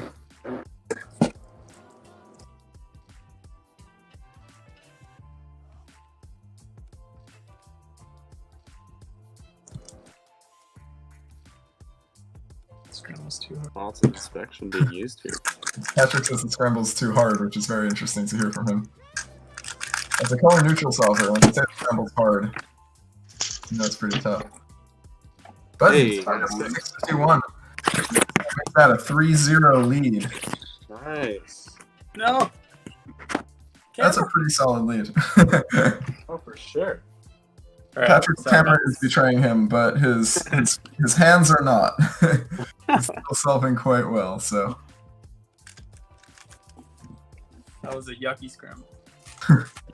Alright, and looks like they're both about ready. Patrick's doing some warm-up turns, and they can begin inspection on the solve 4. On the foremost solve. The foremost solve. Patrick again using a lot of inspection.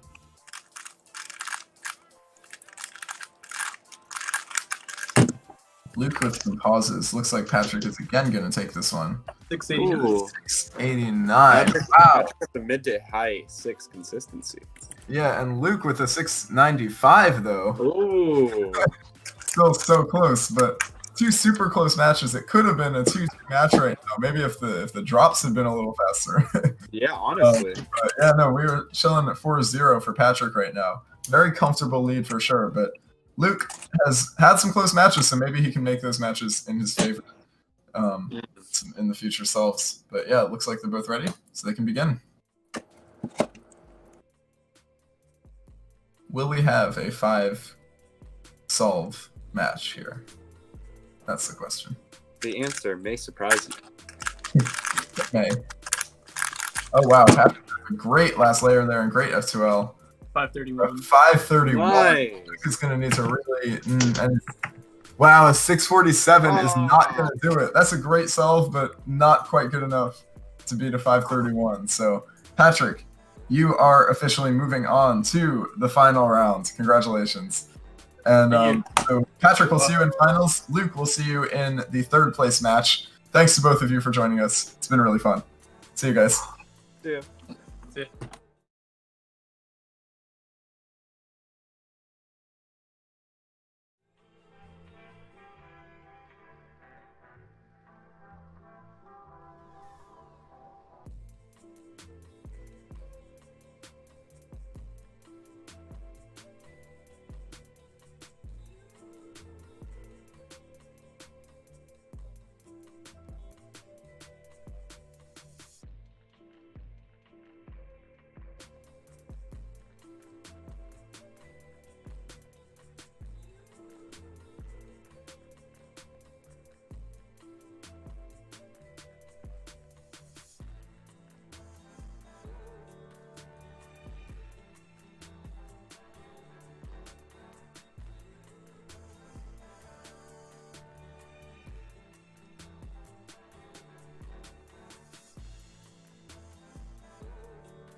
Hello, welcome back. This is the second semifinal between Samir and Timon. These guys are both really good. Winner plays Patrick Ponce, #1 seed, who just finished 5-0 over Luke Tixon. So this is getting really competitive. Good luck. Good luck. Yes, good luck.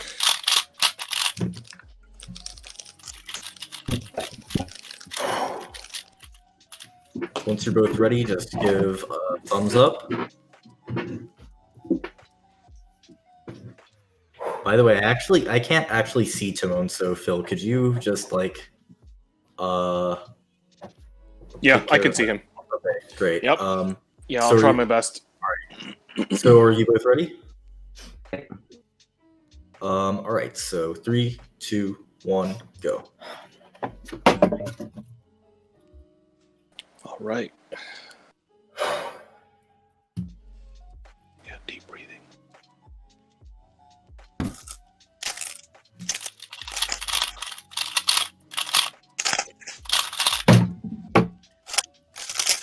$471.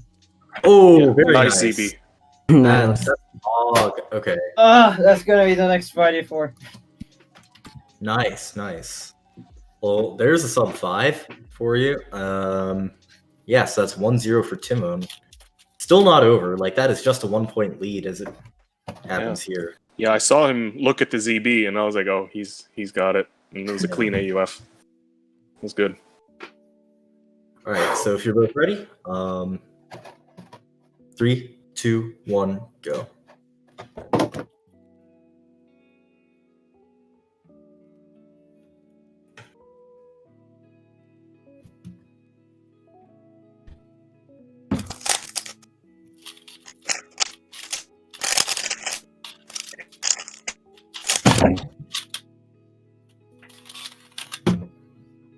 Oh no. Not the best recognition. 6.6. But yeah, that will even things up then. Yeah, 1-1. Tied the score.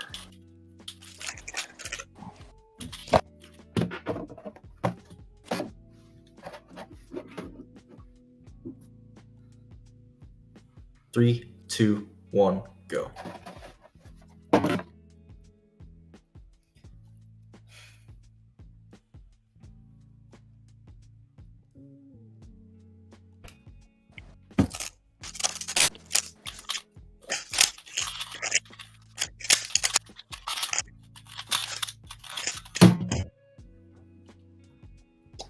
Okay. How did that go? 847. Okay, so Timon will take his second point, getting up by 1.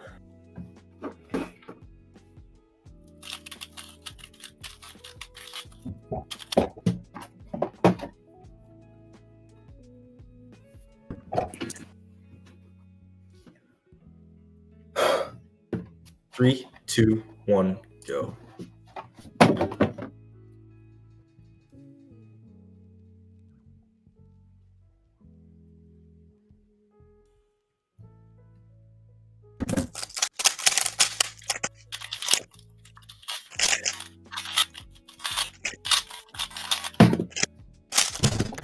Six to 8. Okay. Nice. Yeah, so Timon is now up 2 points. 3 to 1. 3. Sixes do that for you, usually. Unless Maybe the not other guy again- gets a 5. Yeah. Yeah, unless they're Patrick Potts or something. Right. 3, 2, 1, go.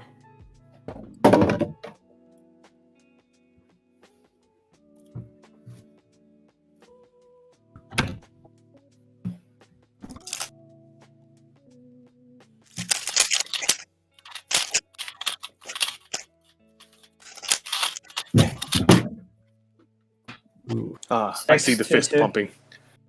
6 to 2. 2-2. Yeah, so that will be his 4th point. Match point for him. Match point. One more solve will get him into finals.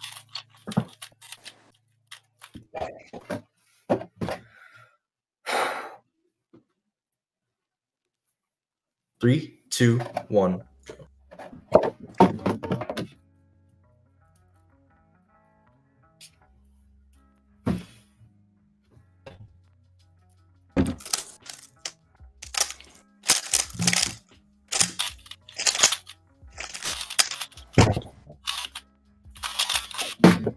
That's very nice from Timon. 553. Forced to Oh, yes. 553. Nice.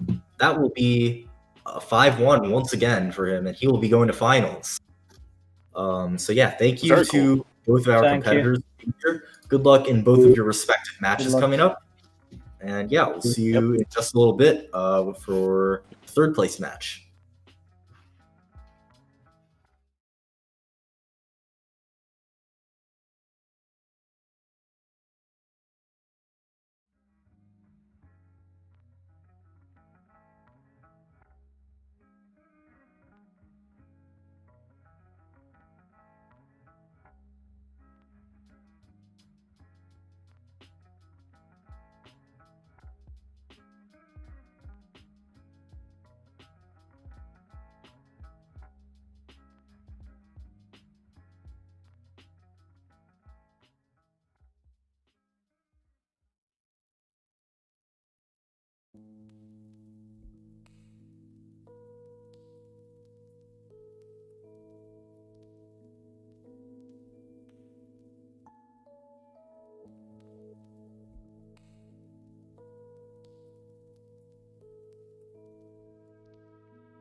And we are live for the third place match.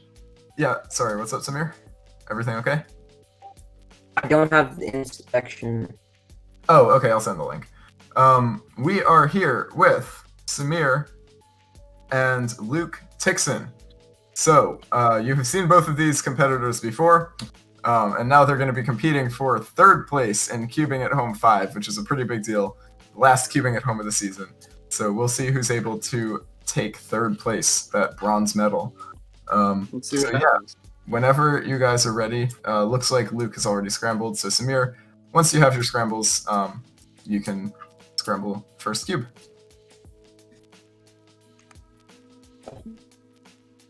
Okay, cool. Looks like you're both ready, and you may begin inspection.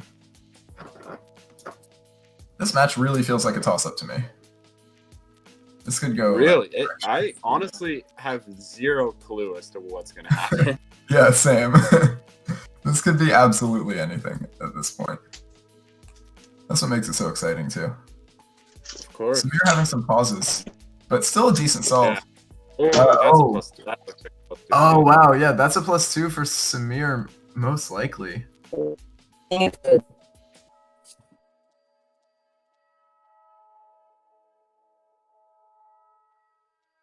Let's see.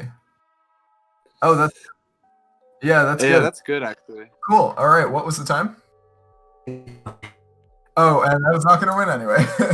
Luke is going to take the first solve with a 693. Solid time from Luke.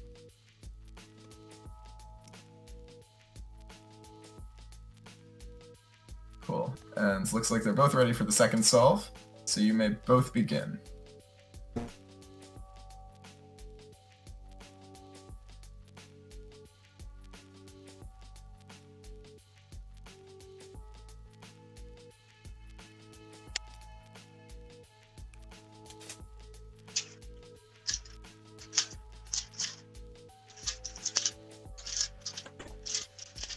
Oh, and another close call for Samir.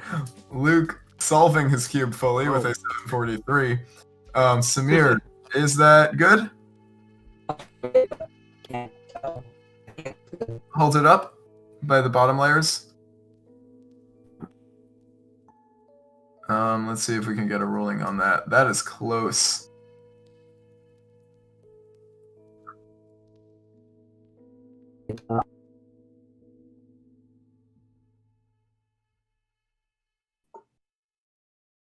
Ooh, that is close.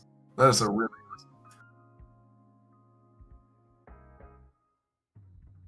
What's the time, Samir? Can you show us the time? Can you show us the time?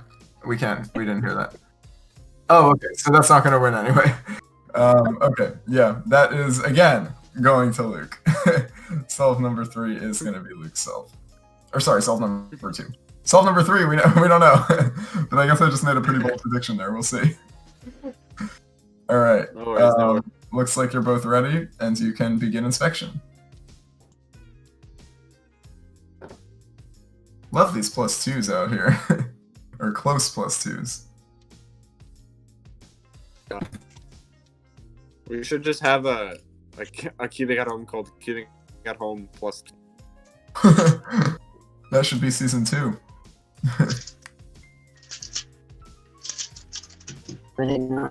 789 is gonna take that one. So Samir is getting his first win, making this 2 for Luke and 1 for Samir. All right. So it looks like the cubes on screen are wrong. If somebody could fix that, they're with the wrong people. All good, and should be fixed now. So it looks like you're both ready, and you can begin inspection for solve 4.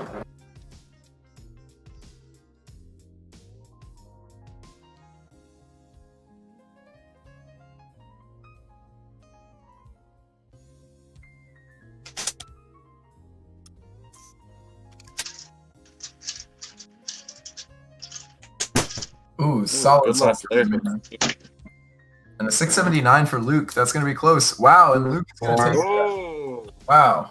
Samir had great turning at the end, but it wasn't enough. Still going to be 3-1 in Luke's favor. What will happen? This is a big match. This is a match for podium. That's true. Yeah. All right, looks like we're ready. We can begin. Yeah, like the finals match, both people in finals at least know they podiumed, no matter what. But That's true, yeah. This is for the podium. Yeah, so they might not even make it. Yeah.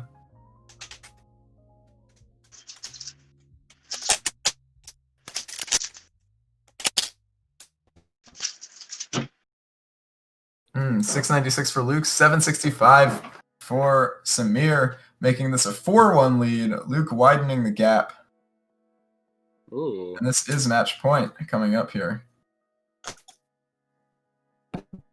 So Luke is really trying to just make quick work of Samir here, but I'm sure Samir would not like that very much, so we'll see if he's able to fight back. Looks like they're both ready, and they can go. This is a big one.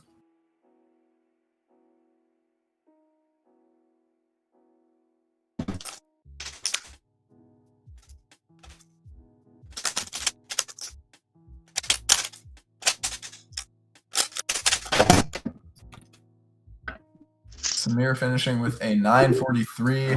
Can Luke beat a 9? And he can with an 841, and that's going to give Luke the podium. Luke takes 3rd place, and Samir is going to be in 4th. Congrats to both of you. Thanks for joining us on stream. It's been good. Hope to see you in future Cubing at Homes. And yeah, congrats to Luke on the podium. See you guys later. Thanks for joining us. Stay tuned for the final match.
Okay, I'll wait. Yeah.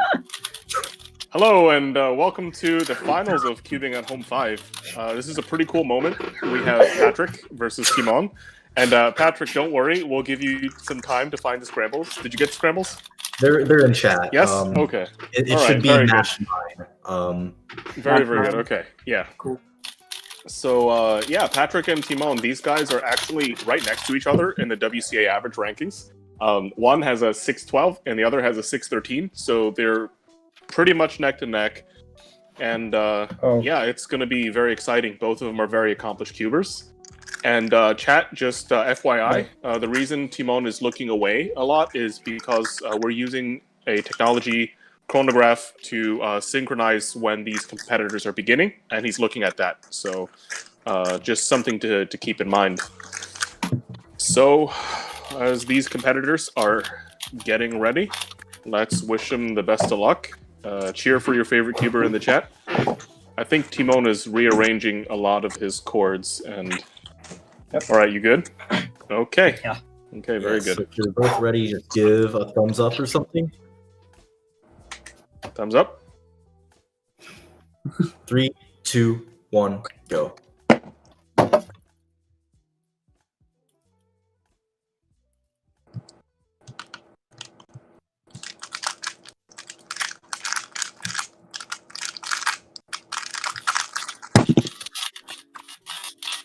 Six, 1-5. Nice and slippery 6-15 for Patrick. 6-9 for 3. 6-9 for Timon. Yeah, good job, Patrick. Take the first point. Yeah, Celeritas worm. Fantastic puzzle. Make sure you get the scramble right. It looks good. Yeah. Yeah.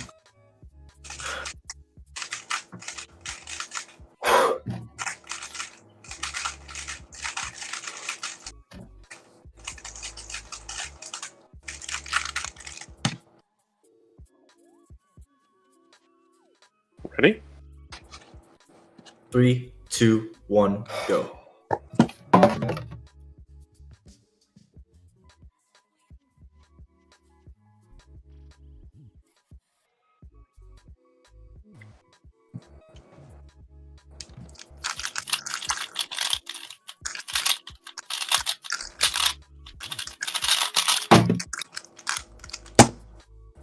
Bit of a 6-5-1. okay, 6-5-1. 6-5-1. A bit of a 8-55. hesitant ZB recognition for Patrick. That was a looked like a Diag U case, but it's a bit small on my screen.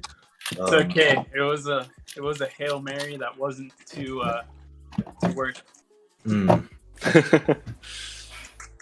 Either way, the score is now tied at 1. So we get ready for our third solve.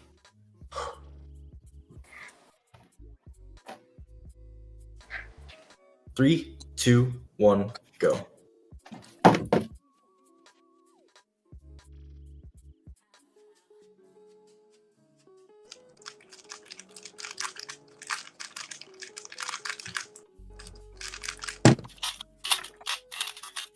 $6.35. Timon also going for ZB this solve. 7.46. But unfortunately, it's not enough to make up the difference. So Patrick will take this one. What did Patrick get? Yeah. 6.35. Nice.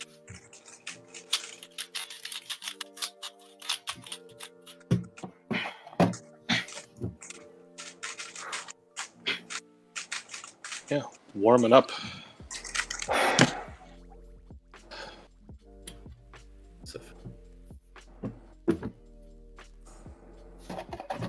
Three, 2, 1, go.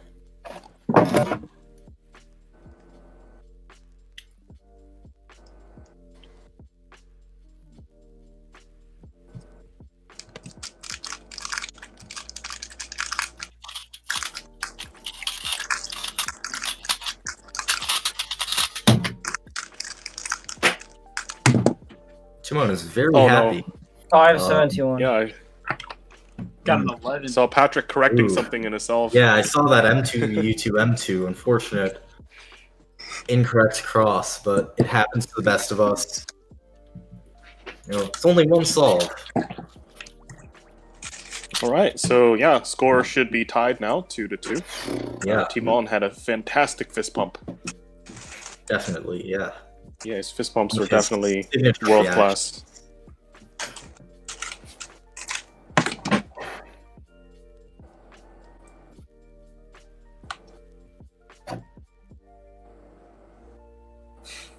Three, 2, 1, go.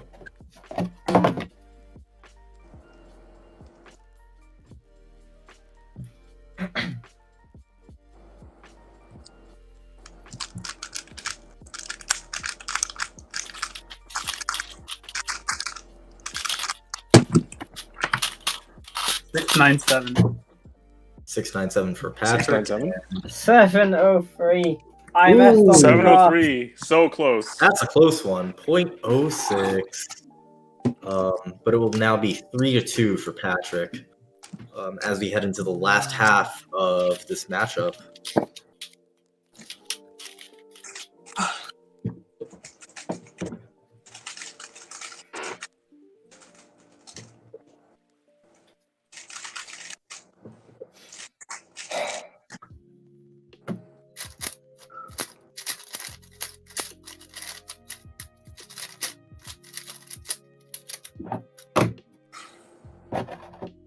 Three, okay. Two. Timon is ready. 3, 2, 1, go.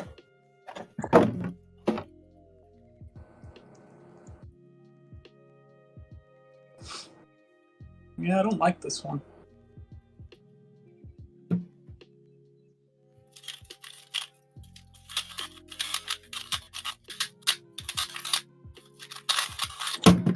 Solid A-firm from Patrick, but his video is now lost. 708. Okay. And then we'll... Okay, 583, nice. Okay. That will... I don't like this one. Gets a 5. 4-2 for Patrick. That scramble was not comforting. Yeah.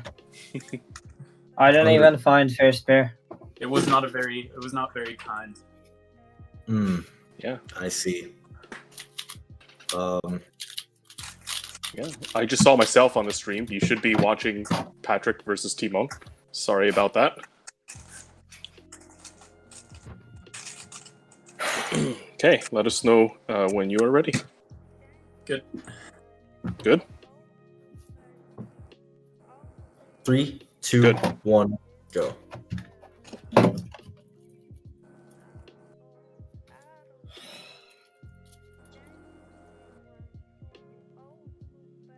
I don't like this one either.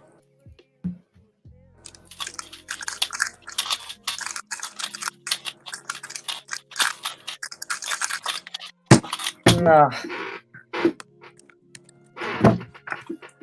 695. 751. And that will do it.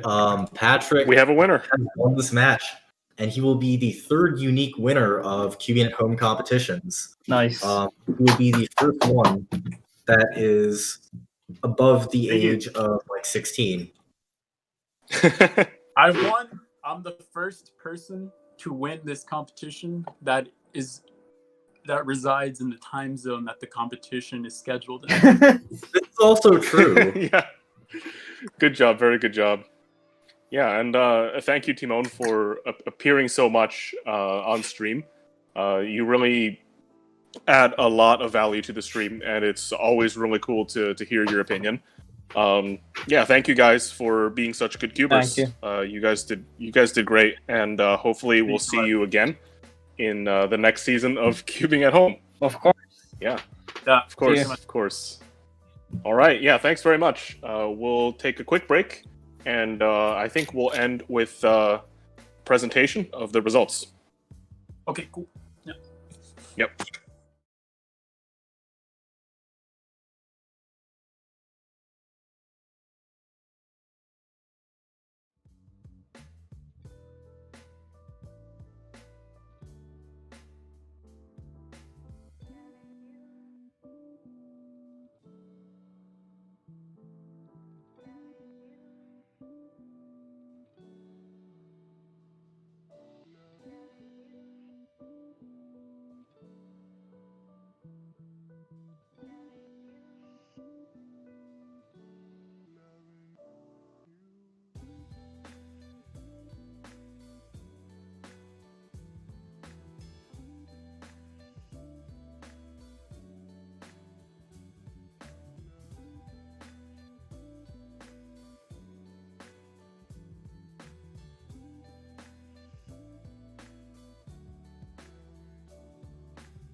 Hello, everybody, and welcome to the award ceremony here at Cubing at Home 5 2020. I'm your host, Keaton Ellis, and we're going to be going through our results for today.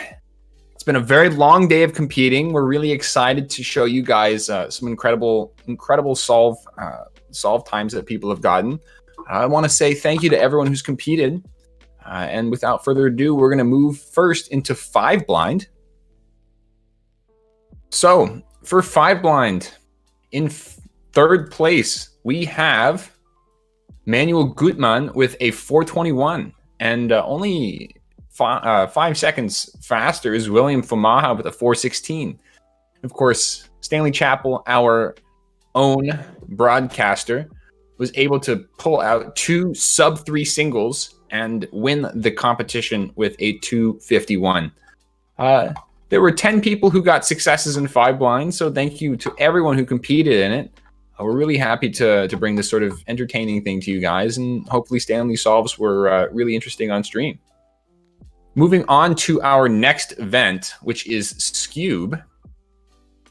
In third place for Skube, we have Braden Roten with a 277. But, I mean, we're talking about as close as you can get. From 8th place to 3rd place, we have a difference of 0.15, which is just remarkable that everyone in Skube is so consistently fast. But Serhii Fedorniak was able to just barely pull ahead with a 271, and Carter Kukala with a 266. So big congratulations to those guys for the podium. Our next event at Cubing at Home was 4x4. In 3rd place for 4x4, we have, I believe that's Kieran, or I believe that's Kieran Biahen. Okay.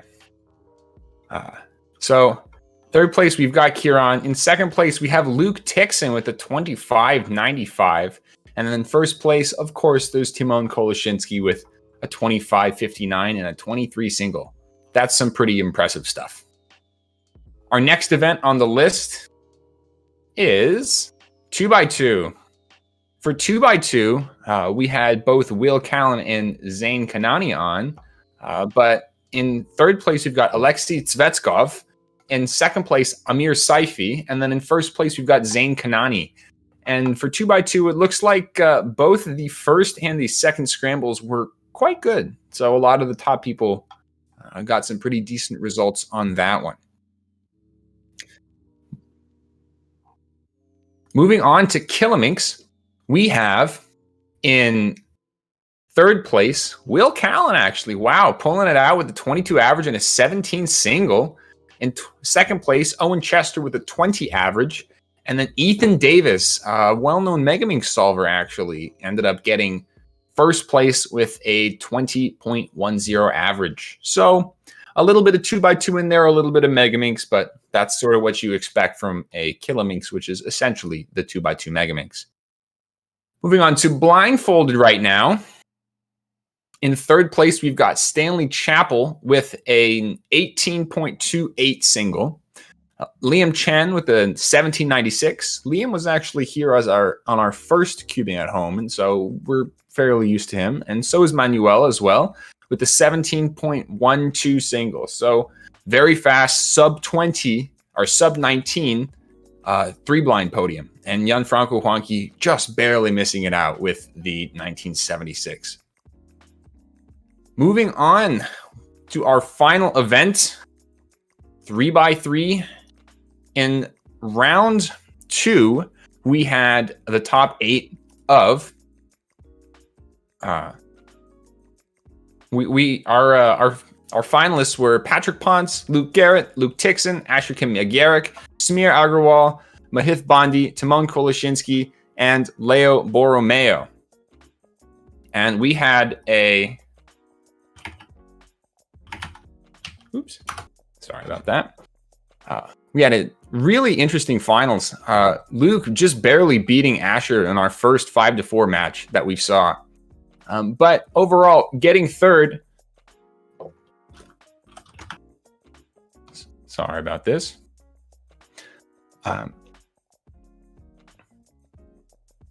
Luke Tixon ended up getting third for 3x3. And then we have Timon losing to Patrick in the finals, getting second place. And Patrick Ponce, winner of Cubing at Home 5, being the third ever person to win a Cubing at Home and the first person in the East Coast, or even the first American to be able to get it overall. So big congrats to Patrick for pulling that off. Really impressive run. He started at first and he did terrifically throughout this bracket, dropping only 4 solves in 3 matches. So congratulations to Patrick. And those are all our results for this competition. We're going to be announcing the bracket challenge winner shortly, but unfortunately we're not going to be able to do that live here on stream.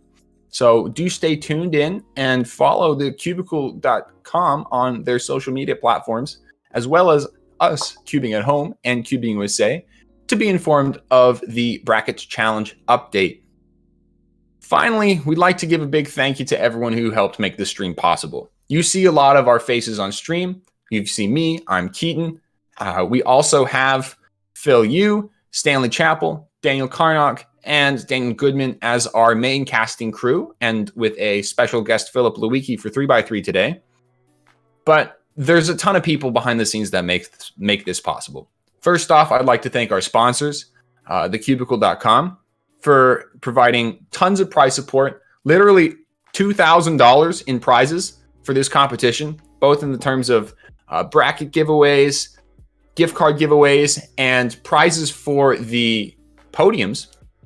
So big shout out to them for giving away all of this and for helping us a ton behind the scenes as well. We'd like to thank Cubing USA for hosting us and supporting us. These are Cubing USA supported competitions, and so their help really goes a long way in making these possible. And then we'd like to thank all of you for competing.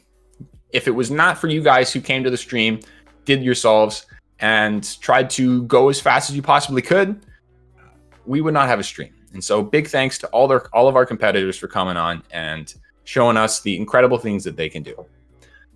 Finally, the very last thing, I'd like to thank every single one of the Cubing at Home staff. Again, you see 5 of us here, but there's a whole bevy of people behind the scenes that are helping us from everything from making sure that all the results are good to moderating both the chats and the discords and making sure that the website's working and that the stream works itself and getting the word out. So I'd like to thank the communications team, the production team, the results team, the software team, and the stream team for all of the work that you guys have done over this past weekend and the past couple of weeks.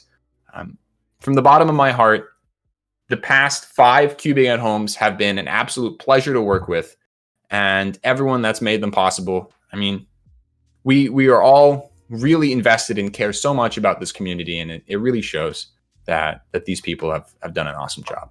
So I want to say big shout outs to everyone involved, the organizers, in particular, Calvin, Sam, Mitch, Saranch, and Bradley. And big shout out to Mitch for doing all of the stream stuff. Everything you see on stream is done by Mitch. So big shout out to him. All the controlling. It's not easy, but we're really happy to have this team. And I'm really appreciative of you guys coming. And that is all that we're going to be doing for today. The thing that we're going to end the stream on is a raid. It wouldn't be a Twitch stream without raiding someone. And so we are going to be doing a raid of Laser Monkey, who came on earlier and was really helpful for our 3x3 round 1. So we're going to end this stream and we're going to stay in chat, everyone. We're going to go raid him. And